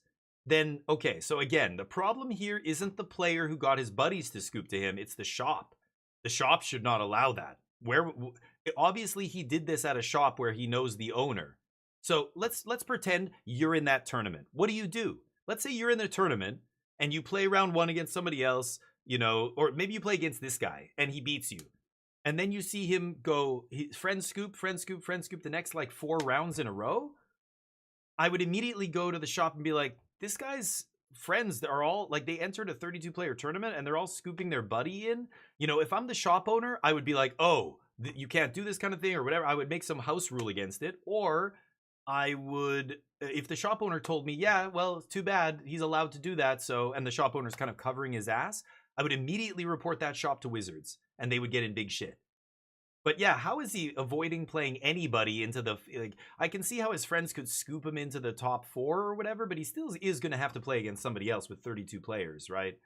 There's no guarantee that he's going to play against his friends every round. That's why, again, there's details here. This is why stories like this, it's better to like post a link to the whole essay or something. And if it's on Twitter, I won't look at it. But, you know, otherwise I have a lot of questions how this kind of thing happens. That's not a big issue in Magic. Nobody's doing that. If somebody did that, it's because the shop's in on it and they should be reported and somebody should report them, whoever goes to that shop. Or the shop owner's an idiot and he allows this to happen because he's just a moron. I don't know. Usually it's because the shop owner's friends with the guy who's doing the shady shit, right? Report shops like that. Report any shop. Report a shop. If you go to the shop owner and you say, hey, somebody just told another person to like go fuck themselves over there when they lost the game. They're acting really salty. If the store owner goes, oh yeah, that's just Joe Blow. He's just like that. Just ignore him. He'll cool off. Okay. I would immediately report that shop to Wizards. As you should. Wizards will follow up on stuff like that. Get evidence, get recording, get some other people's names and addresses and say, look, there was a bunch of other people there. Here are their emails. You can confirm with them. They saw this person, you know, physically threaten another player. Like I talked to the shop owner. They said, don't worry about it. Fuck that. The shop owner's a dirtbag who allows shit like that in his shop. Report shops like that. You know what I mean? But it gets complicated, right? What if it's the only shop in your town? You're going to report them, get them in trouble, make them lose their WPN status or whatever, and you're just making the experience now worse for everybody who goes to that shop? Okay, that's one side of the coin. The other side of the coin is obviously the shop owner's a dirtbag and he's allowing all kinds of shitty, you know, things to happen in his shop. So what is really worse for the community? You know, like for me, it's a simple report. That's it. So if that actually happened, the way that you're describing it, SSA, then either the shop owner is a shitty shop owner or the people in the shop aren't reporting it. Something, you know, that kind of thing would never happen in any shop I've ever been to, full stop. You know, people like me or myself, if I see that happen, I would immediately report it to the store owner and be like, this is clearly collusion. And if the store owner turns a blind eye to it, well, now I report it to WPN. That's it. That's what you do in that situation. So I don't know if there's evidence of this. Like the fact that this person posted on Twitter or somebody got this on Twitter means that person is in, like, what are they doing? Did they say something about defending it? Did they say, no, these aren't my friends? Or because the records are there, right? You can see that they got scooped to. Like, is the shop covering for them or what's happening there? Because that's, yeah, that never happens anywhere. If that happens, it's because shop owners are allowing shitty things to happen. Shouldn't happen. That kind of stuff, unfortunately, happens all the time. There are shop owners who make their own house rules for tournaments or for prizes, and it's straight up, you have to give out the promos. This is a store championship. No, the store is hoarding them or whatever. Oh, we've reported shops for that. We've reported shops for having multiple FNMs. In Korea, I would go to FNM 3 times a week and win FNM promos. That is not supposed to happen. But all the shops kind of had a little hush-hush deal where they would do this because they just wanted to get players in the door. And the players, of course, aren't going to complain because we want more promos. You know, but there's shops that would hoard promos and not give them out when they should. Like there's so many reasons to report a shop. Scooping into the tournament's an easy one to just go, this is bullshit. It's very obvious what's happening here. Are you going to do anything about it or do I have to report you? That's it. That's what it comes down to, right? Okay, here we go. Game 1 of the semifinals. Is it Lessons versus Temur Otters? I think the Lessons deck has the advantage. He's playing the Monument deck, so the fact that they're still calling it Lessons means, you know, yeah, that Wizards, even at over there, they're so behind the 8 ball. Is it Monument? Everybody's been separating them now into a separate archetype. Except Wizards. Yeah, and that goes for judge calls. That goes for, Magic is a social game. So if people are, like, there's strict rules against that. You cannot curse at someone in a game of Magic. A judge will disqualify you for verbal abuse if you keep swearing at people in a tournament. Like, it's against the rules to be a dipshit. So when people are dipshits, don't feel bad about reporting them. They are literally breaking the rules of the game. The social contract of the game. You know what I mean? And it's not just social contract. It's literally in the rules. You can't curse out another player. That is a line. That's a step too far. They will ban you for that. They banned some guy for showing his ass crack. They banned a guy from Magic for a year and a half for taking pictures of other people at a tournament. There's things that you can't do. Wizards will crack down on you. If your shop allows toxicity and shitty things, report the shop. Report the shop. They will do something about it. Don't just be like, oh, nothing will happen probably. Then you're part of the problem. Like, shops who are shady need to get called out, but there's so many shady ones. That whole situation with the scooping sounds like just a shady shop, or a shop that the owner's an idiot and doesn't, think it's a big deal or whatever. I don't know how that's even possible. It reeks of just collusion with the shop too. All right, maybe there's some kickback behind the scene that we don't know about. Who knows, right? Okay, John goes to 16 here.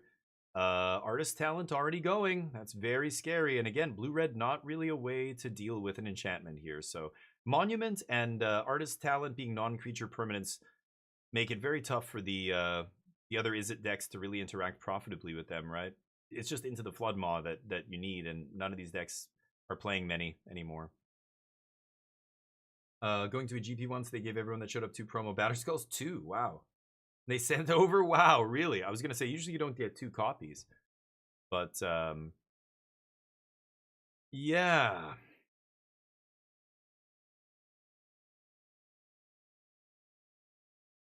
Okay. What has he got here? This is going to be a big turn. Sean is tapped out, but has a Ral in play. It's pretty good. What happened to the lighting? Wow, what happened to the lighting? What is happening? The contrast... Oh, he looked up. It's the lighting in the studio where they're playing. It's turning red. Look at the I mean, that guy's got dyed red hair, but you can see it's the lighting in the background. Oh my god, I can barely see what's on the table. Nice one, Wizards. Oh my god, what is happening? Somebody just slowly started turning up a heat lamp right above the table. You guys cold? Just cranked it up all the way, oversaturated the view there. Wow. Wow. Okay. Wow. Quality.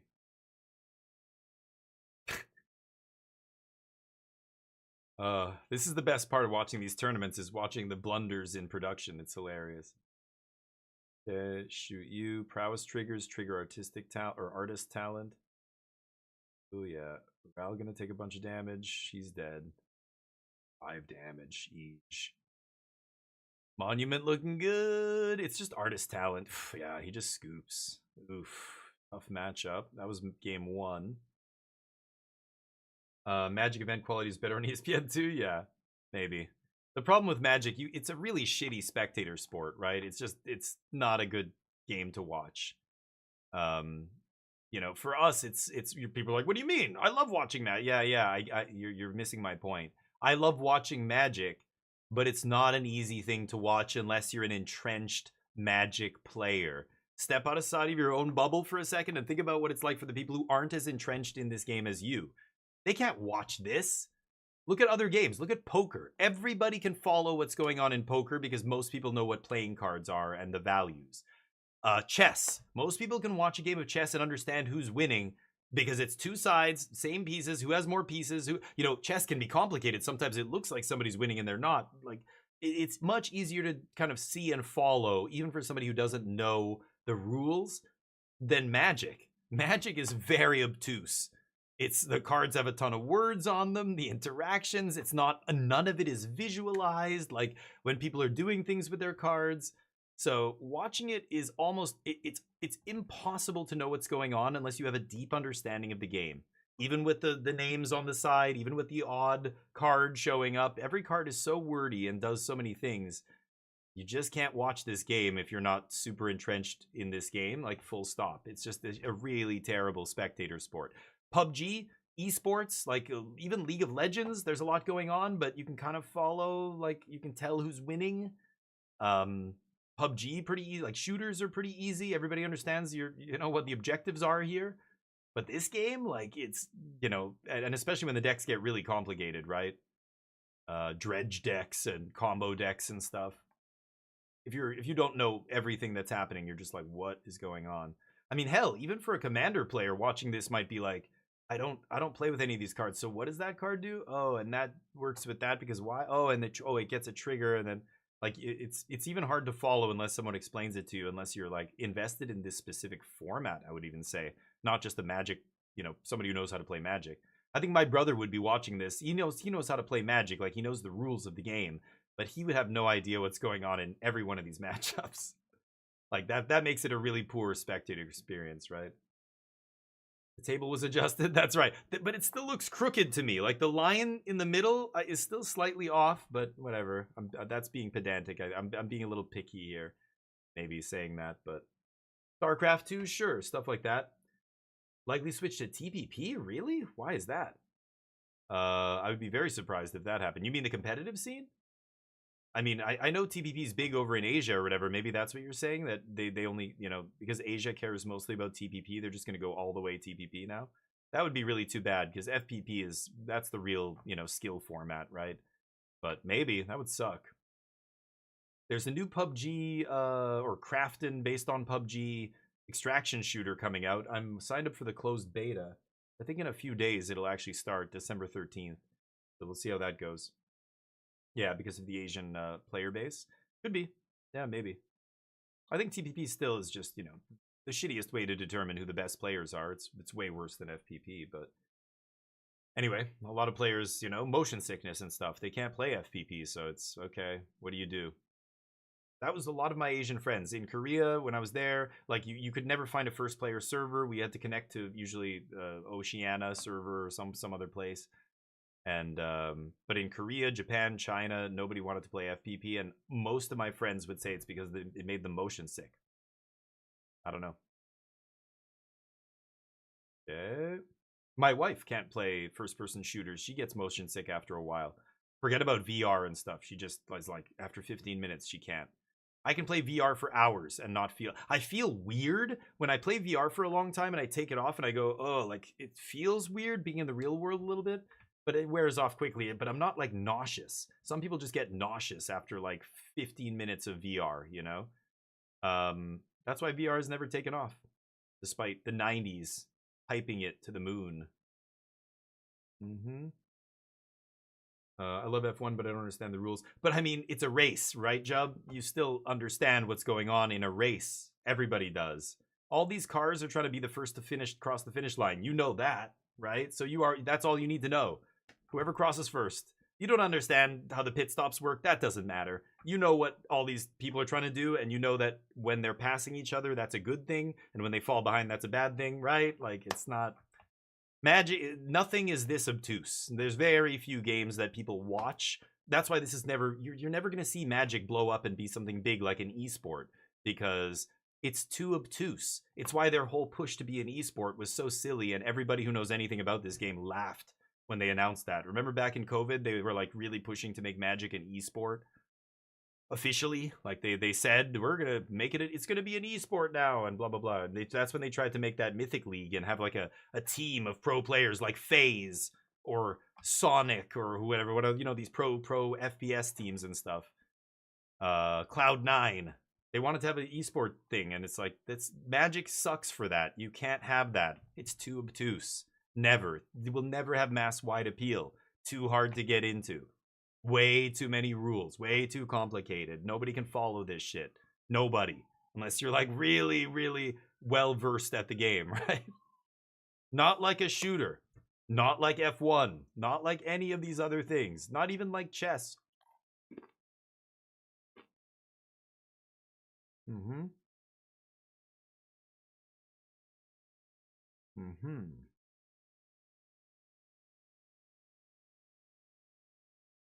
Okay. Monument down. It's the death knell. John looking at double Ral going, these don't matter. I'm dead. Good side playing that have the head bob. Oh yeah, and you can turn that down. If you do feel yourself getting sick while playing an FPS game, there are things you can do. For those who don't know, I know a lot about this stuff. I play a lot of FPS games in general.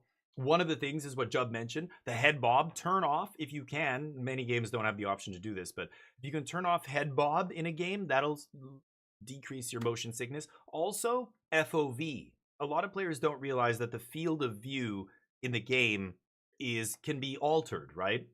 And different fields of view will make you feel more motion sick. Experiment with the field of view and the head bob, things like that, and you can reduce your motion sickness. Fun fact. Maybe it won't work for you. It's hard. It's trial and error. Like, I can't tell you exactly how to set it because it's different for everybody. It's like being colorblind. There's many different ways of being colorblind. There's a lot of good games have different settings for that now, which is fantastic. But, you listen to Jeff Gerstmann. Oh, the double power-up. Whoa. Double power-up artist talent. Okay. Haps out. What a turn. That is bizarre. Does he just have 2 lands in hand? Maybe he's getting flooded here? He needs another spell to keep the artist talent going, right? No other plays. Just, wow. Okay, Sean is now, like, confused but happy, going, holy shit, my opponent's got all lands in their hand. Okay. Can I steal this? 13 life? Torch goes to the yard? Or what did he just do? He looted away Torch. Oh, did he minus Ral? Maybe he just drew some cards to discard to? There's Vitality. Now he's got some mana to work with. And there's the mana symbols. Or the mana symbol. The mana counters. That's cool. I like those. 3D print a couple of those. That seems good. That works. I just use colored dye. I have a D12 that's red and a D12 that's blue that I used to use for storm count. For mana in the storm deck. And then there's another 20-sided dice I use for storm count. Depth of field, yeah, another one. Yep. Motion blur, turn off motion blur. That gets a lot of people. So if you're ever feeling kind of nauseous in a game, experiment with that kind of stuff and it'll feel better. Or hopefully it feels better. But yeah, listening to Jeff Gerstmann say, some games are just unplayable, like Assassin's Creed Shadows. He's like, when the enemy's doing an unblockable attack, it glows red, or whatever people call red, and when they're not doing it, it's some other color. But for me, I can't tell the difference. It looks the same color every time, so I can't tell if enemies are doing unblockable attacks on me or not. And I hear that, and I'm like, oh my god, I'm lucky. I think I see colors the way most other people do, but everybody sees colors slightly differently, or not everybody, but way more people than I thought. It's very weird. It makes me wonder if people see the world literally the same way I do. Maybe there's got to be a lot of people who do, but there's a lot of people who don't. It's interesting to me. It's only something that we've kind of been aware of recently. Waking up almost to the fact that people are all different. Oh wait, that's too close to woke, right? Darn, can't say that anymore. Apparently it means something bad. But it's exactly that kind of stuff, right? Being aware that people are different and we're not all the same, and trying to accommodate people who are different than you, Put a handicapped ramp in your buildings. Make it a law, because none of these scumbag developers are ever going to do it if you don't make them. I moved to Asia, like in South Korea, biggest city in South Korea, Seoul, and there's no handicapped ramps anywhere. They don't have laws for stuff like that. It's, again, societies to me are based on how you treat your most vulnerable people. And in other countries, like look at China, look at a lot of places, they authoritarian countries, the way they treat the most vulnerable, they don't give a shit. They want to keep people vulnerable, if anything. Doing monument things now. Now he's got the gas flowing. Now I don't know if Sean can win this game. Where's his monument thing? Usually they gave him a card to put over the monument to show which mode he's activated. He just made a treasure there, so we can still draw a card and make Sean lose 3. Blurry backgrounds can be distracting, sure. Makes them look like they aren't even there? Oh, I never saw that before, Jub. In a movie or a TV show? The only weird shit I see is when people don't turn off motion tracking. If you don't turn off motion tracking on your TV, it's got a lot of TVs have this by default where they, you know, when you watch a show and it looks like they're recording it with a hand cam, like it looks like a reality TV show, but it's not. It's like a, you know, a produced show. It's the motion tracking on your TV you've got to disable. It drives me crazy. I don't know, maybe just because I grew up, you know, watching TV with no motion tracking, but you get used to it after a while, but I like turning it off. I don't want to see it like that. But anyway.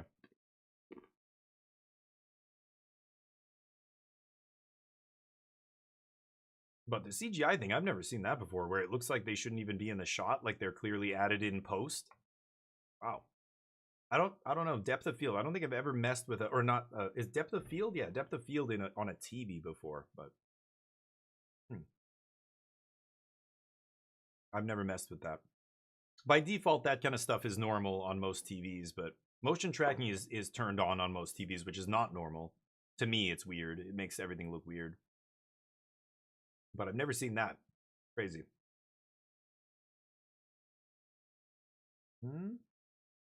Casting more spells, making more mana, drawing more cards. Oh, he's already made mana. Gonna draw a card off Monument. Kill your stuff. Or kill a guy anyway.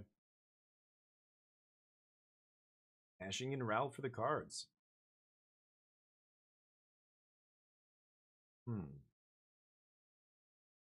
Tossing Trainer Vitality.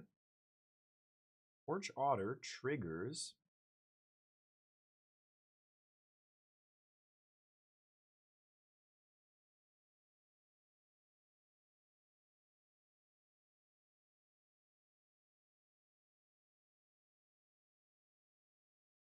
Is that song? X is 5? Oh, that's a scoop. Got him. Okay. Yeah, they all have haste.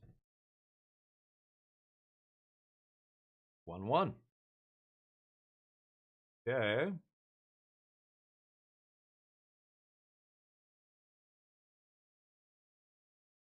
It's something the makers do not have a setting on the TV? You mean there's no setting to change it?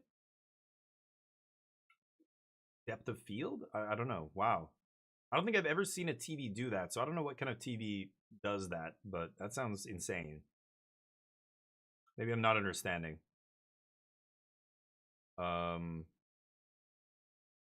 games you can control depth of field, but you're saying on a TV it's a default setting that makes all the actors look like the backgrounds are blurry and CGI? Like, that just sounds like a garbage TV. What kind of shitty Temu TV did you get that you saw that? If it's set like that, yeah. Because I was gonna say depth of field's not a setting on a TV, so you're saying by default it's like that? That sounds like a fucked up TV. On what TV? What do you like? What TV are you seeing that? Like you're saying you can see the CG or the background's blurry? Sounds like you need a new TV or your TV's garbo or something. That's weird. I don't know what to say. I've never seen that, so maybe I just buy good TVs, or I don't know what you're saying here. That sounds weird, right? I don't know. What TV does that? I've never seen a TV do that. Ral. Okay. Or maybe I'm not understanding what you're describing. I don't know. Something doesn't add up for me there, but how they make them now. But I watch a lot of TV shows and movies, and I'm not seeing blurry backgrounds or CGI parts standing out or any of what you're describing. I'm not sure what you're saying. I don't notice any of that. So that's why I'm asking. I feel like is this specific to a TV brand, or like shitty TVs do this, or because I don't notice that ever. Interesting. Still 1 mana floating here. Passes the turn. Okay. Saving his mana. Ral in play now for Akira. Both of them siding in Ral's, it looks like. That's interesting, Jub, but never experienced it. Draw 3. Oof. Ral goes up.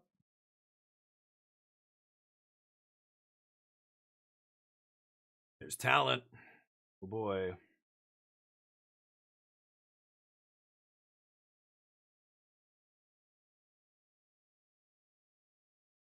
that a foil land? Oh boy, that's amateur hour. He's playing some foils and mostly non-foils. I don't think that's a good idea. Never ever do that as a rule of thumb in Magic for any of you players out there who want to play competitively. Never mix foils and non-foils in a tournament. You may just lose a game, a match, or the whole tournament because of it. And don't pretend like your foils are all perfect and look exactly like all the other cards. It's just a straight up risk. When I was borrowing a deck, I specifically tried to ask no foils, but it was hard because, you know, I'm borrowing from people and I've just kind of got to play whatever they have. So I had a few foils in my regional championship deck and I was legit worried about it. All my Omnisciences were foil. And because they were judge promos. And they were super nice, but I was like, you know, I'm a little worried about this. So MTG had the idea where he basically said, go talk to the tournament organizer before the tournament and ask him to check your deck and give you a deck check and tell you if it's okay. So I did. I felt bad because the judges are super busy, and I was like, this is so dumb. I don't want to do this, but, like, did you check my deck? And he's like, okay, just give me 1 minute. And, you know, he does something. And then he looks at it, and he's like, and he does, like, a couple of things, and he goes, yeah, it should be fine. And I'm like, okay. And I had no problems. Nobody judge called me on it, but people would be very well within their rights to judge call me on that. So I, you know, don't ever do it. Trust me. Comparing a Lawrence of Arabia, how clear the background was. Oh, interesting. There's a lot of things I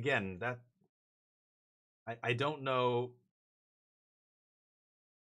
Yeah, there's still so many questions I have there. Like, what quality was the Lawrence of Arabia? Was it a Blu-ray? Was it like a super high quality version, a remastered version? Was it one of the old original like versions from TV? Was it, you know, and what TV were they watching it on? And what, you know, settings did they have enabled? And on and on and on. You know, like I need so much more information. Anyway, I'll take your word for it. I've never seen it. I don't know what the fuck that is. Is that only with specific old media? Is that with everything? Like, is it only from movies produced before 1980? You know, like, or whatever? Like, all these things come into question when you say that kind of example. Like, it doesn't really mean anything yet. Like, it's like most things. It's complex, and I'm sure there's a lot of factors. I don't think TVs are just showing the latest TV shows and movies that look blurry in the background. What? I've never seen that. Is it something specific to really old media? Like, you know, there's so many factors that, like, yeah, we can't oversimplify and just be like, there's TVs that do this. What? No. Only with specific things, maybe, or in this specific situation or whatever. Like, okay, then that's a different thing. Who cares? That's not a thing. I've never seen it. It's interesting, but you've seen it in real, like, you've seen movies that are older or something that do this. That's interesting, but check your sleeves, Hamo. Yep. Yeah, those kind of things you should do if you're serious about, you know, tournament Magic, because they will matter at some point. Not all the time. Maybe you play 2-3 tournaments and it never comes up. And then boom, your opponent goes, you know what? Judge, can I get a deck check here on this guy's sleeves? Like, suddenly you play against somebody who's good enough at Magic that they're paying attention to everything and they're not afraid to weaponize, you know, a judge call. If they not weaponize, that sounds negative, but, you know, they'll be very aggressive with calling a judge over if they see any whiff of something that they can pounce on. Don't give them anything to pounce on. You know, when I see my opponent's deck playing all foils and I notice it's only the combo cards that are foiled, I might actually call a judge over and just go, can I get a deck check on this guy? Because, like, the only foils in his deck are combo cards. Sorry, opponent, I'm not trying to imply anything, but, like, you understand why I have to do that, right? You chose to play those foils, surely you know. You know, and if the opponent wants to get salty over it or whatever, then, move, boy, that's even more incriminating. I just shut my mouth and go, okay, judge, do your thing. I don't feel bad at all calling a judge for something like that. And if I'm the one that gets judge called, I'm not going to go, come on, man, what are you calling me, a cheater? Blah, blah, blah. I'm going to go, yeah, okay, you're right. Okay, judge. And then I've just got to hope that I was right about these foils not standing out too much. And it's in a judge's hands. Just a random person at an event who knows a lot about Magic. They could rule either way. You know, what if the judge goes, yeah, you know what? Look at this. Look at this. And then they'll go to another judge and they'll ask them and they'll come back and go, we're going to issue you a game loss here because of a marked deck, You're going to have to, you know, switch these out for other cards or proxy them or whatever. And that's game 2 of your match. And there you go. You lost the match because you got a game loss. And now you're out of the top 8. And there goes your tournament because you played foils in your deck. Like, that's how that happens, right? Just don't do it unless you're the Japanese guy with all the bling bling and you can foil the entire deck. Then there's no ambiguity. But if you're not foiling your whole deck, do not play foils. I don't give a shit how special that full art foil, whatever the hell promo garbo that you have in your, your grandma gave to you, and when she passed away, you used her inheritance to invest in a set of foil VVs, and you just have to play them because they're, your pride and joy. Don't. Borrow some VVs from your buddies. Trade them for your foil ones. Just, hold these for collateral. Let me borrow your normal ones for this tournament. Don't have to show off. This guy's playing a couple lands that are foil. That's not a big deal, but still weird. Like, just don't do it. If even one of those is warped, and many of these lands are warped, the foils in Magic are qualities all over the place. You're just taking a huge risk, right? Anyway, let's move on. But this guy's in the Pro Tour top 8. What do you know? He's smarter than you. He's fine. Yeah, this time. You're gonna drive drunk too because you got away with it once? Dirtbags.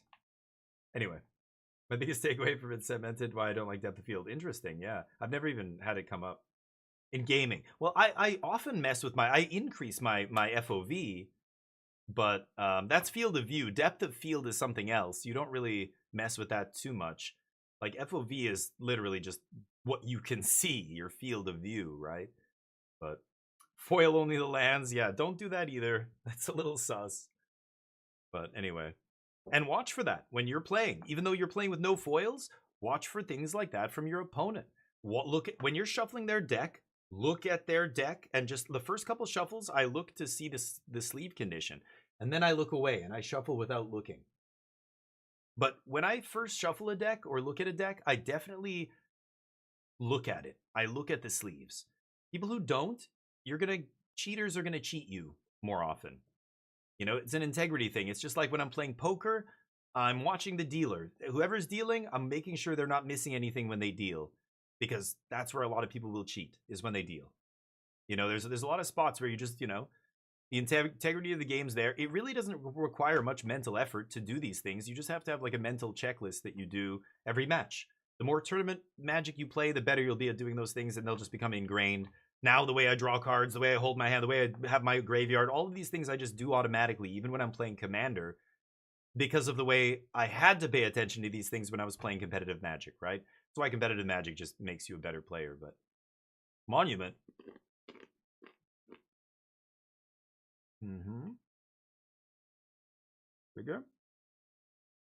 Trigger. Draw again. Make a treasure. Maybe get a treasure here.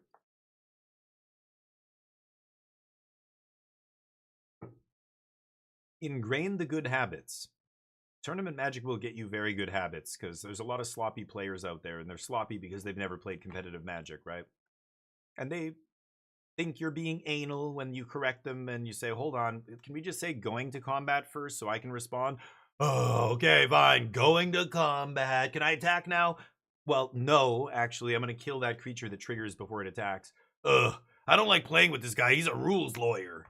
Like, you play against people like this in casual, and they're just like, okay. Backyard bullshit. All right, fine. Let's just not play by the rules. Fine. Just because the rules are more complicated than you realize doesn't mean they're not the rules, but okay. Killing some dudes, triggers all over the place. John in trouble. No vitalities. He's got no combo action going here. Draws again off the Monument. But yeah, Artist's Talent just starts the velocity building. And then as soon as they have a Monument in play, it starts to become insurmountable. Interesting.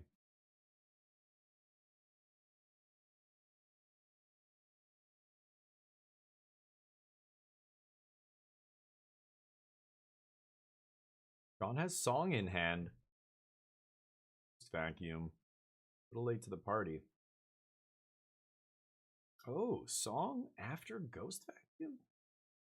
Weird. Yep, 6. Trying to finish it here before the Monument can outgrind. It'd be tough, though.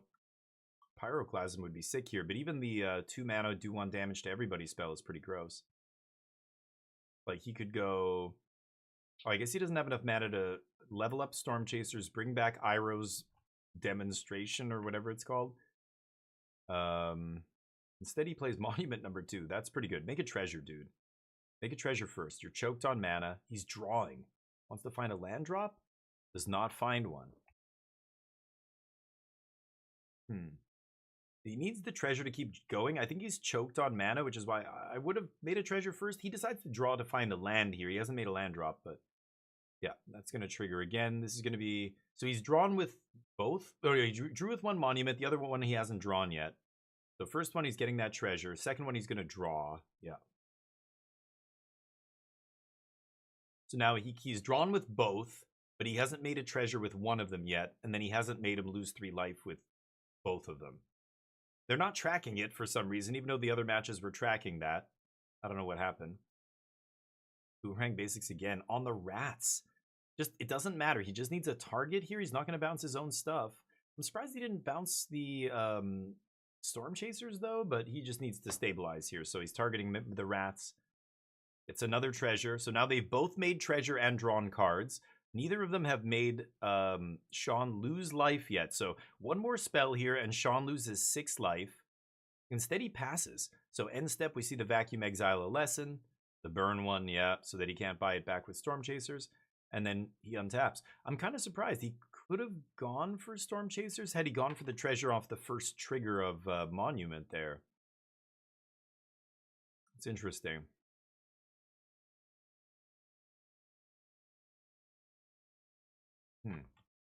Actually, no. I guess he needed that mana off the top. He just didn't find a land that turn, and that choked him there. Sean in the tank has another song in hand? Oh. Ooh. Okay. Oh. Annul. Nope. Firebending. Kill a Thunder Trap. Trigger. Discard land, draw, and Monument triggers. Treasure, treasure, draw, draw, draw, draw. Okay. He's got Spell Pierce and Firebending Lesson. Jeez. This is all in response to Vitality on the stack, and that's it. Holy shit. Monument crushing the Lessons deck, Teamer Lessons, and that's, yeah, what we've been seeing all weekend. Nice. Yeah, once the Monument and the Talent get going, I mean, Sean Henry's only hope is to just kill as quick as I can. He's the aggro there. So yeah, song into song, just kill as quick as I can. But cheap interaction, Artist Talent just keeps the gas flowing, Monument, drawing cards, making treasure. Once those 2 things start going off, it's almost impossible to stop the avalanche of value that the other player's getting. Because again, these blue-red decks and Teamer decks opted not to play into the Flood Maw. Like, nobody's playing it, so yeah, like, Boomerang Basics is not getting rid of this 3-mana artifact, right? It's unfortunate, but that's why these Monument decks are crushing. I think we're going to see Monument win this World Championship. I think Sam Pardee's out, but this guy's, the Japanese guy's in it, and isn't the other American, Seth is in it with Monument, I believe, yeah. Okay, asking about the win. Akira, talk to us about that match. How did it go for you? How did you feel after the victory? はい、決勝進出おめでとうございます。この試合はどうでしたか？うまくプレーできましたか？どう思いますか？対戦相手の敵が、ティムール・カワウソだったんですけど、基本的には有利なマッチアップなんですけど、今の対戦相手はメインボードにラルが2枚入っていたので、普通のリストより厳しいマッチアップになると思って、ゲームをしました。まあ、ただ、何度かうまいことやれて勝てたのでよかったと思います。Yeah, Timur Otters, I think, is a slightly advantageous matchup for me, but in his main board, he had two Ralgas, which like made it a little bit more rough. But in the end of the day, the deck turned out great, and I was able to play well. And hey, now I'm in the finals. Now you are in the finals. Let's talk about this. A huge moment, a huge opportunity. You're one match away from a world championship. What does that mean to you? Did you think this might be something that would have happened this weekend? はい、もうであと1勝でもう世界チャンピオンということでもう素晴らしい機会ですし、もうどうでしたか、この週末入ってくるとき、ここまでうまくプレーできると思っていましたか。ここに来た時の目標は2日目への進出だったので、もうトップ8に入って2回勝てたっていう時点でもう夢のようなんですけど、最後のゲーム楽しみたいと思ってます。My goal was just coming in for day 2, so already I made day 2 and then I made top 8, so unbelievable. But I won 2 matches. I'm in the finals, just can't believe it. But you know what? I'm not going to stress out too much. I'm just going to have fun in these finals. Fantastic. Well, congratulations. So it's one Monument deck in the final, and is the other deck going to be a Monument deck? We could see a mirror match in the final. Wow, that would cement the deck's status as the best deck in the tournament for sure. I think it already is, just going by the Swiss results, but interesting. But the good thing is that Monument deck is very beatable. It's very easy to interact with that clunky 3-mana artifact, so great spot for Standard to be in. I think even though there's like 28 copies of Boomerang Basics, 28 copies of Storm Chaser's Talent in the top 8, is it decks making up 40%, 30-something% of the field? I still think that there's enough diversity between the different Izzet decks that there's no best deck, and all of those Izzet decks look soft to interaction of different sorts, right? I think Graveyard interaction is really good against all the Lessons decks. I think any cheap interaction for enchantments or artifacts is going to be killer against Monument. And even those Blue-Red Prowess version or Prowess decks, and the one that JED was playing, whatever he called it, Looting, or even the other guy with the crabs, like all that stuff seems very beatable. None of that seems like, and obviously even the pros are not in consensus on which is the best deck. I think the Monument deck is the best deck for this tournament for sure, but I don't know if that means it's going to be good going forward. Again, I think it's pretty easy to interact with, right? It's going to be interesting.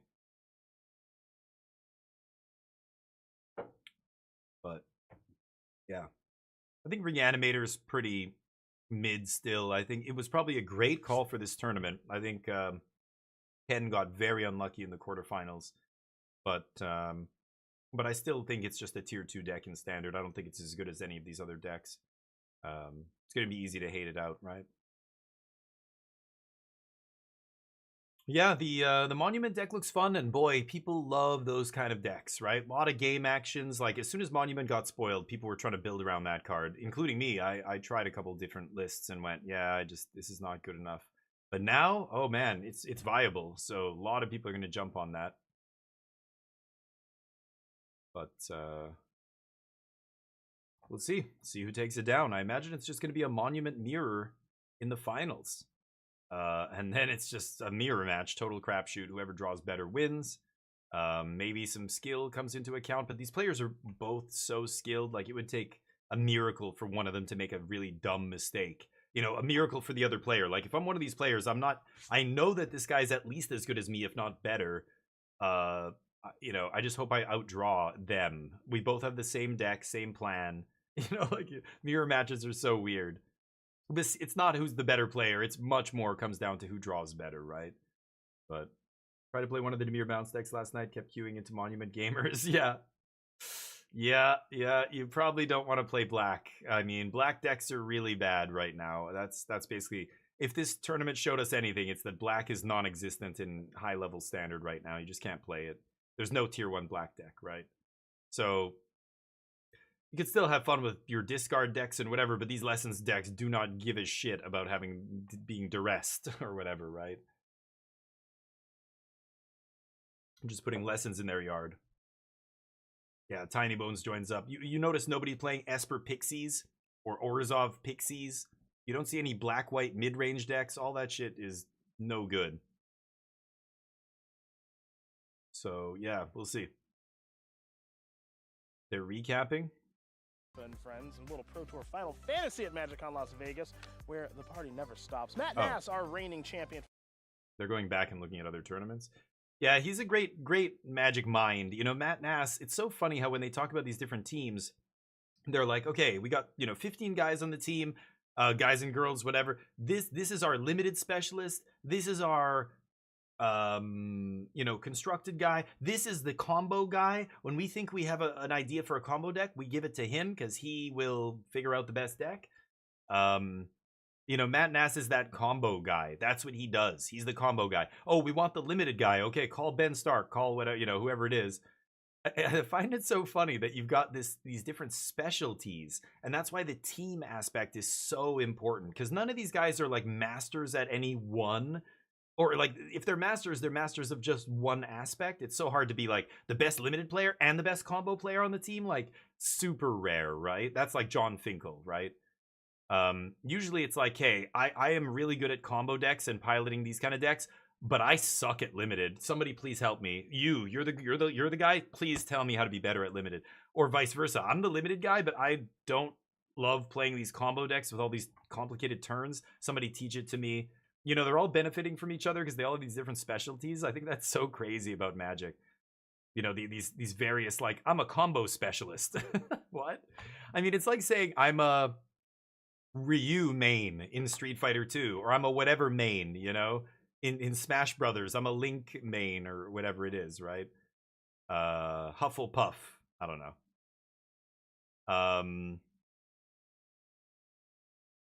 People have their specialties. They specialize in a certain character or what have you. I think it's kind of funny, but and just breaks down. Yeah, it's tough. Emotional moment. Cool.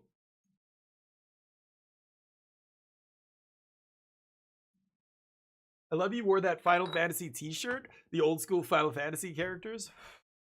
That's pretty sweet. I didn't notice that. That was the Final Fantasy Pro Tour. A lot of Japanese pros probably big into Final Fantasy. Or what was it called? Magic Quest?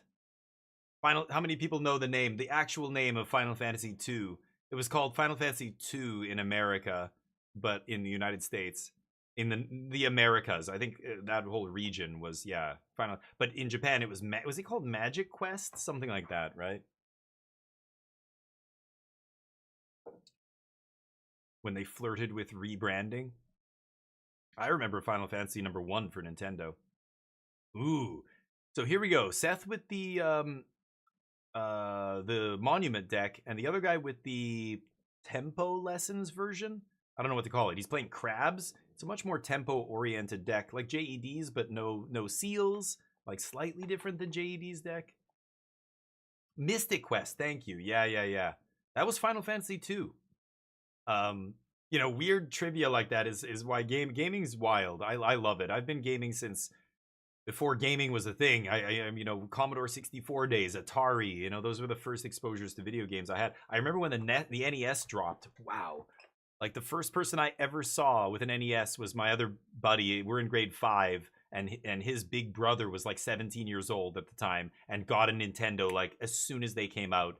And him, the 17-year-old big brother of my friend, him and his buddy would sit there playing Super Mario Brothers. It was like the only game they had, and we would just watch. Me, my buddy, his sister, my brother, like all of us were just sitting at the back of the room, not playing.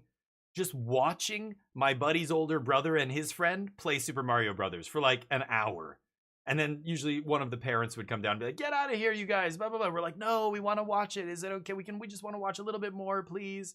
I was watching them play Super Mario Bros. Like, this is the most amazing thing I've ever seen in my life. I have to have this. I must have this. And my parents made it happen for Christmas. It was a big deal in my house. Atari? Hell yeah. My neighbor, I didn't have an Atari, but my neighbor, this kid Brian down the street had an Atari, and I just remember, loving Atari. Before Nintendo came out, it was like, Brian, let's play at your house today. Let's go to your house. Sunny day? No, let's play inside. I just wanted to play Atari. I don't know. I played soccer. I played lots of sports. I loved sports all throughout my life, but something about video games immediately grabbed me as a child and never let go. It just, my brother too. My brother is making video games to this day. He literally went into the video game industry because of it. You know, it's I don't know. It's weird, right? I just wish the thing I loved so much made more money for me. It's like there's this Venn diagram. These are the things I love. These are the things I'm good at. And these are the things that make me money. I can get like 2 out of 3 of these fucking circles to line up, but never can get all 3 to overlap. Impossible. Like, I don't know. Acting was close. When I was an actor, I truly loved that job because it was so different all the time. It was different every day. And that kept me doing it. I did that job longer than any other job I've ever had. And I think that's why now, looking back on it. But I loved it. I made good money. And I was good at it. I was actually pretty good. Like, I'm not an Academy Award-winning actor, but I knew how to do that kind of voice and that attitude and that tone that they wanted at the time. And so I got a lot of commercials. I got kids shows. I knew how to, oh, hi, my face all expressive. And I did a couple of really big kids shows, you know, things like that. Anyway, very, very rare. I mean, I would say it's slightly overlapped for that. Streaming, I think I love, and I think I'm good at it to an extent, whatever you consider good. But it doesn't make any money. Streaming is you make less than minimum wage, most streamers, right? Wherever you live. Anyway, 286. Oh hell yeah! See, that was I never had a good computer until we got a 486. That was the first decent computer, and then we had the 486 through Pentium 75, Pentium 90, Pentium 120. My friends were getting new PCs that they could play Command and Conquer, and I'm like, oh, my 486 barely runs it. I'm like, fuck. But at that time, shit was expensive. Like, getting a Pentium, that was like a big upgrade. I couldn't convince my dad to get it. We had to convince my dad to get high-speed internet. We never had dial-up, right? My friend had dial-up internet. I remember, you know, and other friends, like, you'd start calling people and you get that, you know, the whole dial-up kind of era started. But nope. Why do we need the internet? And of course, the kids would cry, to do homework, Dad? What do you mean? You know how much it could help my grades go up? If I had the internet, I could learn more. Think about it. My dad's just like, no, you just want to play games on it. What? You wound me, sir. No, that is absolutely not true. Fuck, he knows I want to play games on it. I want to do my homework. I really want to play Command and Conquer. We got to get a Pentium 90. You know, and these websites nowadays are getting so advanced, I can't bring them up very quickly unless we upgrade our computer. I'm just saying. Oh God, he's not buying it. He's not buying it. Shit. Switch tats. Okay, you know what? It's not even about the websites. It's about the homework, Dad. Think about how much better I would get at school. Just kept coming back to that. I couldn't get my dad to get internet. He wouldn't. But then when high-speed internet first came out, I was older by then, and I was like, look, Dad, we need to get fucking internet. We're cave people over here. Do you realize we live in a cave? Let's get into everybody I know has at least dial-up. Now people are getting high speed. We're doing it. It's not a debate. He finally caved. And the funny thing is, as soon as we got internet, he got hooked on it. It took him a little while at first, but when file sharing started to become a thing, and he started downloading music and YouTube, and he's like downloading YouTube videos, now my dad has hard drives of shit. He used to have spools of DVDs of burned shit when DVD burning was a thing. And then he moved on to hard drives because those are just, you know, oh, look at this. I can put it all on Lacey. He used to call it Lacey, was his external hard drive. This is HDD hard drive. I think the brand said Lacey, L-A-C-E-Y, or I don't know what, it was some brand. And he would just call it Lacey. Oh, you guys seen the new James Bond movie? I've got it on Lacey. Let me grab it. You know, and he would go and he would put it on a USB stick and like stick it in the TV. Sorry, let me catch up with you guys. Because you're not afraid to say exactly what's in your mind. Yeah, thank you, Pappy. I'm glad you acknowledge that. That is who I'm trying to be. I'm sorry if I push people's buttons and I piss a lot of people off. I know. And I'm not always right. I get things wrong and people correct me. And that's the nice thing about the internet. If I say anything wrong, somebody's going to correct me. But within, you know, got to be a fact-based, you know, correction. Like, I'm not, people who come in here and argue with me over like whether the earth is flat is, you know, a different thing altogether. But yeah, I try and be honest, man. I just try and be real, you know, Just trying to keep it real over here. That's it. Been keeping it real since 1981. Just saying. Thank you. I appreciate that, Pappy. I hope other people keep it real too. Like I expect my people around me to keep it real with me, you know? You need that. How do you get better as a person? You can't get better without somebody pointing out things that may be areas where you can improve, you know? Let's just be to be diplomatic about it. Criticism is important. It's why Netflix buying Warner Brothers is really bad. You know, the more monopolies that form, the less other brands there are to kind of like criticize each other or show, look, you could do this better, that better, whatever. Anyway, it's why if you run a company or whatever, you should try and have as diverse a group of people making the decisions as possible. If you run a government, if you run things like that, like look at our cabinet of, you know, high-ranking people in Canadian governments. We try and find a good range of people because otherwise you end up like a company like Hasbro or whatever that looks around the boardroom. All these people came from the same socioeconomic background. Half of them went to the same schools. All of them learned the same shit. They all think the same way. The problem with that is you aren't going to see your blind spots because all these people have the same fucking blind spots. They can't see each other's blind spots because they all have the same ones.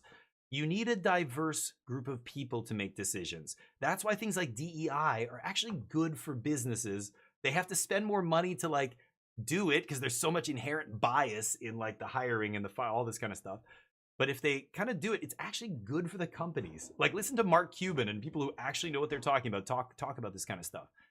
But the you know, unintentionally what happens is all the people who are buddies in the same fraternity at Harvard end up running companies together and like helping each other out. And it's like, and companies do stupid shitty things because it's like, you know, Korea was like this with some of the big companies like the chaebol companies like Samsung and stuff. When I was doing a TV commercial that went viral for being very offensive, it's because the people at Samsung aren't, you know, everybody's thinking in the same way. Nobody's there to go, actually, the LGBTQ community is going to be really offended by this. Or actually, people in that country are going to be really, or if that religion or if that whatever, are going to be really offended. You can't say that like that. You can't show that because that's offensive. Like, none of you know that because you're all like in this very hierarchical corporation. But, you know, they would never hire outside consultants like that because the hubris, because of a lot of things, they're operated in a very different way. Japan, a lot of corporations like that in Japan too, where it's like the people who run the company are not just like similar in the way they think, they're literally related. They are family, which is even more inbred. Like the more inbred you are, the worse you're going to be at making decisions because your range of thought is so much more narrow, right? This is all like very logical. It all makes sense, right? When you think about it, you want a diverse group because then you can more easily see each other's flaws. It's why a lot of liberal governments and liberal movements disagree they have a lot of infighting. There's so many different points of view and you're trying to respect everybody's point of view, but you can't do what everybody wants. So you're trying to like balance a lot of these different things equally. It's very difficult to do.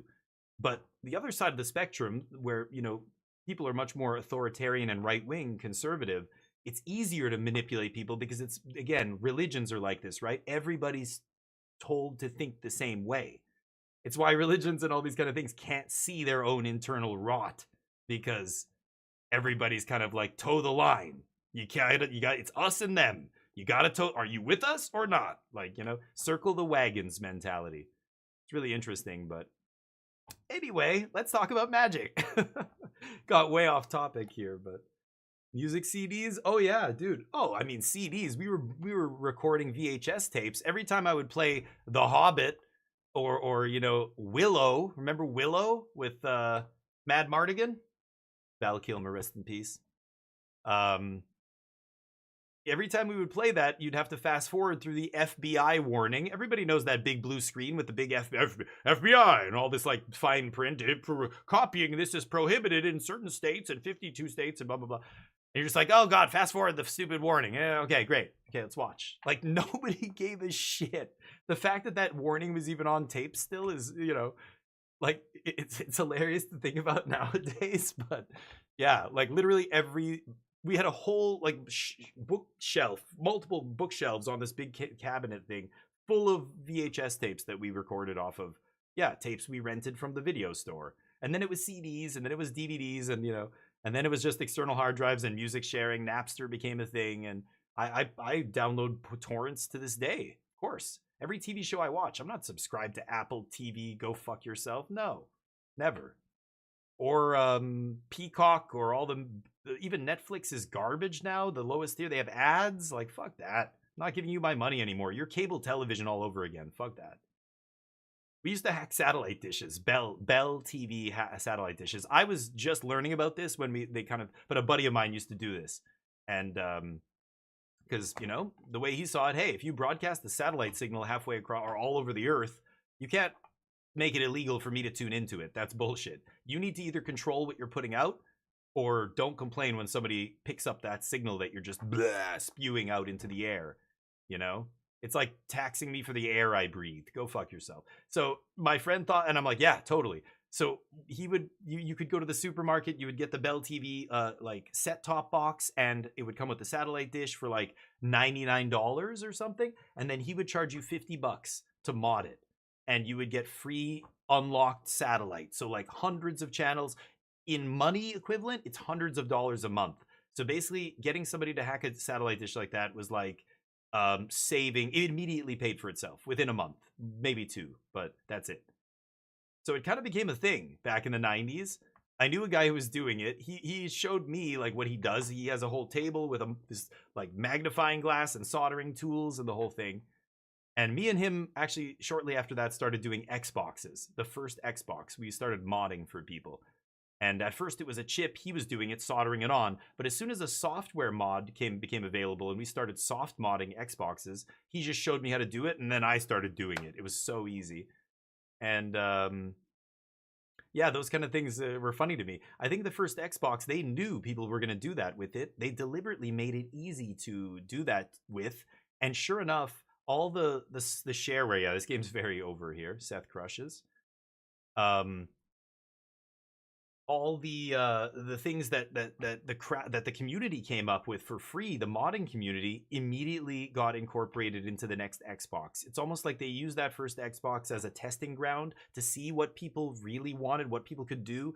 Like XBMC was incredible. As soon as Xbox 360 came out, I was like, holy shit, this is just XBMC. They straight up ripped off the community made stuff. It's got music integration. It's got this. I can play media. This is exactly what XBMC was for the last generation Xbox, but you had to mod your Xbox to do it. The basic Xbox fucking sucked. But as soon as you modded it, it's a computer. It's just a computer that plays Xbox games. It was awesome. I used to load it up with emulators and let people play all the old school games. That always blew people's minds, because emulation was still something a lot of people aren't into. I think emulation is awesome, but a lot of people don't know shit about emulation. And I remember my cousin just his mind was blown, because as kids we would play NES, Sega Genesis, all this stuff. And I was like, yeah, when I mod your Xbox, I always preload it with this emulator pack, so you can play any old system. Nintendo TurboGrafx 16, Game Boy games, arcade machine games like MAME OX and stuff was on there. And he's like, I can play, what do you mean? You have all the Nintendo games, every single one? Yes, every single game. They're tiny. Yes, every single Sega Genesis, Super Nintendo, all of them, Game Boy. You can play any of the systems that were out. It was awesome. People were like, just like, this is the best. I don't even want to play Xbox games. I'm just going to play this forever. It's like, yeah, you can do that if you want. But I would give people a piece of paper. It showed how to FTP into the Xbox, how to change things if they wanted. I still had people calling me back for help, and it's like I would email them back and be like, yeah, just read the sheet I told you, please. Yeah, Seth crushes that one. Pretty easy. 3 monuments in play. He draws a lot of those things. Music CDs, yeah. If you need an answer on the internet, don't ask. Yep, that's right. There's a name for that. There's a whatever effect it's called. Yeah, like the Streisand effect, but it's got a name. Yeah, you're right. We would download a car. The next big thing is, I think 3D printing is really cool. I think as 3D printers, like, they just keep getting cheaper and easier and better. I think that's kind of the new, why the hell would I go and buy a blah, blah, blah? I'm just going to 3D print one, Like you said, download a car, and that's what it makes me think of. At some point, yeah, people are going to download cars and just make a version of a car that you don't have to buy it from the official. Like, yeah, if you care about status or whatever, it's like I have, you know, you can get fake watches. I don't have any anymore. We were talking about jewelry before. You know, it's like getting a fake luxury brand item. At one point, the fakes got so good that, you know, yeah, why are you buying the original? I mean, look, we're talking about a game like watching Magic. That's a perfect example of proxy and printing technology getting better and better and better. Magic having to literally change the way they make cards and put foil symbols and stuff on the cards to try and make it so that, you know, people can't, it's harder to forge Magic cards. I think it's inevitable that you're going to be able to make an identical Magic card. It's only a matter of time, right? Maybe at some point in the distant future, Magic cards will be digital. So each physical card will project like a digital image onto itself that can be updated by Wizards. That'd be so cool. Can you imagine if they went like, oh, we printed a busted companion mechanic again. We've got to change the rules. And they just pushed an update to all your cards, your physical cards, that the next time you played the card and it activated and turned on, it would have the updated version of the card. That'd be crazy, right? I mean, they can do that in digital Magic, but if somehow, you know, technology gets to the point where you can have a card with a super thin, like wafer thin microchip of some sort in the corner or where the foil thing is or whatever, and it just projected an image of the card onto the card, like, that would be crazy. That would be cool. But you'd be able to counterfeit anything, basically. I guess you'd have to get the original Magic cards, but they would be, yeah, like, I don't know. Weird sci-fi twists on this card game, or who cares? Let's see what happens here. Derek off to a good start. Roiling Dragonstorm is such a wild card to play. I think he's the only person playing it. Same with the Crabs. But okay. Water goes down. 2 lessons in the yard. Got to keep an eye on that. Shows up to F&M. Shit, I forgot to charge. Yes, that's right. Yeah, I guess they would have to be powered in some way, right? I don't know. Yeah, that would be crazy. So that introduces a whole other layer of like, what happens in a tournament if somebody's cards stop working? I guess they could just give them a replacement card, right? I don't know. Because your cards would glitch, right? You could, what if you spill water on them? Then what happens? You can't ever, I mean, even in Magic, if a card gets damaged, you can still use it as long as the sleeve, you know, doesn't show the damage or whatever on the back. But what if the microchip stops working? Yeah, I don't know, Stin. I didn't think that far ahead. Yeah, that's obviously one hurdle to overcome. Holographic projection, couple of, yeah, that's what I was just gonna say. You could tie it to some kind of verification database so that like it's like the way they do with video games now that people hate, where it's always connected. In order to use the card and have it work properly and project the image, it would have to connect and check itself to make sure it's not a counterfeit card first, right? It would all happen instantaneously, but behind the scenes, you know, that's what would be going on. Yeah, I mean, it would just create a whole. There's so many things to be like puzzled out to do that, but hey, I think it's actually interesting. I think that could work if it just you iron out all those kinks, you know what I mean? But it's interesting to think about. EMP micro, yeah, exactly. Just up your ass, just put a secret like EMP device, because it'll be like chess, right? You tap your foot 3 times and then bzz, the EMP goes off. But wouldn't you just lose your own cards? That wouldn't really work. You'd have to have some kind of targeted EMP, which is, I don't know how that would work. But now we're thinking up ways to cheat at digital holographic future Magic. Unbelievable. Hamo immediately goes to how can I cheat? Classic Magic player right there. Bring up proxies. Well, yeah, so then you're just back to using real cards. I mean, the whole point of using the like digital thing, verification, is so that to avoid the proxies, right? Like I was saying, eventually printing technology will get to the point where they can easily fake a Magic card and nobody can tell the difference. Like, I don't know what Wizards has to keep doing to, you know, governments have to do this all the time, right? There's a whole hundreds of millions, maybe billions of dollars spent governments around the world trying to make sure their money's always one step ahead of the counterfeiters, right? Constantly changing it, constantly coming up with new ways, etc. Wizards does the same thing. I wonder if they can stay ahead of it at some point. I don't know. Maybe the printing gets so good that it's impossible to stop people from forging cards, and then what happens? Maybe they. That's why I got to the whole holographic chip thing. But yeah, I don't know. Double removal spell and draw 3. He only has 2 lessons in the yard. Nope, just anticipate. Dude. Take backs. Shows him the draw spell.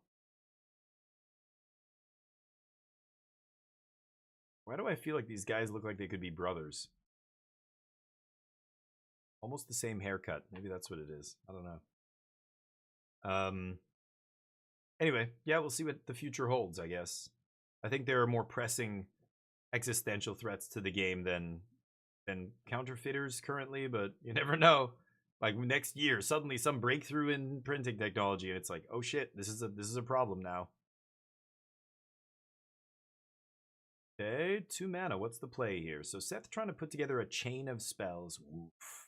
That's a good start. Trigger. Oh, discard unplayable. Coming to play tap land here. Easy. Draw, trigger monument, and draw again. You're drawing 3 cards. Yeah, I think I like treasure here. I was just going to say, because you're drawing 3 cards off wisdom, you don't need to draw another card. See, I don't like the way Seth just drew there. That I don't like when players do that. Just a mitt full of cards in one shot. 1, 2, 3. Like you saw the Japanese guy in the last game do. Much better.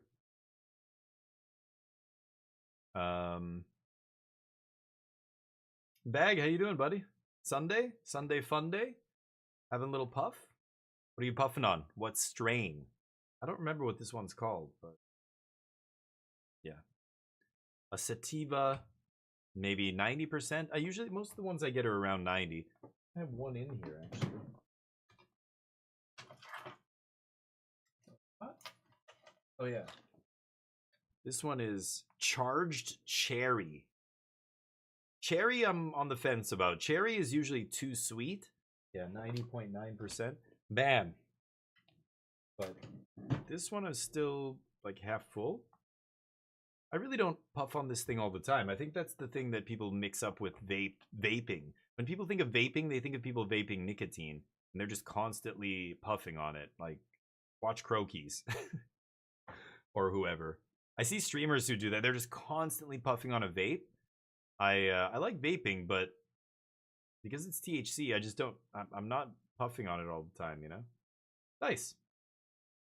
I don't know the strain. I just said, give me drugs. Nice. Drugs.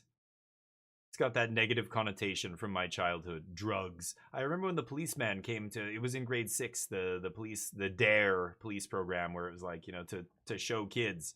And man, I don't know, I guess, you know, people just knew so much less about human psychology back then, so they thought it was a good idea to send a cop to an elementary school with a suitcase full of drugs, or at least what they said were different drugs. But when you're talking about a bunch of grade 6 kids, you know, when a policeman in uniform comes in, you're just like, whoa, it's a policeman up close. Like, I've never really talked or interacted with a policeman before. You learn about them in books. You know what they do, but you're like, holy shit, it's a policeman. And he's got a big box. What is that suitcase? And then he puts it on the table and he's talking and blah, blah, blah. And then he opens it and it's like the fucking suitcase from Pulp Fiction. All the kids are just like, whoa, drugs. They're all just, oh, that one's purple. What the fuck? Oh, that one, what? And they're all different shapes. And I think at some point the policeman's like, okay, kids, that's enough. You could see all the hungry kids just look at it like a candy store. They're just like, holy shit, drugs. They told me that strangers were going to give me drugs on the street. They were just going to come up and go, hey, kid, want some drugs? I'm still waiting. Nobody ever gave me free drugs. I had to pay every time. What the fuck? Where are all the free drugs at? Unbelievable. I was lied to as a kid. It was very traumatic. I grew up just to, someday I'm going to get the drugs. Someday the drugs are going to fall from the sky. A stranger, they said. A stranger with a trench coat on the street. Standing outside an unmarked van. Never happened. Not once. I don't know. Maybe I wasn't cute enough as a kid to like kidnap or sell drugs. I don't know. What do they base it on? Who do these people giving drugs? They're not selling. They're giving drugs for free. That's what I was told. That's how you get started. They give you the first one for free. Never got a free one. I don't know. It's too ugly. I was an ugly kid.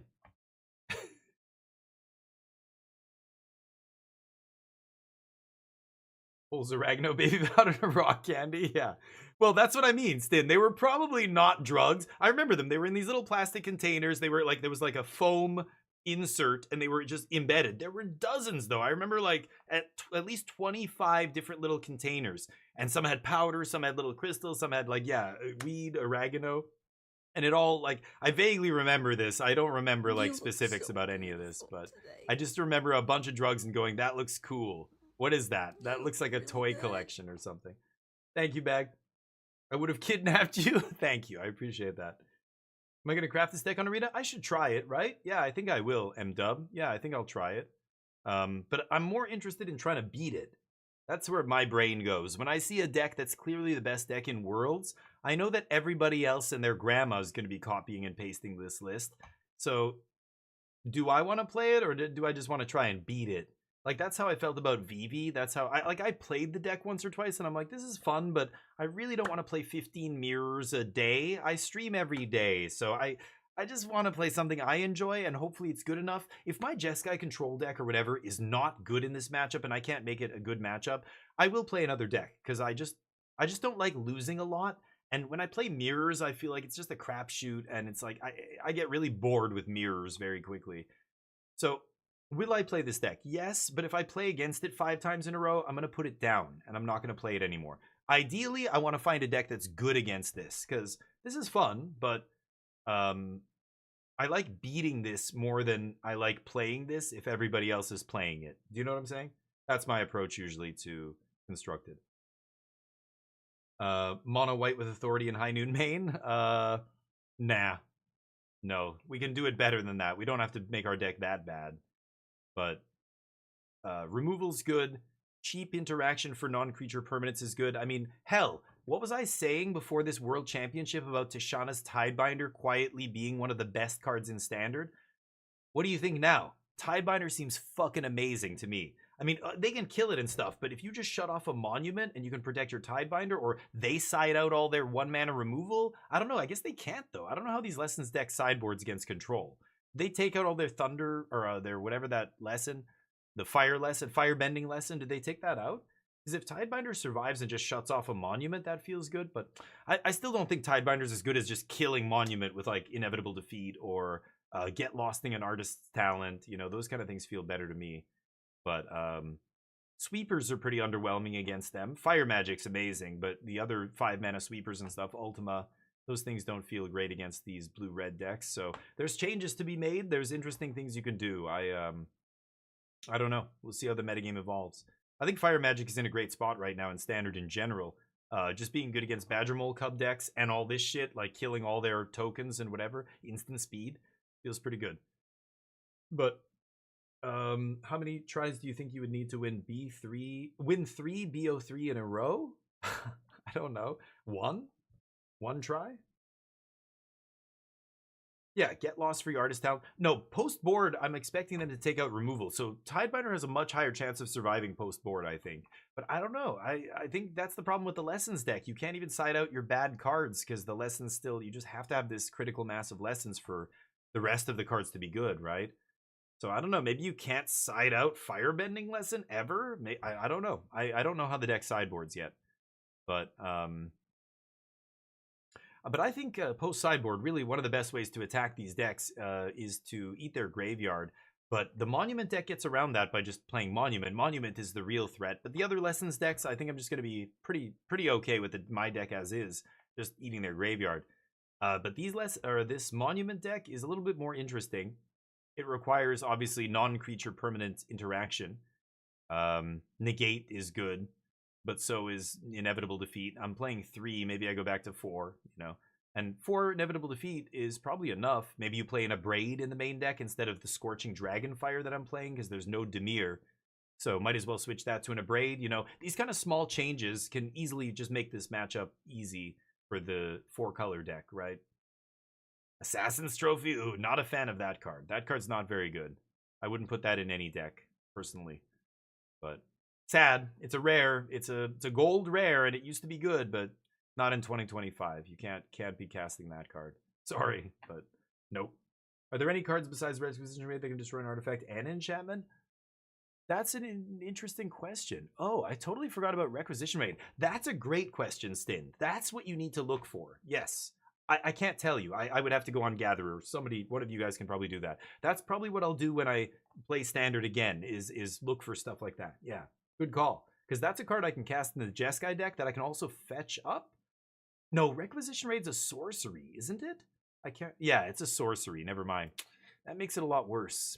I don't know. Yeah, interesting.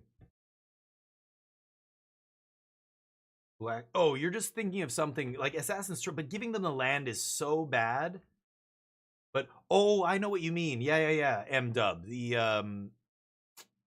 oh, I can't remember what it's called. I know what you're saying. Yeah, instant speed, exile, collect evidence, and then you can blow up enchantment artifact, planeswalker creature. Is it something like that? You can like target 4 things or something, right? That's it, John. Yes.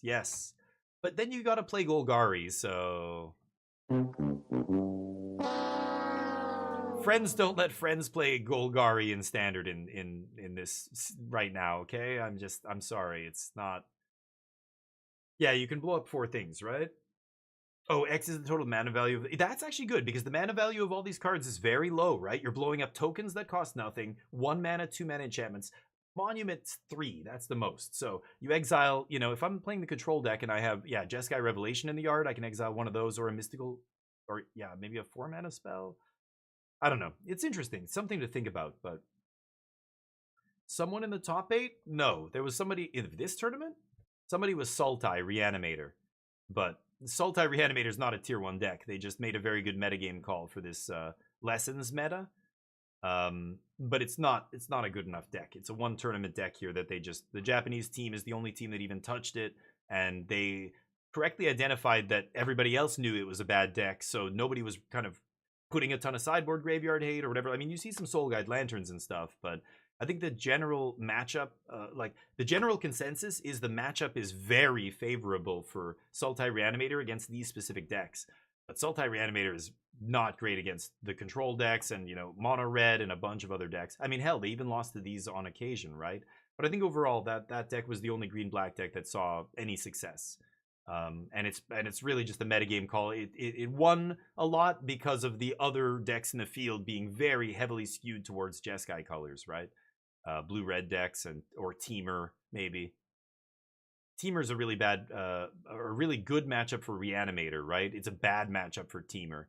So you're right. One guy did get in the top 8, but he's Sultai and he's not really playing a fair deck. It's a combo deck. So if you're talking about green-black mid-rangey cards like Urgent Necropsy and Assassin's Trophy and stuff, that's not what you want to be doing in Standard. Black just didn't even show up for this World Championship. Like, there are so few black decks. Can you cherry pick some and go, but look at this and this? It's like, yeah, but look at the whole tournament. I mean, black was the least played color by a mile. And everybody thought Cub was going to be good. Even the Cub decks crashed and burned. But it was white, blue, and red decks. The Bant combo deck. Like, some people are touching green, but it's basically a splash. Like, you're playing it for the Cub and that's it, really. Like, that's what Teamer... I guess Teamer still has the Vitality as well. They're kind of a combo deck, but... Cub just good in the deck making mana. Maybe you just pick it up because it's free. But blue-red cards are kind of the core of the Teamer deck, and obviously all these Izzet decks and everything. It's interesting. I think you could play a green-black deck, but I just think that color in general is just pretty bad right now, right? One of black's big strengths is discarding and stuff, but but those aren't Cub decks. They're Otters decks, right? Like Cub decks did not do well.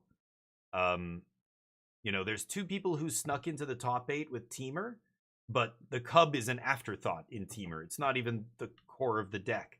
Cub decks were like Tifa decks And like they were ramping to Crater Hoof on turn 3 and like this kind of shit. People were complaining about this. People were calling for Cub to be banned before this tournament because of the last couple of weeks of these like green ramp decks. Those are Cub decks.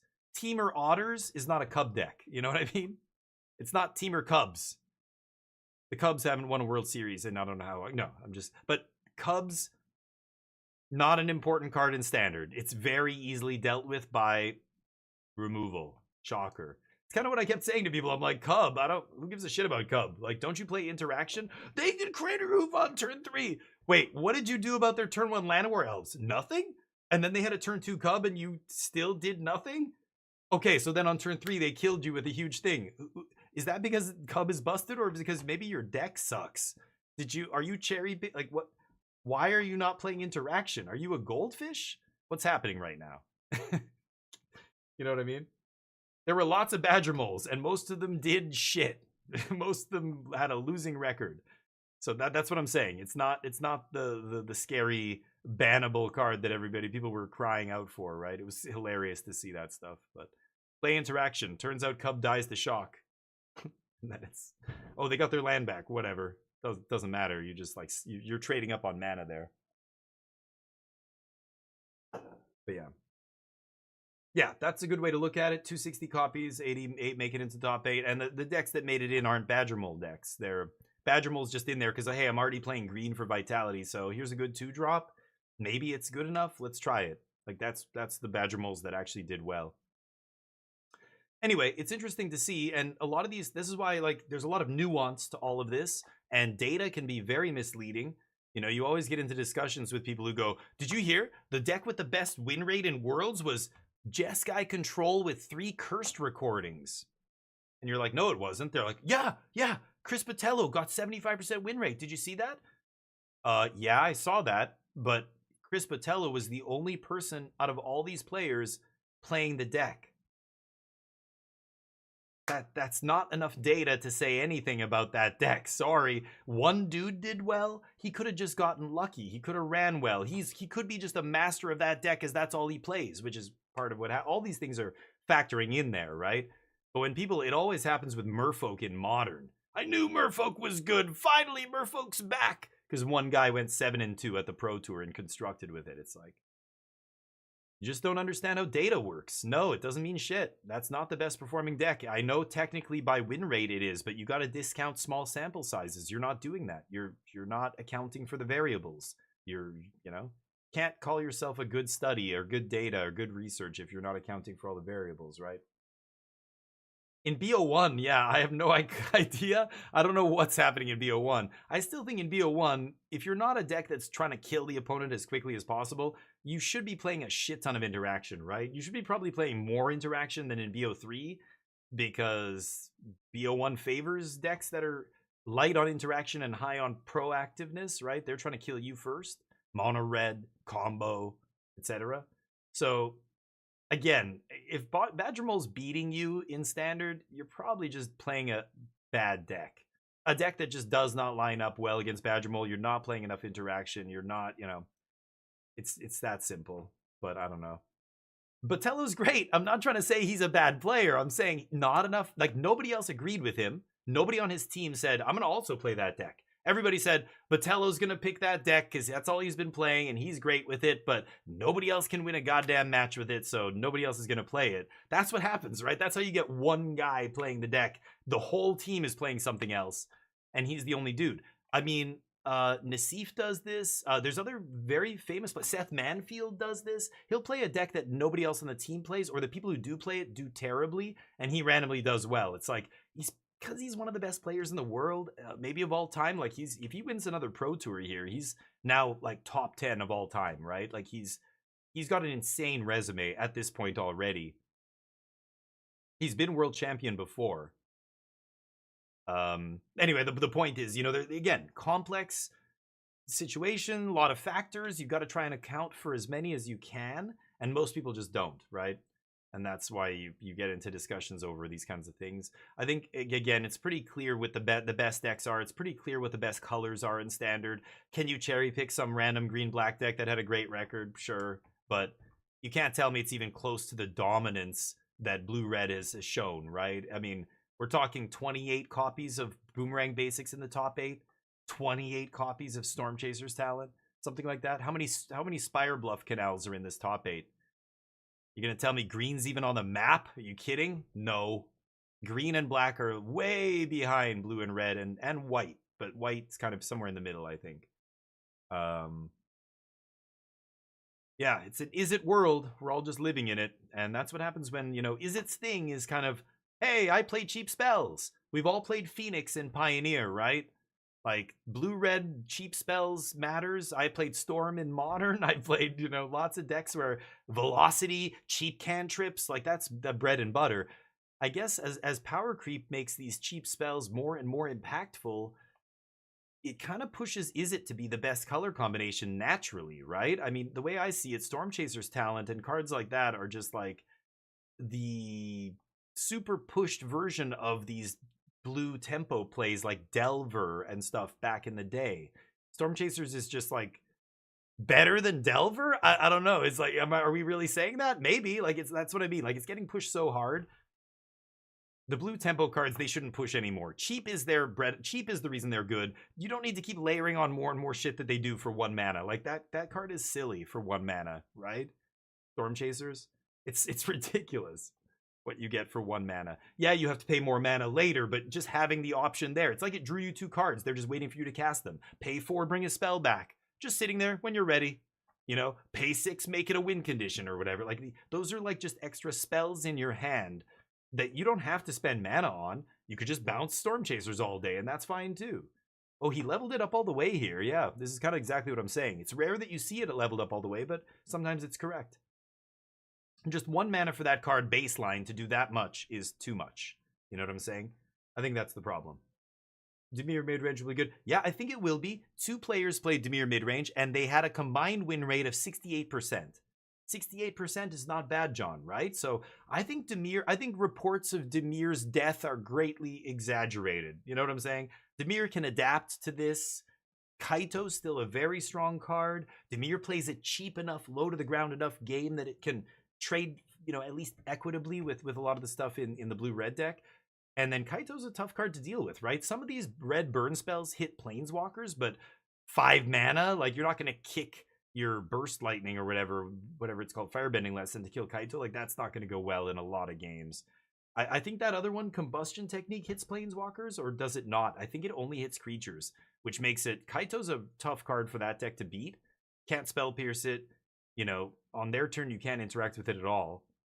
So we'll see. I think Dimir's solid, and I think the people who played Dimir did well, but 2 players, that's just not enough games to really say, like, Dimir is 70% win rate, you know? They put up a combined 68% win rate, but only 2 players. It's just like Chris Botello. It's just not enough of a sample size to say that that deck is actually good, but it's something. I wouldn't be surprised if Dimir was still relevant. But I think Jeskai Control can also be adjusted to have a favorable matchup against the Monument deck specifically.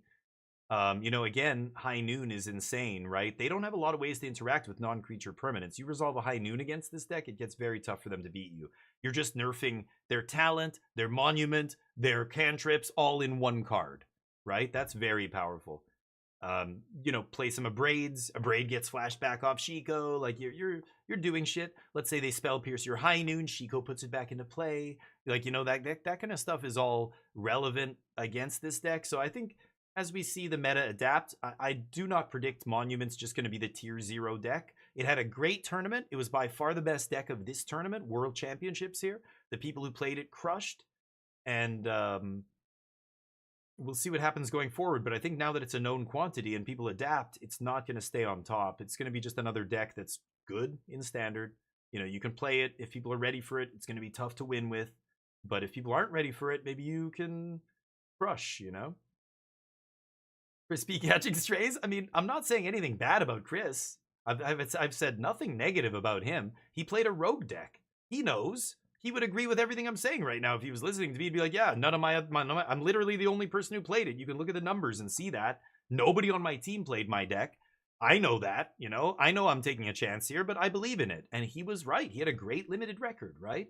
His limited record, he got 75% win rate in this field of Is It and everything else. Very impressive. But even he would say, yeah, I played a rogue deck. I played a deck that I thought was good, but literally nobody agreed with me. Like those are just the facts, right? Anyway. Imagine having Vivian Cutter legal with the... Oh, dude, imagine having Profts. Are you kidding, Neo? Imagine if Profts was still legal for this World Championship. It would be a complete shit show. With all this, with artist talent, there would be crazy games. FOMO got a lot worse when Profts left, right? FOMO is another card that just did such busted shit with Profts because you would get 2 cycles of counters, right? When it gave multiple combat steps. If Profts was in this Pro Tour, it would be like 32 copies in the top 8 or something. I'm so glad that card got banned. Yeah. The first semifinal, this is the second Dakimasu. The first one, Japanese player on Monument won. He's going to the finals. Akira something. He's going to the finals. Yeah. Anyway, so Monument in the finals already, and it might be a Monument mirror. So I think it's pretty clear what the best deck in this tournament was. I love that it's a very interactable. Like you can interact with this deck on multiple different axes, right? Attack their graveyard, pretty good against them. Attack the non-creature permanents with cheaper interaction. Monument sucks. Remember, by itself, Monument is a 3-mana sorcery speed, do nothing. You must have some other card going to make Monument do anything. Whether it's artist talent or draw 2 discard, you know, all this other shit. Activate the land. Those are all ways to trigger Monument. But Monument by itself, like when they tap out for it and you just go into the Floodmaw, untap, do a bunch of shit. Like, you know, or kill it with whatever. Like kill it with a Braid. Like you're trading up on mana there. They didn't get anything off it. Like it's a clunky card. As someone who tried to play it when it first got spoiled, like many other people, and quickly went, oh, man, this looked like such an engine, too. God, it's just not there. There's not a critical mass of cheap spells. I can't... Monument's just not good enough. And sure enough, it saw no play for months. When did it come out? It was Aether Drift, right? Been 6 months, 7 months? Nobody's been able to do anything with Monument in Standard. And then suddenly, Boomerang Basics. Okay, a bunch of cheap lessons. They all cost 1 mana, 2 mana. We want to play them anyway because we want to have this critical mass of lessons. Suddenly Monument becomes a thing, right? But Monument and Artist Talent, I tried that multiple times in different shells. It was never good enough. And, you know, it just takes that... I love, again, going back to Pioneer Phoenix. Just goes back to that sleight of hand. You just have that one... We just needed one more cantrip. Wow, Seth 3-0s him. Nasty. Seth in the finals. Fucking hell. If he becomes world champ again... He's going to be in the conversation of top 10 player of all time, I think, here. But anyway, I don't know. It's so complicated. I'm trying to be very fact-based here, trying to be as objective as possible. Like, these are just like the facts as I see them, and you can back all this up with data, right?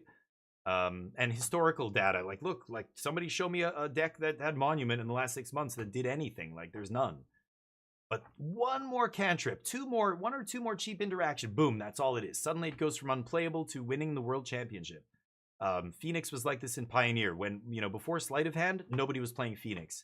And then they printed Sleight of Hand back into Standard. It was in, was it Foundations? Or I don't know what set they printed where Sleight of Hand got printed again and became Pioneer legal. And suddenly, boom, Phoenix went from being unplayable to the best deck in the format. Not because they printed another Treasure Cruise, not because, you know, a 1-mana cantrip, full stop. That's what catapulted Phoenix back into the best deck position. It's crazy. Like, little things like that are so huge, you know? Okay, let's listen to Seth. Finals again. Final of the World Championship in Seattle. It was exactly 10 years ago that you won the World Championship in this very city. Yeah, I mean, that was an amazing moment.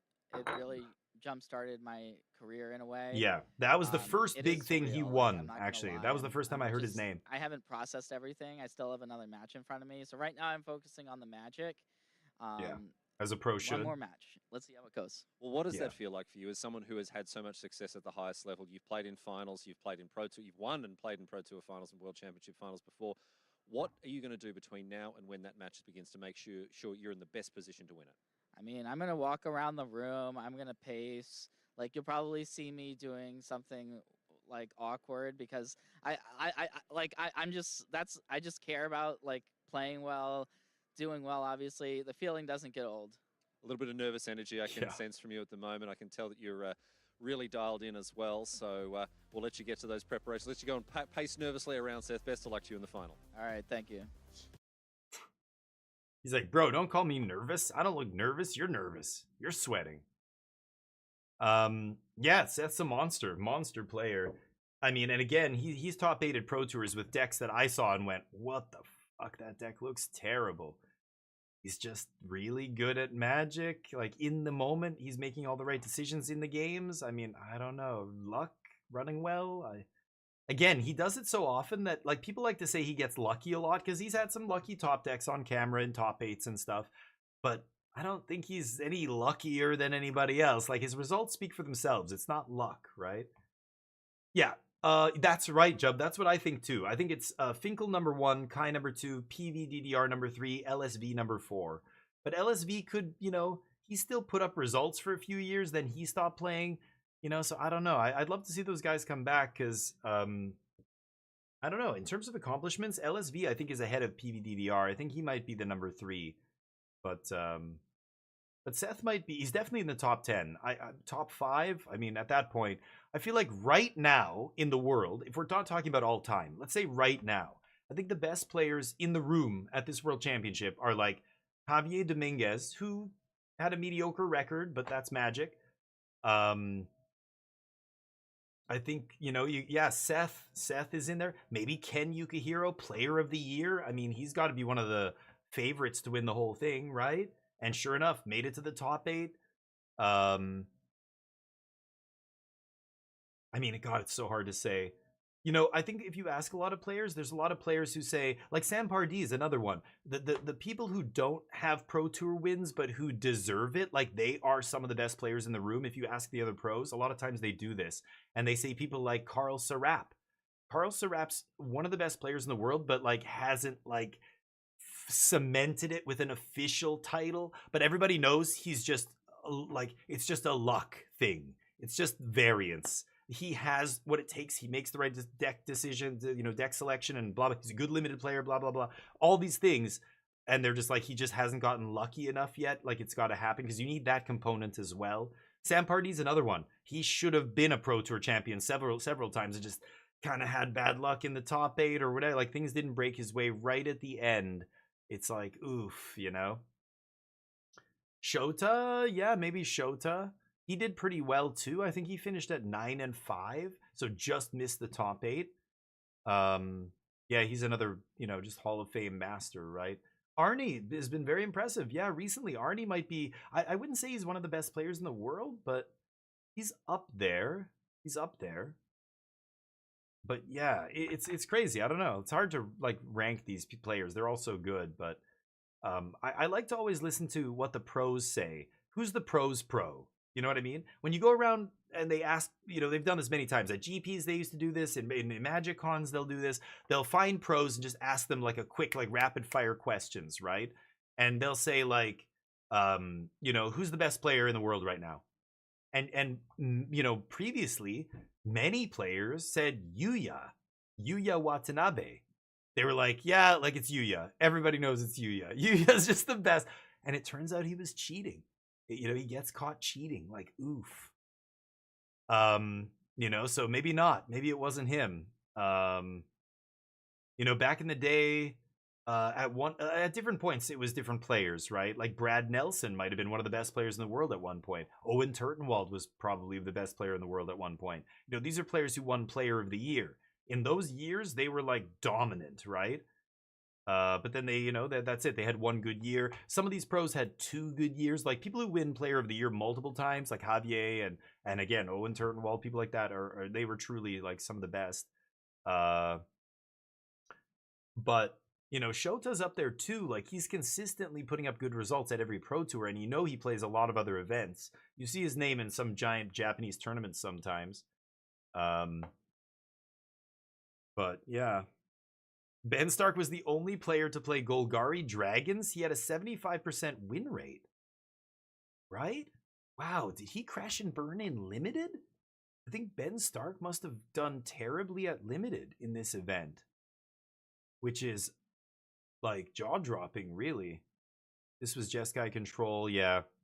This is exactly the list I kind of expect, right? Yeah, 2 Dispelling Exhale, 1 or 2 Jeskai Revelations, 3 Shikos, 3 Dragons. Parting Gust is a choice, 3 Rediscover the Way, 1 Mistrise, no Field of Ruins, yeah. Some of the lists on Magic Online are playing like 4 Demolition Field or whatever. It's like, what? I was very nervous about that when that happened, because that really hurt my Jeskai black deck, but getting demo fielded. Well, it's an all Monument Mirror. Not even close. So it's a crapshoot, basically. Seth, definitely a sloppier player. I don't know, Seth, but obviously a more proven track record. I don't know who I would favor here, but...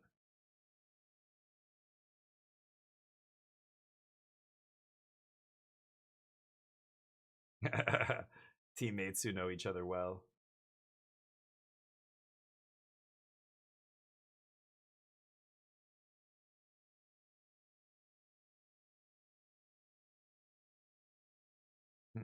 The Shota, right?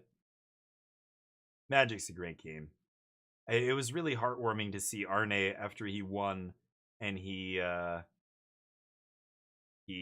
walks over to the side and everybody's so excited for him. Like, you can see the joy in all of his friends' faces that this guy on their team got, you know? They can see how excited he is, and everybody else is just like, oh my god, this kind of stuff. It's just like, dude, like living vicariously through each other, because you are, you all know the pain, you all know the feeling, you know? And so when somebody gets it, it's like, yeah, dude, get it. Hell yeah. Sweet. Love to see that.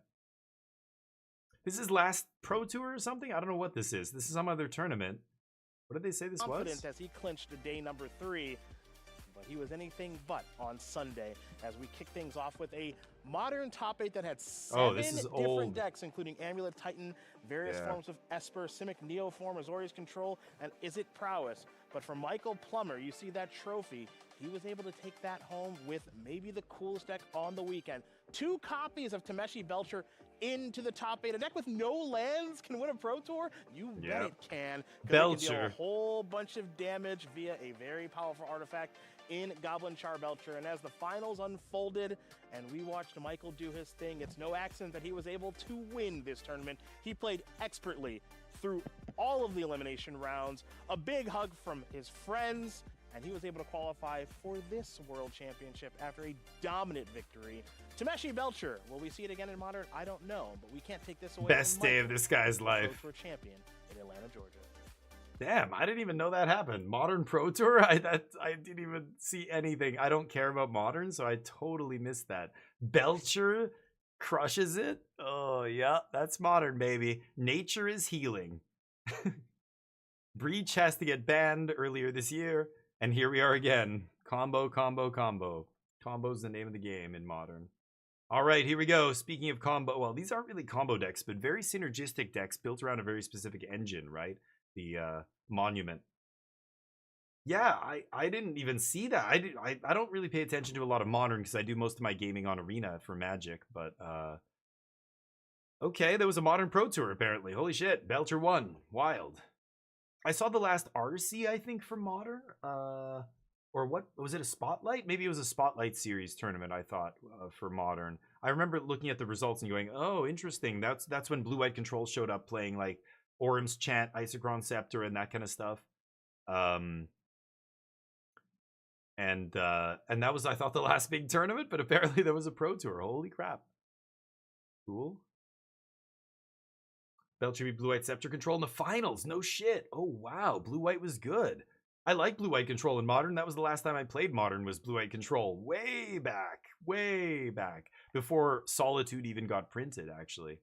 As soon as that got printed, like, it was Modern Horizons, I was just like, well, I'm out. Can't afford this shit anymore. When Ragavan was everywhere and people were just like, dude, I can't, like, it's all Modern Horizons cards. And you're like, yeah, they're all super expensive. Fuck that, I guess. I'm not playing Modern anymore. That's when I stopped. What was that? Was that supposed to be for Mani there? Anyway, let's see about this finals. Let's see. Oh, he was doing the predicting, and the thing said you're wrong. Yeah, because they predicted Ken Yukihiro would crush everybody, and Ken lost in the first round. You know, I still agree with Mani. I think it was still the correct prediction. If you could go back in time and put a bet down, I would bet on Ken every time in this top 8. But just the way the cards broke, he lost in the quarters. 0-3, bam, out, done, crushing. You know, he had to, you know, again, going into that top 8, knowing, he knows, they know, everybody knows, your team knows, you have such a huge lead here. Like, on paper, you are the clear favorite, according to anybody, to win this top 8, to win this tournament. And to lose in the quarterfinals 0-3, like, that is, you know, that is as low as it gets for a Magic player to feel. I kind of felt stuff like that, not on this level, obviously, but you know, you're winning in, or you get to the top 8, you're like, okay, this is the one. I'm gonna win this whole thing. And then you're looking at the matchups, you're looking at your seed and who you're gonna play, and you're like, oh my god, it's gonna be easy match into easy match into easy match. And then the you know, 20% of that matchup where you're like 80% to beat this deck, but hey, that just means 20% of the time you're still gonna lose, and that's what happens, and you're like, oh, like that's happened to me before, and it's so hard to, like, the heartbreak to deal with that is hard, right? So I can't even imagine what Ken's feeling there. That has to feel so rough. It's the roughest feeling out of this whole top 8. I don't feel like RNA knows he's very disadvantaged. RNA knows his shot of winning this top 8 is like 0.5% or whatever. So he's not so choked when he loses in the quarters. You know what I'm saying? Same with some of these, like those teamer players. They're just like, well, if I miracle this, I can win. Otherwise, I'm pretty happy with the top 8. This is great. But Ken is in the position where he's like, I'm going to win this fucking thing. And to lose, like that stinks. That is rough. Seth double draws into the top 8, of course, with that record. Very nice. 2-0, 2-0, 2-1 in the draft. Yep. You look at those draft records. Yep, that's how Seth gets to the top 8. He's an excellent limited player. Nice. He 3-0'd, 6-0'd in draft. So that's how he gets there with garbage decks sometimes too. And people see these decks in the top 8. They're like, look, it's Golgari Ramp. And you're like, that deck sucks. And they're like, but it's in the top 8. And you're like, because it's Seth. That's it. Dimir Demons, not a good deck. Never was. Never has been. Like, even those pros admit after the fact, they all said on the record the deck was bad. They shouldn't have played it. Simon actually joked this Pro Tour that their team has a bad history of selecting bad decks. Like, the last few Pro Tours, they keep selecting bad decks for Constructed.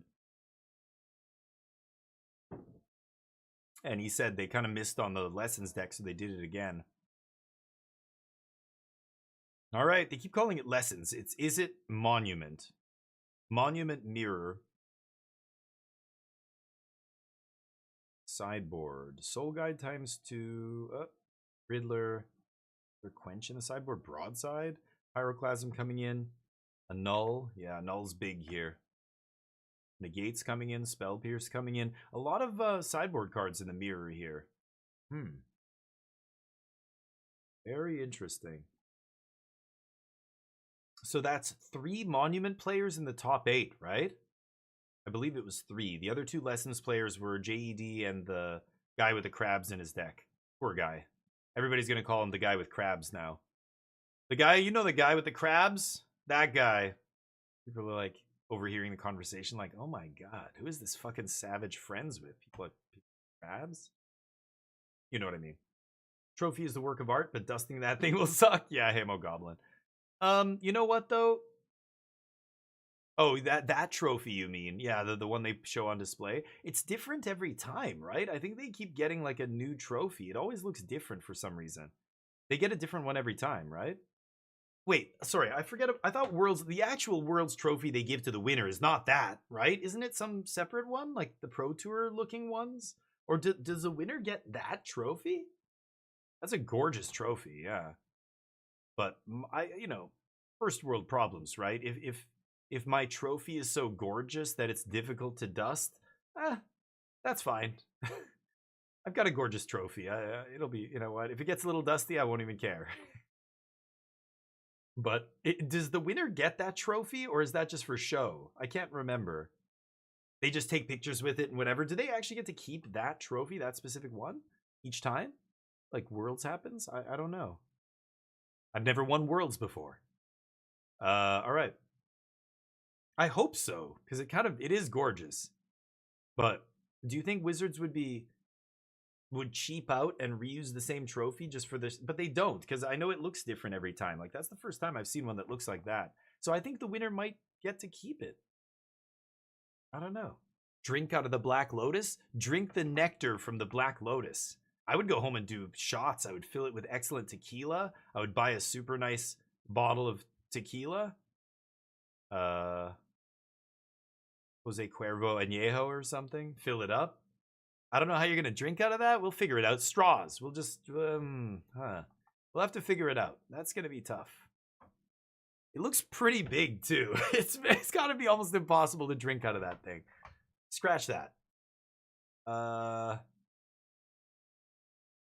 They're both awkwardly looking at each other, waiting for the thing to start. It's a big procession. It almost looks like a high school musical here. As the judge comes out, sits down. Translators at the ready. And just aides and stuff. People to report what cards they're playing. Okay, Seth wins the die roll. Both keep 7. Storm Chasers on 1.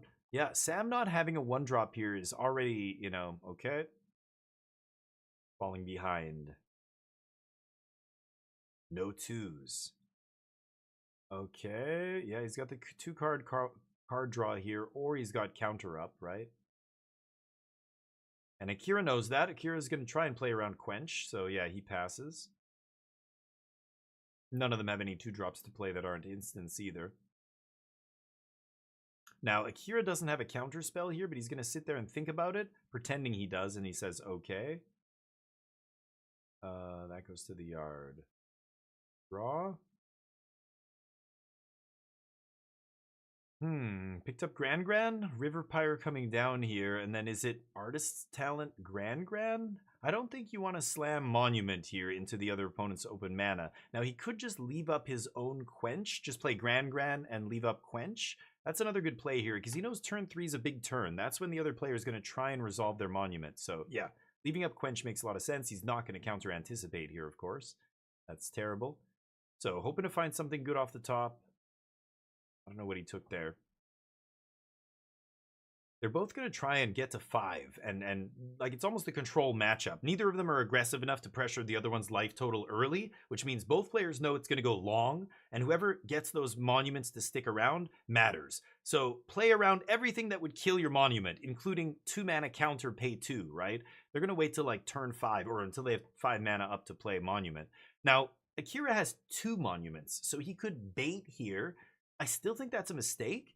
But he could try and bait here and say, well, if Seth has a counter, he probably only has 1. I have 2 monuments. I'll just get 1 out of his hand now. Next turn, monument. I think that's crazy, though. I think that's a very reckless play. I think you're probably not going to see him go for monument. He passes.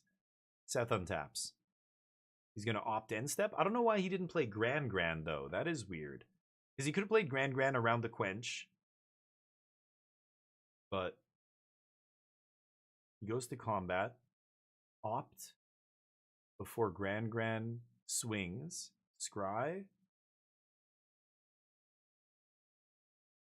Thinking. Keep. Draw. Torch off the top. But then he lets it attack.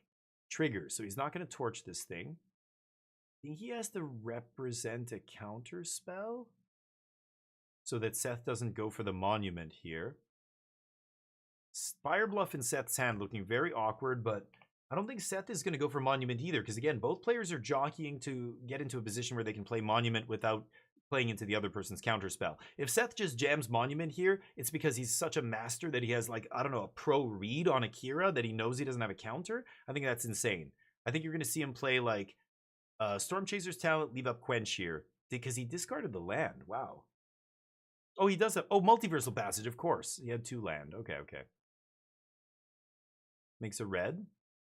Yeah, just wants his land coming in untapped. So he tosses the Canal. He has... Okay, so yeah, because he has 4 mana now, yeah, he doesn't need to play Storm Chasers. He's going to go Artists first. And of course, he's waiting until turn 4 so that he can pay for Quench. Not only that, you know, now the opponent can't quench you, so all they're doing is tapping you out. So now you get to leave up your own quench here, right? It'll quench you. Ooh, Seth could counter this. He's not going to, though. Yeah, never counter the card draw. Oh, discarding Monument. That is bold. So the most important card is Monument. Both players are actively tracking how many monuments the other player has, you know, found, put in their hand, put on the, you know, lost to the graveyard or exiled or whatever. So now Seth knows, oh, I'm up on monuments in this game now. I have 4, he has 3. Because there's no way to recur a monument, right? Now we see Artist Talent here, of course, paying for Quench. Both players just dancing around Quench here easily. Because again, they give each other enough time to do it, right?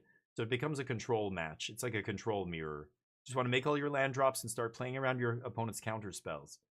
Ideally leaving up your own.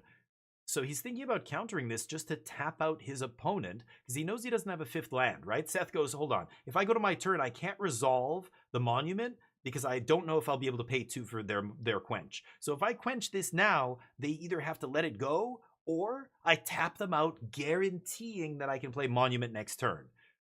So if Akira knows that, Akira goes, I think he's just trying to tap me out so that he can resolve a monument. Maybe I let Artist Talent go here so that I can, even though he doesn't have a quench, he can't. Oh, now he's telling him what's up. Is he going to play something here? Okay, well now Seth knows that he can't be countered here. Well, I guess Spell Pierce would still do it.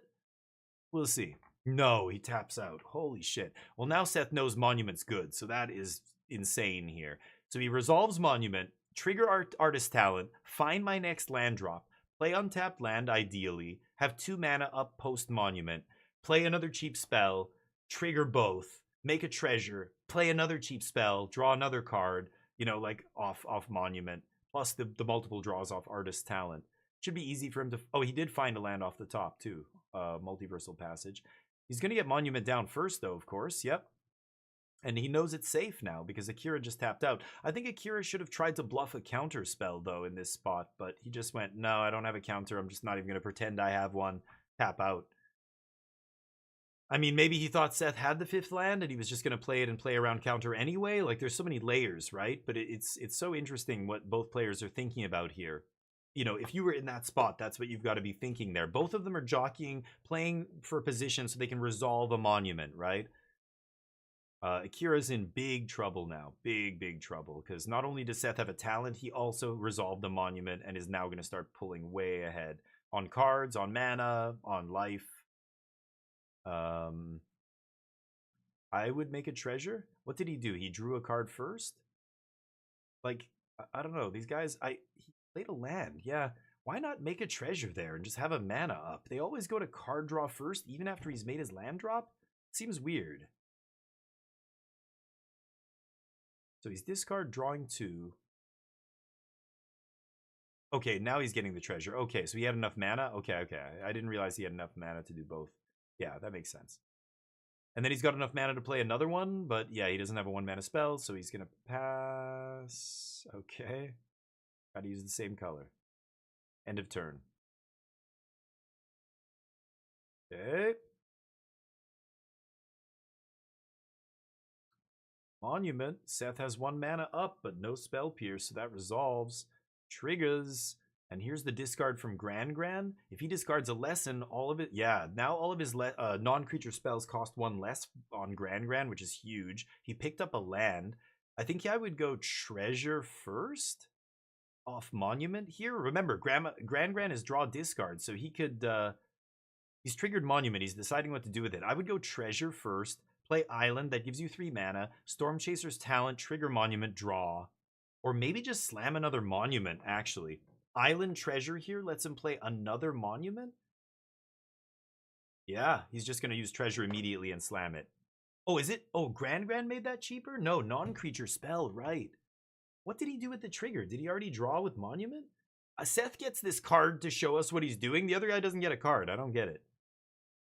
They didn't print enough of those cards because they didn't think it would be a Monument mirror in the finals. Akira has 2 main. Seth has 1? Wow.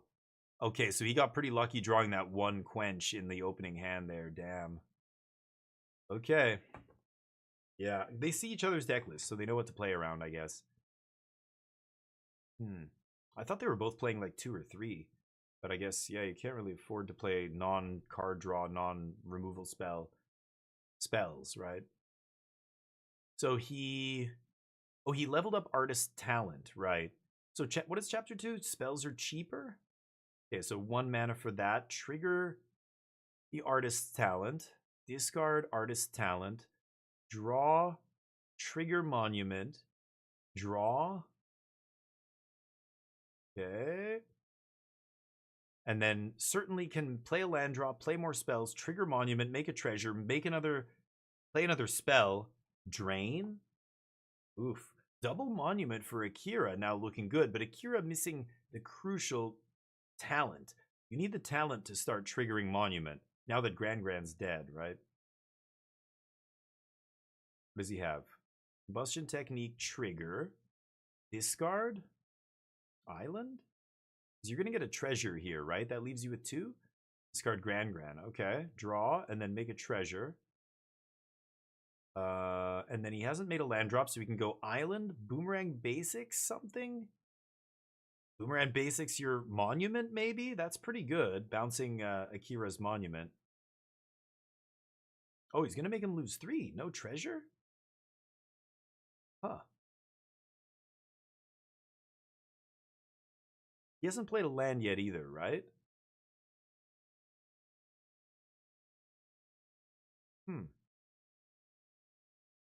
He's got another Monument in his hand now, too. Interesting. That's tough. He's like, wait a minute.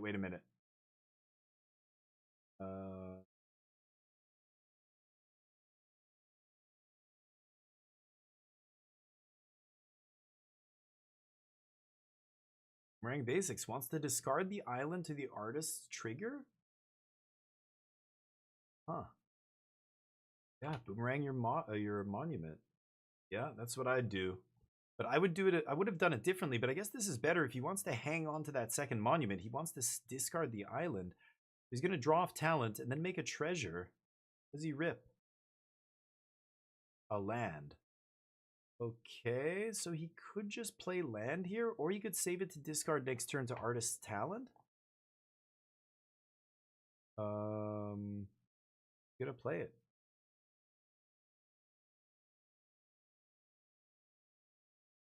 Oh, because non-creature spells are 1 cheaper. Yeah, he could have just done that. So he did the same thing, just a different way, because he drew a land. But yeah, okay, interesting. I mean, he's the world champ previously and a Hall of Fame pro for a reason. He probably did it better than the way I did it. So maybe the next time I think about that, I should think about it as, yes, just save that island to discard there instead of trying to save treasure or something.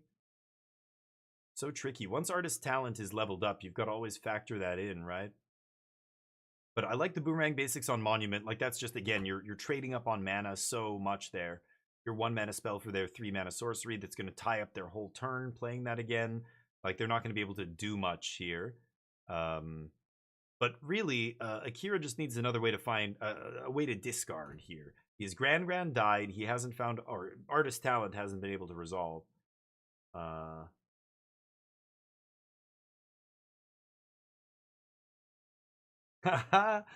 Just shortcut it. I'm just going to play all these as simultaneously here. Triple Storm Chaser's Talent.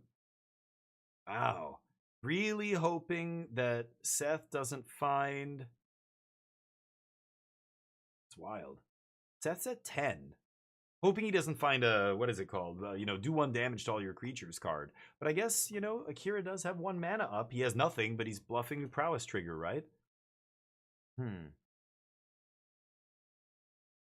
What is Seth going to do? He's got the land he can activate here to draw discard. He's got whatever he just top decked. I don't know what he top decked there, but Gonna activate land. This is gonna trigger Monument. He's probably just gonna draw a card first because now he's got lots of mana to work with here, right? 2 monuments, I should say. Holy shit, he's gonna draw twice. He doesn't know which one to discard. He drew. He's got Monument, Iroh's Demonstration. He drew Iroh's Demonstration.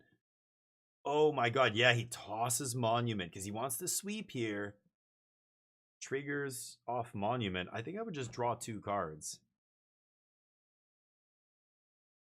Yeah, draw. That's correct. Because you've got enough mana to trigger those treasures to keep making more mana, right?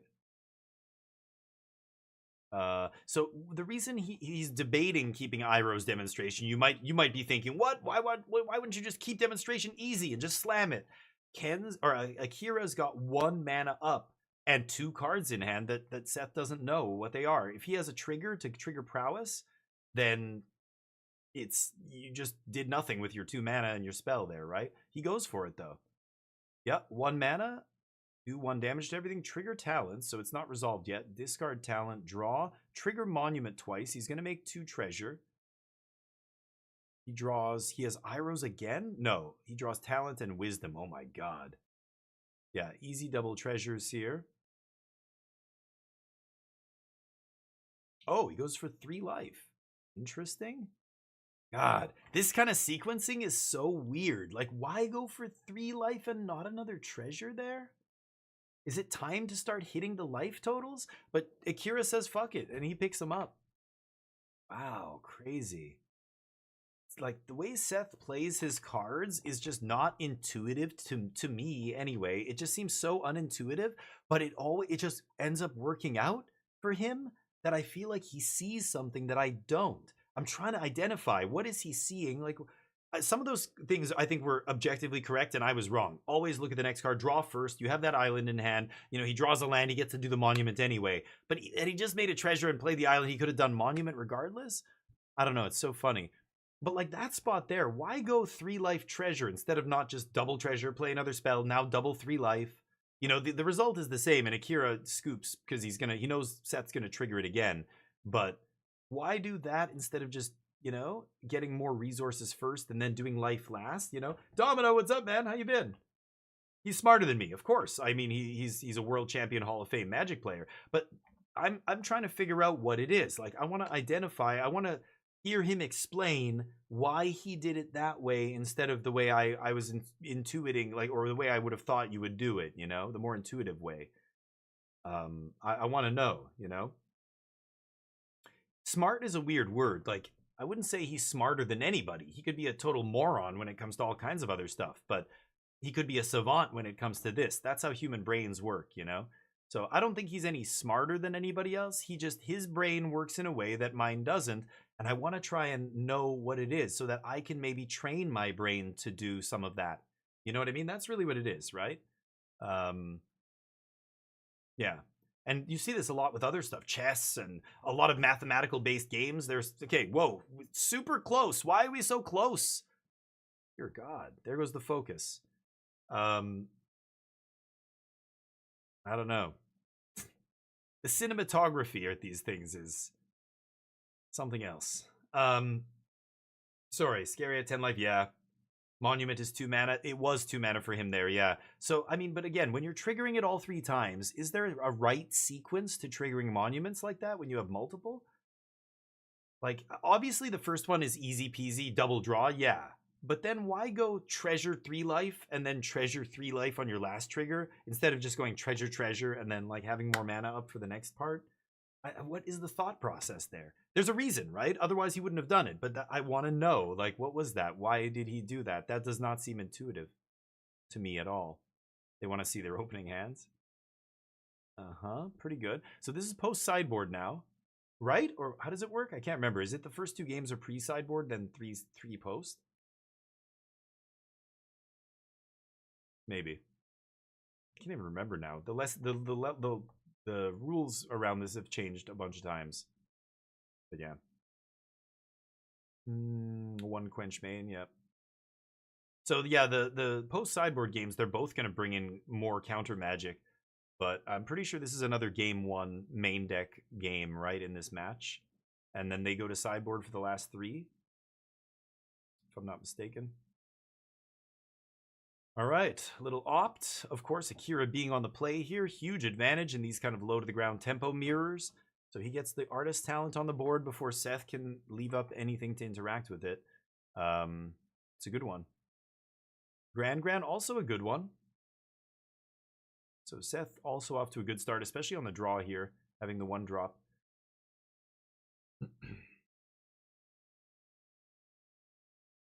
What is he going to discard here? What would you discard? Combustion Technique. I want to see his hand again. They just took it away, but I glanced. I think I would discard Combustion Technique there, but let's see what he does. Ooh, discards the card draw spell. Interesting. I got to look at his hand again. I don't even know what else was in it there. I picked a removal spell because it looks like removal not lining up very well here. But now he has, yeah, artist talent. You know he's going to talent this turn because he's got monument next turn. But now is where Akira knows, okay, turn 3 is the sauce here. Do you have the 3-drop engine or not? He doesn't. So this is easy leave up Quench, right? So you're going to see him maybe kill Grandma here with Firebending Lesson, leave up Quench for Seth's 3-drop to make sure Seth doesn't get that stupid monument down, right? So yeah, you see him kill that. You see him loot. There goes the 2-mana removal spell. Draw a card. Pass with Quench up. So Seth obviously knows, representing counter magic here, gotta respect it. So he's not going to go for monument. So what is the play? I gotta see his hand. Stop. I know what that card does. Okay, he's got an island, so he's got a land drop plus Storm Chasers to play around it. I like that. I think I would go land, Storm Chasers, discard Combustion Technique, pass with 2 mana up. Because you've also got to represent your own counter magic. Well, actually, he knows that Akira doesn't have a monument, because if he did, he would have played it last turn when Seth was tapped out, right? Like, it's not even a decision. So he might just go Storm Chasers, trigger. Oh, he levels this up. Wow. Doesn't even want to represent a counterspell. And again, I think he's doing that because he knows Akira didn't have monument last turn. So he's going, you know what? You're probably not going to top deck it. I'm just going to do this. Interesting. And Akira does the same. So now Akira still representing counterspell, but now monument costs 2. So if Seth draws an untapped land, he can play around it, but he doesn't. He draws Spire Bluff.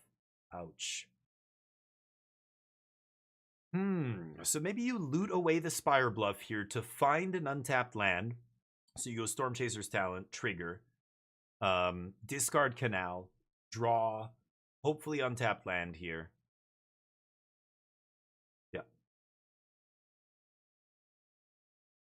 Interesting. I like that both players kind of correctly identified that the other player did not have. Oh, he discards. Okay, so he wants to keep the land drop in case he whiffs here. What did he rip off the top? Discards the removal spell. I would have discarded that a while ago, but he discarded the card draw. He drew a removal spell, so good thing he kept his lands. Kept his Spire Bluff. I would have taken the greedy play and gotten punished there. Remember, Akira has Quench up here, so the next thing he plays, Seth has to be very careful. He knows now that whatever he plays gets countered potentially. Gran, and Akira could Quench it here, but it also dies to red removal, so I don't think we're going to see a Quench on Gran, and sure enough, it resolves. Seth plays land, passes. We've got end-step Combustion Technique for Granny here. Pretty good, but what is he going to loot away? Is he going to discard his island? I would, right? Yeah, discard island here, redraw off Artist Talent. You're probably going to get another land in the next 2 draws, right? So you don't need to worry about making land drop. Yeah, there goes island. He picks up whatever. Untap, draw another fresh one. And interesting game. Both of these players just going, okay, who's going to draw monument first? It's clear that neither of us have one. So we're just setting up for the day when we can find that monument and bam, right? So triggers. Roaring Furnace currently dealing 3, more than enough to kill the Otter, even through a prowess trigger here. So discarding another Artist Talent, that's just redundant because you know that your opponent's not going to be able to get them off the board in this match, really. Okay. So what did he pick up? a passage. Ooh, drawing 2 lands is pretty ugly there. So he ends up passing here, not playing any lands that turn. He missed his, or didn't miss it, but he opted not to make a land drop that turn in order to toss them to the Artist's Talent, I guess? Interesting. So, Seth rips a Grand, has an accumulated wisdom, but only 2 lessons in the yard. And has a monument. He just found monument off the top. So this is where it gets interesting. I think I just go for monument here because you can get around the quench. You just pay 2 for monument now, right? Because of Artist Talent. So you can play around quench. And they got to have, what, quench plus spell pierce? But this is game 1. He doesn't have to play around spell pierce. I would go for the monument here. Gonna go for Grand first? Wisdom Anticipate. He's not drawing... Oh, but he gets to discard? Oh, I see. And then when it resolves, it draws you 3. Oh, I see. Okay, I didn't realize you could do that with talent. Yeah. I thought once it was on the stack, it was drawing whatever. But okay, good to know. Interesting. That's a good play. Now he's going to make a land drop, and then he can play Monument, but could have had Monument in play first, and then gotten a trigger off it, right? Playing it, again, the sequencing is different, and I always find it so interesting. I think, you know, that's why these players are great. I'm trying to figure out why he's doing it the way he's doing it. I didn't realize that little trick with, you know, you can discard the lesson, and then with the wisdom on the stack, it turns into Ancestral on the stack. Cool. So here's the quench to try and force the issue. He pays 2, and did he find another quench? No, it resolves. Go. Now Akira's in big trouble again. We could see Seth be world champ here very soon. Oh, he's just going to tap out for this. Jeez, draw a card. Holy cow, he's just got 2 islands in hand. Poor guy, just drew really badly this game, yeah? That's how the mirror goes. Now Seth is able to do whatever he wants, which is crazy. So he's going to have a big turn here. He's leading with draw spell, I'm assuming. Abandon attachments for 1, and then discard island, draw a bunch of cards here. So he's going to draw off Artist Talent for the trigger. He's going to draw another one off Monument, and then he's going to draw 2 from the Abandon. So that's 4. Just trying to get as much information to work with as possible, right? And then probably Storm Chaser's Talent's the next thing, but who knows what he's going to draw. He's going to draw 4 cards here. Yep, choosing to draw. And then what do you do with... okay, he drew land. A couple more cards still. He discards land. Oh, now he's drawing... Okay, I see. Yeah, for the Abandon. Then he makes a treasure because he discarded for that. Okay, 1 more triggers. Pretty easy to set up here. Boomerang Basics on Storm Chasers, maybe. He wants to leave up Quench. I think I would Boomerang Basics. I would Boomerang Basics the Sauna, though, I think. And trigger again. Make him lose 3 life. Leave up Quench. And Iros is a sorcery. Yeah, he does the Boomerang Basics on the Sauna. That makes sense. It's just such a huge mana swing. It's massive. And Akira's thinking about scooping right here. Because that just sets him so far behind. He's got to have a miracle draw. He's probably going to take a look at 1 more card and then maybe scoop. I don't know. Because these pre-board games, it just depends who gets down the Monument and the Talent first. It's almost like a 2-card combo. Land. Talent. Nope. 3 mana? What is this? 4. So Storm Chaser upgrade? Okay. Bring back what? Ancestral Recall? Pretty good. Can cast Ancestral on Akira's turn. Trigger Talent, trigger Monument again, draw 3 cards, make a treasure off Monument to do another spell on their turn. Like, crazy. Talent, trigger. Mountain. Not good. Oh. Storm Chasers, trigger. Discard Mountain. He's trying to get rid of these lands. Oh, he found another dual land. Oh, 3 islands in hand. No, Akira. Yeah, poor guy, man. He's not playing this badly. He's just drawing a lot of lands. Jeez. And he discarded lands. He's drawing more lands. He's just flooding here. And not much you can really do, right? He passes the turn. Seth's gonna go for the Ancestral on end step. He senses, he smells blood in the water. He knows Akira doesn't have anything here. Draws 3, trigger Monument, trigger Artist Talent, Scoop. Yeah. God damn. Poor guy. He got flooded hard. Okay, well, let's see if he can... This is it. This is the first sideboarded game here now. Let's see if he can get back into this. Seth is 1 game away from being world champion again. Crazy.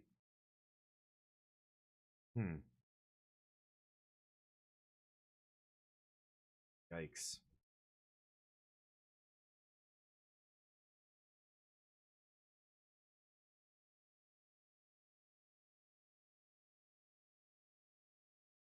They're both looking at their deck lists. Big one. Seth kept 1 land and plays only 21. Oof. So I wonder what is he playing instead of a land? Is it a one of or something? I wonder what that card is. 21 lands is yikes, yeah. Oh, cool, Charlie, that's awesome. Could be world champ. I wonder what watch Marshall is wearing there. It's like a nice one. Gold Rolex, maybe? Everybody knows Marshall has a watch channel that's way bigger than any Magic channel out there. His watch channel is bigger than the biggest Magic the Gathering channels on YouTube, and it's not even close. It's kind of hilarious. I love the watch collection, by the way. I love watches. Nice watches. It's the one vanity object I could see spending a lot of money on if I had enough money to have a nice watch collection or something. But no way, Stan? Sure. Yeah, doesn't Marshall have like over 1 million subs? You love watches as well? Hell yeah. This is my current watch that I've been rocking. This is a Tag Heuer automatic sweep hand watch or whatever. A Tag Carrera 16, it's called. It's nice, but I never get to wear it because I don't go out very much, so it just sits up here on my desk. But oh, he has a huge channel, Stan. Yeah. He started doing watch repair. He loved doing these kind of things because of his dad. He's talked about this on his Limited Resources podcast. His channel blew up. He's got videos with millions of views. Millions. I think the biggest Magic the Gathering channel just maybe got to 1 million subs. The Professor, the Tolarian Community College, are they over 1 million?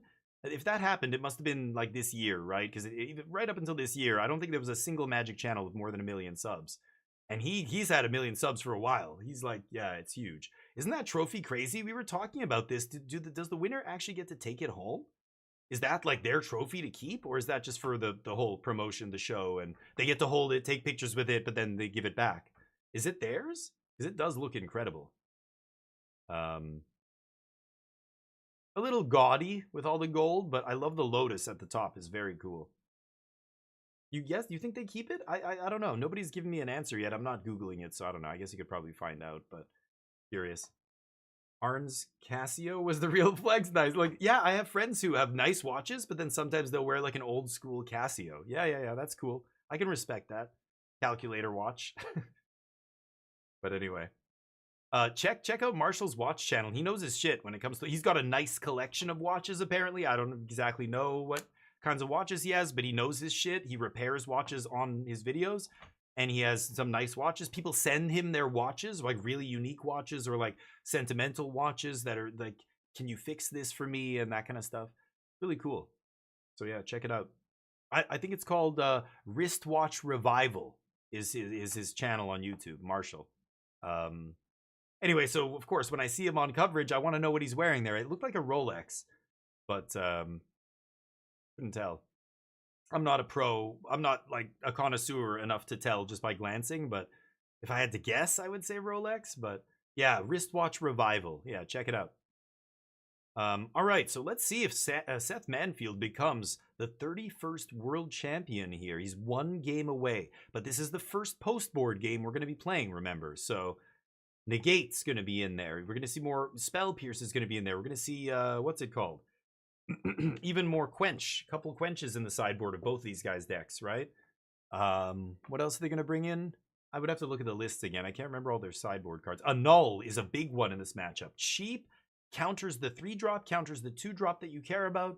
Annul is incredible here.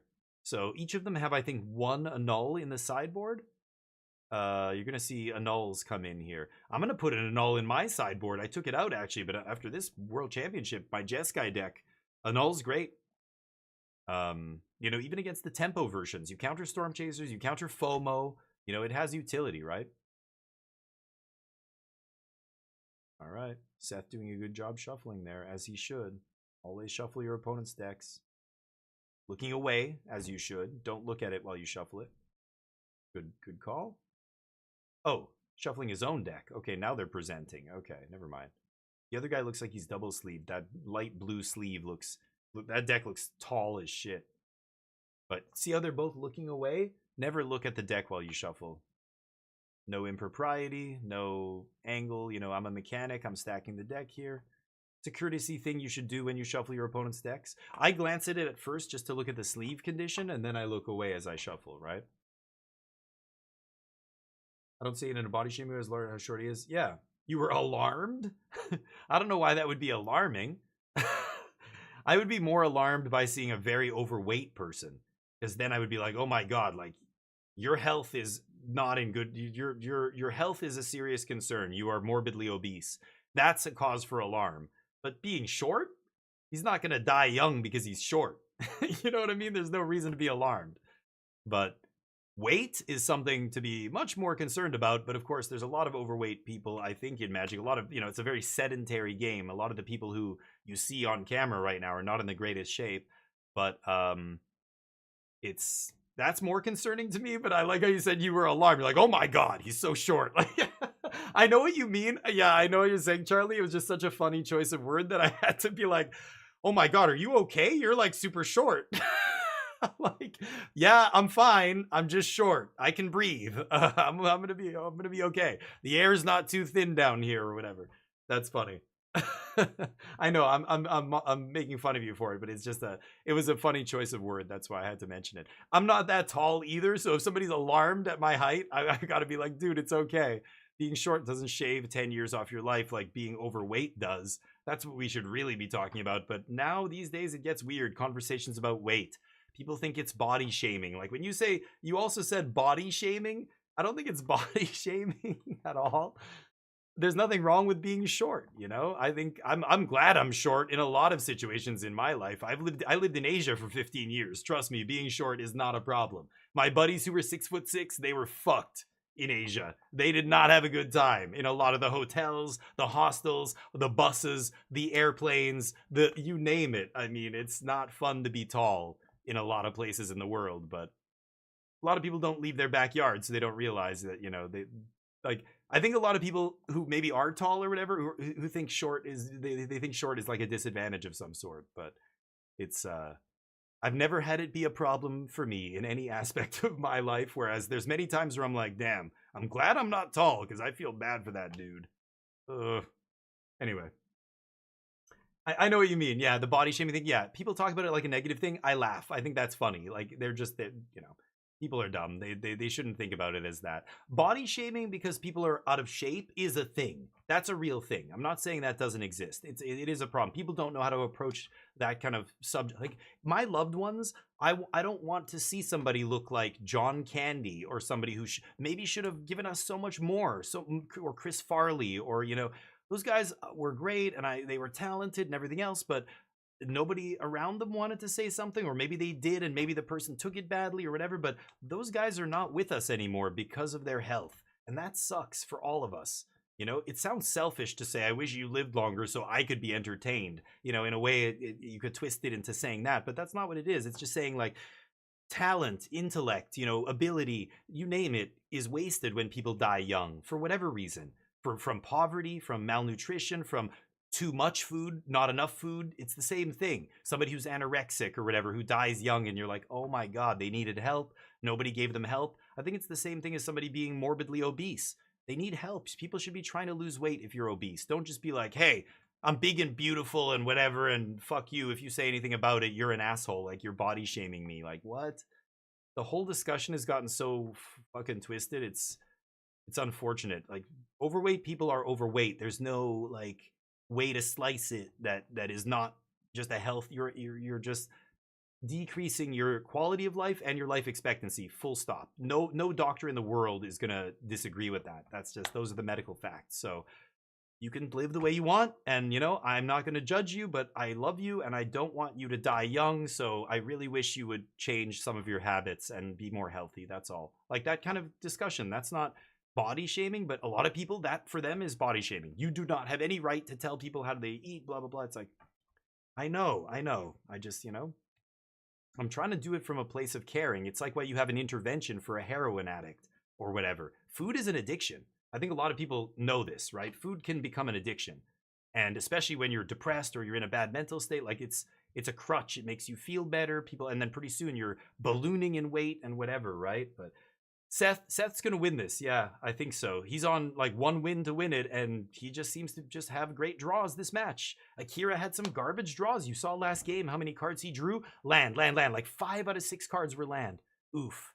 That's brutal. That's just, you know, and he knows, and everybody watching knows. Every pro is just like, shit, that's a shitty way to lose. Poor Akira, man. He's not punting this away. He's just drawing badly, and Seth's drawing well, and that's magic, you know.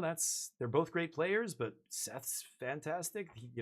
He ends up winning this and adding a massive title to his resume. Like, he's got to be in the top 10 and maybe the top 5 of all time. Probably not, but top 10 for sure with this clutch win, right? Anyway, Akira Multi 5. I missed that too. Oh no, yeah, that's bad. None of these games were great. This match was not good to watch, you mean, Bag. Like, all the games were not that close because one player just didn't draw very well, right? You don't want to blame that as a Magic player, like, especially at this level. Like, all these guys, they don't want to blame variance, because variance, it does have an impact, but there's always something you could have done differently, you know? Maybe you could have changed the variance by mulliganing it another time. I mean, he mulled to 5. Like, he got mana flooded last game. I don't think he did anything wrong there, but as a pro, you've got to be going, what did I do? Should I have done this differently? At the end of the day, you might just come to the conclusion that, yeah, I just didn't draw well, and I did everything I could to give myself that chance to draw well, and I just couldn't, and my opponent drew well, so both of our decks are very good. So look at him. He's just like, you had it all. Boom. No draw 3 for you. Devastating. Akira needs that draw 3 to get back in this game, right? After mulling to 5. So he needed Seth to not have a sideboard card there. Seth has the sideboard negate. Ouch. Seth has to feel like he's very close to being a world champion here right now. He's going to go Artist Talent to lead the show. Once that gets down, it's going to just be a matter of, Akira might just scoop to Artist Talent. I don't even know. Like, can he even beat this now? Quantum Riddler draw. You could go Storm Chaser draw discard. He hasn't made a land drop yet, so maybe go Storm Chaser, see if you can find a land, and then you can accumulate Wisdom draw 3. Yeah, if Storm Chasers resolves, it means that Akira doesn't have a counter here, so he's baiting with Storm Chaser, going, is this going to resolve? No response. No Spell Pierce. I'm assuming he probably already knows what's in his hand. He doesn't even look like he's waiting for confirmation, so he probably knows he doesn't have Spell Pierce based on what's happened. Yeah, there's the land. And now you can go either Riddler or Wisdom draw 3, which is insane. Oh, does he have he doesn't have enough lessons in the yard, so yeah, he only has 2. So he's going to Riddler here, yep. Akira's this close to scooping. He's just like, I just lost the World's Finals. Should I look at one more card? Okay, one more card. I scoop. GG. Yep. Damn. Seth Manfield, world champion. 2nd time.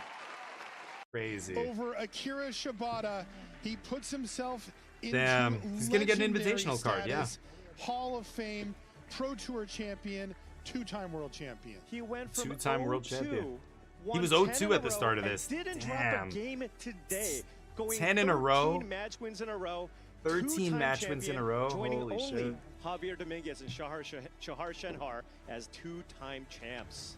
Wow. Here comes his teammates and friends to congratulate Poor him. guy. Take a quick look. Poor Akira. at He, Akira you know, there. he didn't Huge even lose because he's not good at the Akira game. He just for an amazing run. shitty draws, man. Really And his impressive. team's got to be I want like, to smile dude, about it. I you want to see a should have smile on had his that, face, right? But you want to see a smile? I think I know that guy, actually. Seth Manfield I've met that guy has before. done it again. I mean, he made Holy it crap, look man. easy, Crazy. right? I mean, Well, that's awesome. That's the top 8 and very sporting. Well, yeah, and I mean he knows it's over. I think both players know. Like I don't know what he had to draw there. Like artist talent maybe would be the only out that, and then that would have to sequence into multiple other, spells. Damn, dude, crazy. Seth undefeated in games in the top 8. He went 3-0, 3-0, 3-0 in the top 8. And then, yeah, starting off 0-2 in the first draft. Oh, so he was 1-2 in the first draft. I thought he went 6-0. So he bombed his first draft and then just went undefeated the rest of the day. So he did go 3-0 in his next draft and then, yeah, win all of his constructed rounds. God damn. That could have been me. I doubt it. I mean, if I had enough money, like if I was comfortably wealthy that I didn't have to, like I could spend money on traveling to Magic tournaments, then I agree, Zenimatrix. I think I could have a shot at being a really high-level Magic player. I'm not saying I would get there, but I think I could give myself a pretty good shot.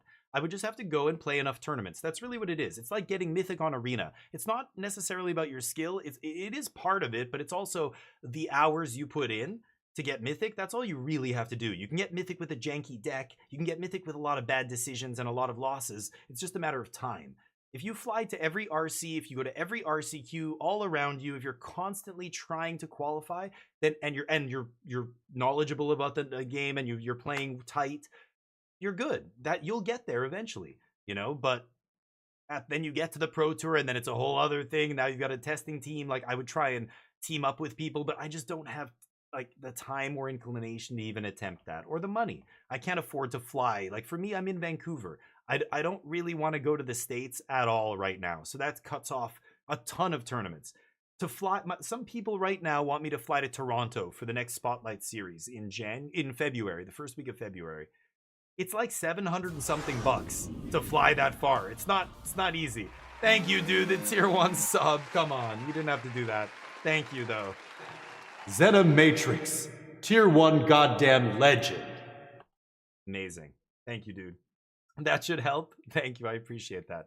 I put in a lot of hours streaming and talking about Magic and playing Magic. I play a lot of other games too, but yeah, it's I appreciate that, and I love that people want to see that happen. I would love nothing more than to go on Worlds and be like and say the things I'm saying right now. I would not change. This is me. This is who I am. I would do the exact same thing in one of those interviews. I would call out you guys. I would be the only streamer up there. I mean, Seth used to stream. Does he even stream anymore? I've seen his stream before once or twice, but I don't love watching his streams. Let's not get into that. But, some of these people also do content, but most of them are not full-time content creators. Arne does the odd stream. They don't stream 6 days a week. You know what I mean? Gabe Nassif is one of the few who streams like all the time, right? Even LSV, he doesn't really make a lot of content. He makes casual content a lot. He doesn't make competitive content very much these days. So it's, But playing Control would be hard to play. I agree. I think the 4-color deck would have been super fun to play in this tournament. I think we would have had good matchups against a lot of the decks. Maybe I wouldn't have played it. Maybe I would have tried the 4-color deck in the testing house with a lot of these guys, or in the Discord leading up to the Worlds, and they would have trounced me, and I would have gone, you know what? I can't play this deck. I don't know. I don't know what would have happened, but maybe I wouldn't have played Control. I think if I had a shot at the Pro Tour, I would not play a pet deck. I would not play the same kind of shit I play on the ladder. I would give myself a real shot to try and win and listen to ideally my teammates, if I'm even allowed on one of these teams. Oh, he's all teary-eyed. Okay.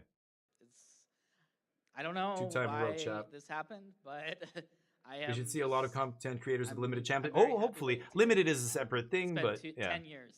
It's just like. Have a good one, Hamo Goblin. Take care. It's It was good to watch it with thing you. To win a world championship once, to win it twice, 10 years apart in the same city. I know it's going to be very hard for you to encapsulate how you're feeling right now, but we'd love to know what's going through your mind, what's going through your heart. I mean, I was very focused. The deck has a lot going on. I'm gonna take it all in with my.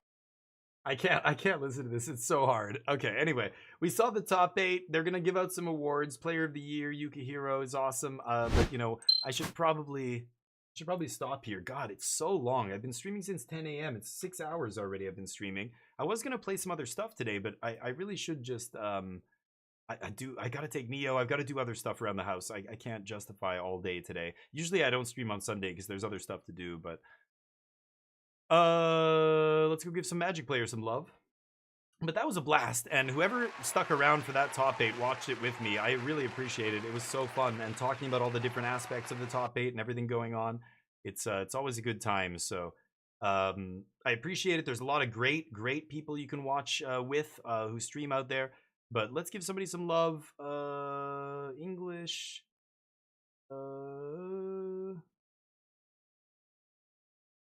That's Admirable. Have we ever rated That's Admirable? I don't know. Let's give him some love. Give him a follow, and I'll be back for more action tomorrow. We're going to be... oh, I missed the letter. We're going to be playing some Magic tomorrow. We'll try some of these Worlds decks and see how they play. And maybe I'll keep playing them. Maybe I'll go back to Jeskai and see if I can tech against them. Both of those things sound fun to me. Avatar draft, I'm pretty much done with at this point. We did about 20 drafts, and it was fun. I enjoyed the draft format, but I think I'm kind of done with it now. So we'll focus on Constructed in the next coming weeks, and follower-only mode. Darn.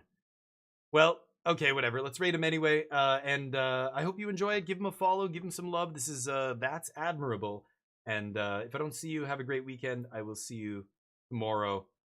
Take care, everybody. Thanks, Rosie. Appreciate you guys. Bag, peace, Zenimatrix. Thank you for the sub again. Hemogoblin Dugio. He was running not lessons. They jumbled it all together. It's Monument. Anyway, we'll talk more about it tomorrow. Peace.